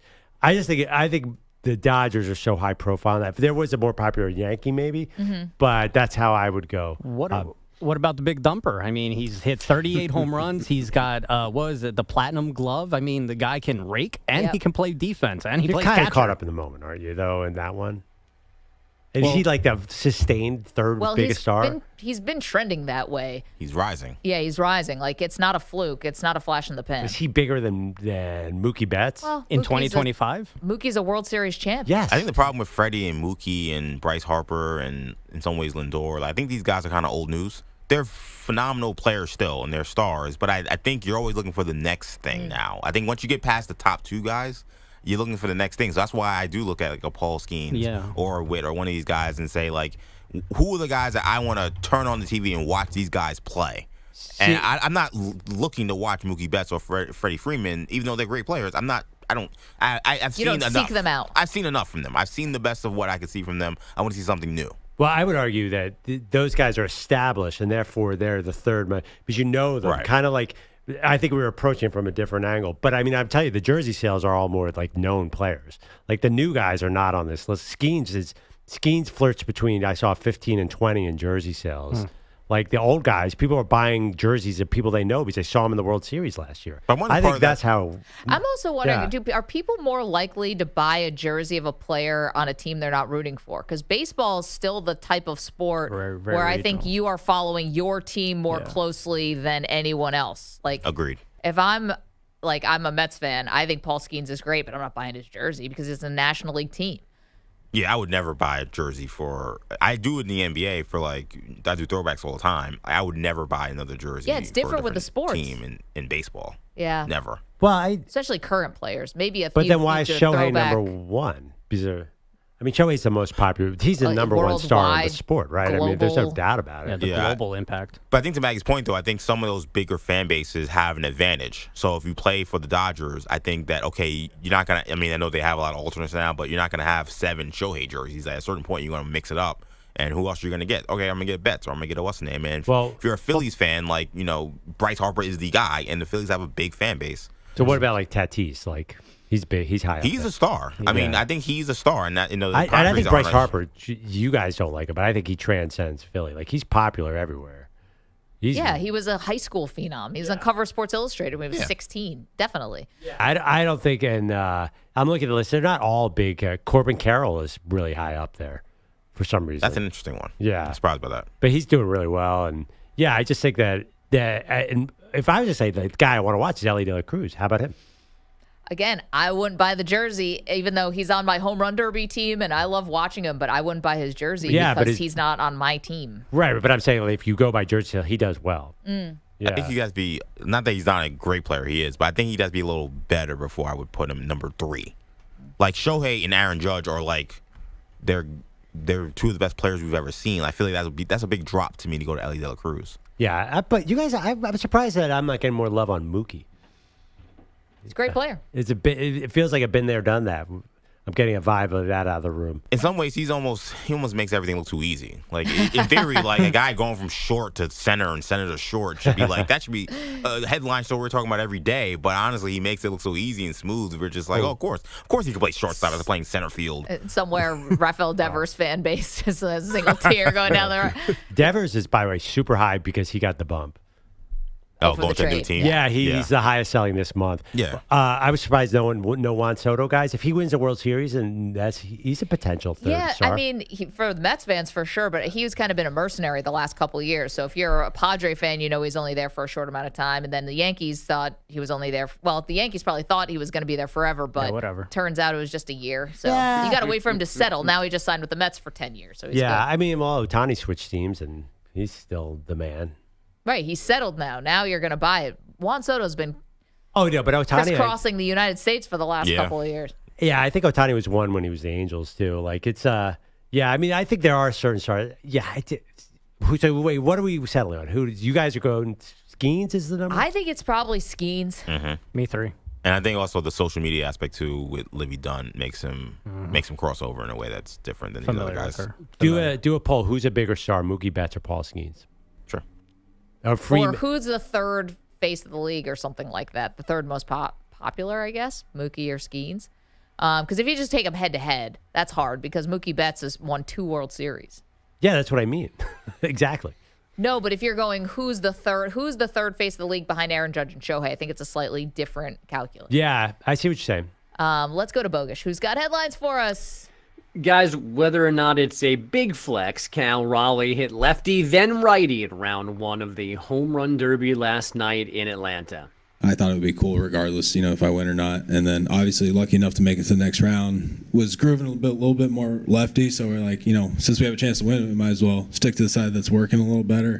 Sticking lefty worked well enough to get Raleigh the Derby title. He's the first catcher to win it and the second Mariner, joining Ken Griffey Jr. But it almost didn't happen. Raleigh, the benefactor of a StatCast measurement, breaking a first-round tie with Brett Rooker because his longest homer was roughly 0.8 of an inch longer than Rooker's. So that's one complaint. Rooker also thinks he should have had a few more swings. I think we were shorted two balls there. I think I didn't get 2 pitches that I think I was allotted.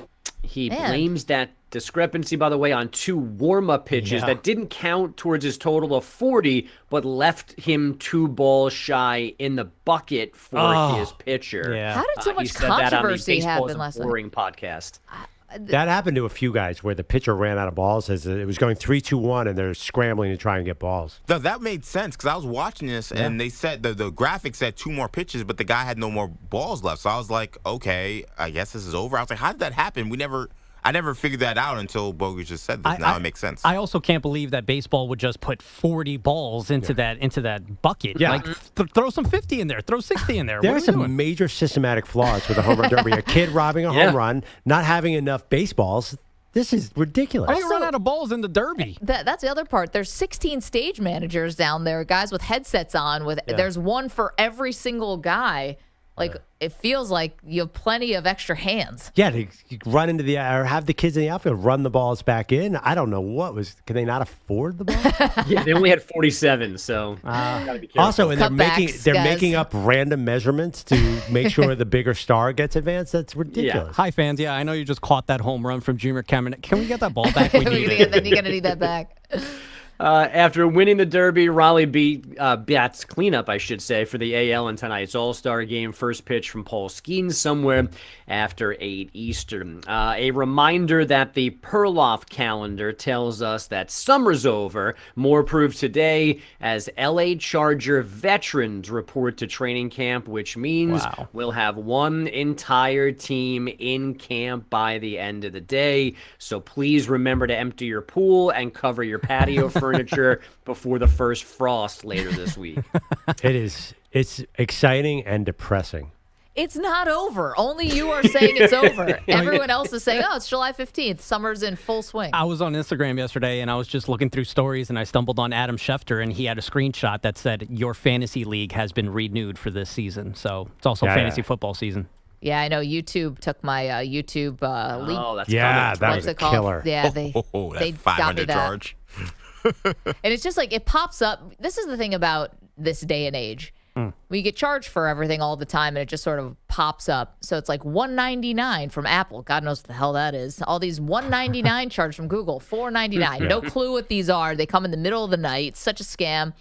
And then all of a sudden, boom, $500 from YouTube. I'm like, yeah, that's not the same. Oh, my goodness. Yeah. Sounds like I'm sticking with Red Zone.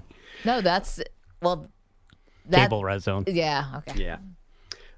Some soccer/football news now. J.J. Watt and the entire ownership group of English club Burnley have completed their takeover of Spanish club Espanyol.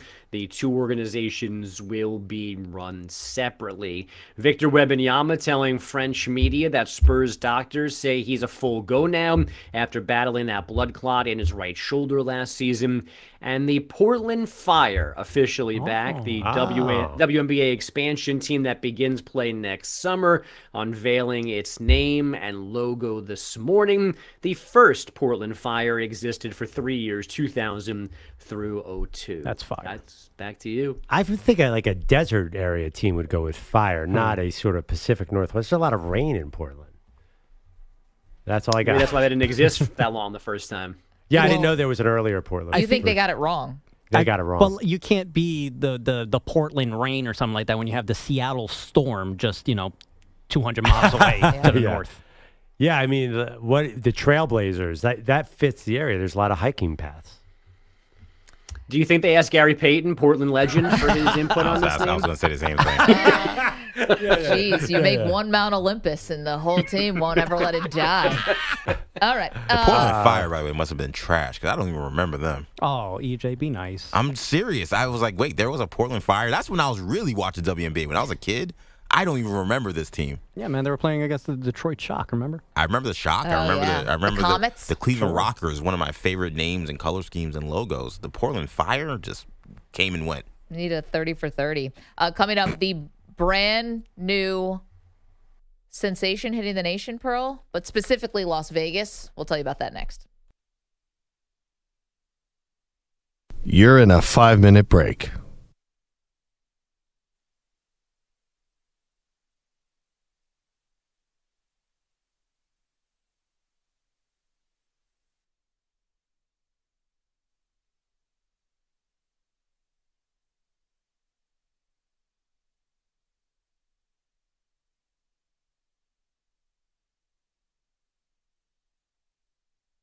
Four minutes, 30 seconds remaining.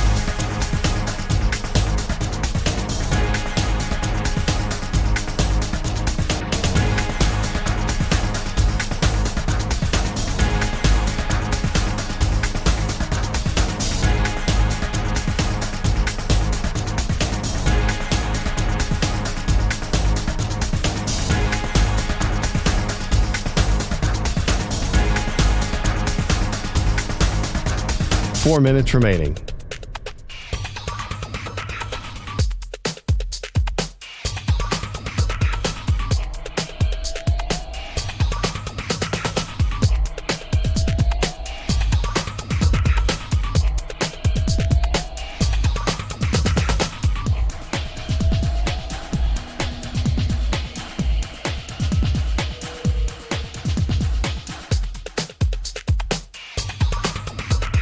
3 minutes, 30 seconds remaining.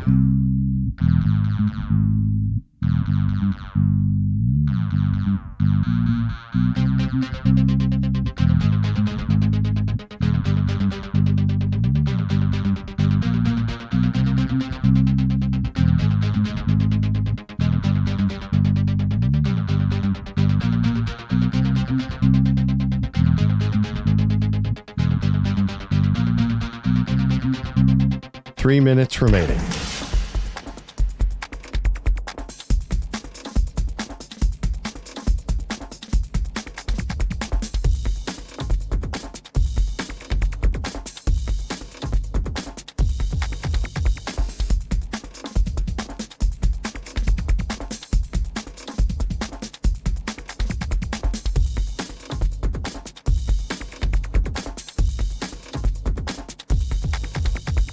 Two minutes, 30 seconds remaining.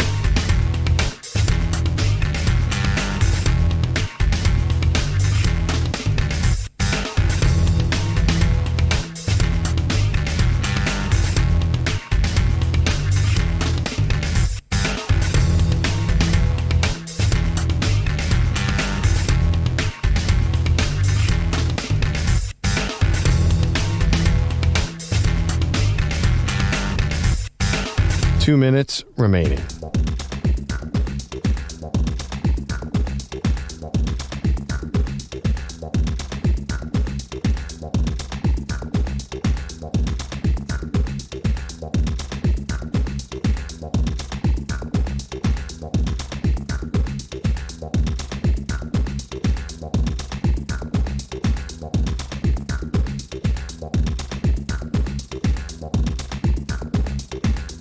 One minute, 30 seconds remaining.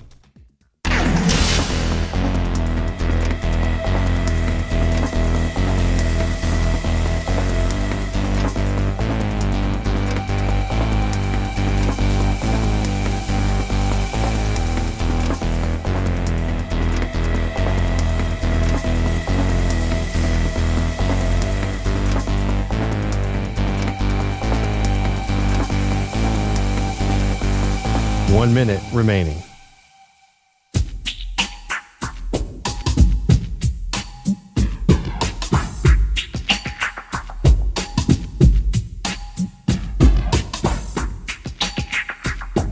.45 seconds remaining.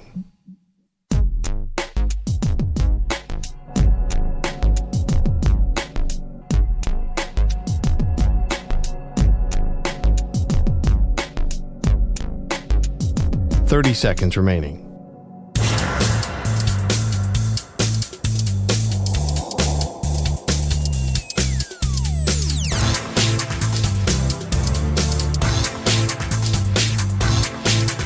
.15 seconds.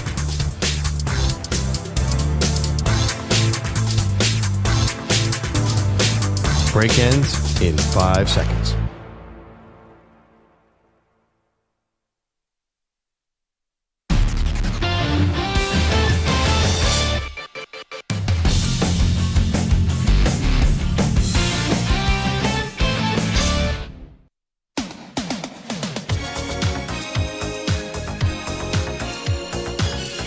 Welcome back. Maggie Gray, Andrew Perloff. Before we get to the newest craze hitting Las Vegas, Pearl, get some answers to our question here. What's the most overrated tourist destination? Because Buddy Hield not sold on the Roman Colosseum once he found out that Maximus from Gladiator was not a real guy. Not sure how that's the Colosseum's fault. Womp but womp. Anyway, shout out to Buddy. Okay, got some responses for you. Kurt said the Grand Canyon. Said exactly like Clark Griswold Really? at vacation. That's You're not going good for there. your vacation. It's Grand Canyon is underrated, overrated. I've never been there. I don't know. EJ, you said you've been, right? I've never been. Oh. People who have been say that they love it. I don't Yeah, know. I've never. I know anyone. That who's seems been unlikely to me. Okay. Go ahead. Las Vegas, says David. No way. Mount Rushmore. Never seen it. Never been there. Hoover Dam. Have been to the Hoover Dam. I don't think that's that highly rated, though. I think the McCombs Dam is way better than the Hoover Dam. It's a local cut. I thought the Hoover Dam, listen, when you're comparing it, would I rather be drunk at the pool in Vegas or at the Hoover Dam? Well, yeah, the Hoover Dam's going to lose there every time. But on its own, well, I don't think terrible. the Hoover Dam is. The Dam I don't think it's got that much hype. Like the Grand Canyon's got a lot of hype. That's a number 1 seed. The Hoover Dam doesn't have expectations. Like a 1 seed. It's like, oh my God, let's plan our whole vacation around seeing the Hoover Dam. How about Disney? Says Chris. Going Disney World? I don't know. I really enjoyed Disney World myself, but I haven't been there since I was about 6 years old. Niagara Falls. That's not true. Niagara Falls is majestic. I enjoy Niagara Falls, especially if you go to Clifton Hill right across in Niagara Falls, Ontario. Yeah. Lots of things to do there. And anywhere in Florida, says Jerry. Oh, wow. Yeah, no way. disagree. Florida rocks. That's me. No, West Coast Florida rocks. Pensacola? East Coast I'm not as into. All right. Give me the South Beach, baby. Oh, no way. You got to go to the west side. Is gorgeous. I like the west side of Florida, too. Oh, yeah. Marco says Nashville. He said he liked it, but he got sick of it after 3 days. All they did was go to bars. Oh, yeah. I mean, what a concept. Quit complaining. Well, that's kind of like Vegas. Like, how much Vegas can you do? Fair. Speaking of Vegas, thank you for that transition. So it's come to our attention that there's going to be a new fun game in Vegas. Now, it's not on the casino floor, Pearl, yet, but it's going to be a fun suite, and it comes with like its own dealers and stuff like that. It's not blackjack. It's not baccarat. What is it? It's Uno, Manny. Uno is coming to Las Vegas. They're putting a new suite in where you can go play Uno with a professional dealer. Now, again, you can't gamble on it like, blackjack, but that's going to be the new fun, exciting game. What do you mean you can't gamble on it like blackjack? It's not like technically on the casino floor. I don't think it's being regulated by the Gaming Commission in Las Vegas. It's just a fun pop-up that they're putting like professional dealers there for your Uno game. It's kind of like a fun installation. Oh, so they're not playing for money? Not yet. No, not yet. Not yet. It's still family game night for now, but it's getting souped up with a fun suite in Las Vegas. I saw the headline, Uno's coming to Las Vegas. I assumed it was money. Then what are we talking about We're here? talking about, this is the 1.0 version. And, just like how Uno now has DOS, at some point we are going to get closer to Uno being on the casino floor. But the question really is, of all the family game night games, if you could put one in Vegas that you could gamble on, which one would you want it to be? Jenga. Well, that's not bad. Oh, yeah. Oh, I would personally like to play Trivial Pursuit. Oh, because you're so good at it? This is a flex how smart you are? No, but combined with the fact that I played the old game so much, I knew all the questions by heart. The answer is always the Chicago 7 for anything. We'll try to be less nerdy. Yeah, Trivial one- Pursuit. How about Scrabble? I was going to say, there's one game I feel like that's just lined up to be a Vegas entity. That's Monopoly. It takes so long, though. It is blind luck, too. I mean, there's a lot of luck. Yeah, well, I think Vegas likes that. They want something that's not so lucky. They want to win. That's one that they can win. That's what I would win? Scrabble, I find impossible. When you're playing against someone who knows what they're doing in Scrabble, it is terrifying. It's all about the 2-letter words. I'm telling you. You got to know the 2-letter The word cat gets you a lot of points in Scrabble. Are you playing in English or Spanish? Mhm. Gato or cat? Meanwhile, I'm also playing with a 4-year-old. Oh, smart. I think Jenga. That could be a good idea. Yeah, that's a spectacular idea. I Have just a don't couple of brewskis, I knock don't over know. some blocks. I don't see how the house That's is a lot always of going to stress. win. That's a lot of stress. Jenga. With actual money on Jenga. Jenga's stressful without any money involved. I mean, I get really tense. Who doesn't love stress? Well, it's not exactly how we like to vacation. We're a big, there are a couple games we play, categories. I don't know how you would gamble on that because it's always, I don't know if you've ever played that, but you have to think of a word that starts with a certain letter, like kangaroo for K. And every time there's an argument about whether you cheated or not. Yeah. Yeah, like that's the thing with any of these games. Like the rule, even Uno. Has anyone ever not cheated at Uno? I cheat all the time. God, you don't hide cards in Uno? I had friends over about a couple months ago, and there was the fights worst. over what the actual Uno rules are. Yeah, sure. The whole written idea down. of can you stack colors and numbers? They and say no. What about- you're not supposed to, and yet someone came to my crib and was like, "Oh no, you definitely can do this," and it was a whole big fight. What about Before when we I blinked. chewed out my 6-year-old daughter for not calling Uno when she had one card left? That was an ugly scene. Yeah, Uno is controversial. I was just going to ask you, do you let your kids win at Yes, stuff? and sometimes it's harder work to let them win. How about Chutes and Ladders? I mean, Shoots and Ladders, classic. Candyland. What about Twister? Shari, It's you a ever little play Shari? Yeah, sorry's good. Twister at the casino? Twister at 3 a.m. at a casino is going to be wild. It could be lawsuits. Definitely lawsuits. Or it could go. It could be a late night club if you know what I'm saying. How'd you meet? Olympic Gardens Twister. Raucous game of Twister. Thank you, EJ Stewart. And then we eloped. Rodriguez. We walked down the street to the Little White Chapel. Elvis wedding. Perloff and I went to one. EJ was there too. It was a good time. Thank you very much. Whatever happened to that couple? Thank you, Andrew Bogusch, Andrew Kaplan, we those coffee drinkers, Brett McMurphy, who joined us. See you tomorrow.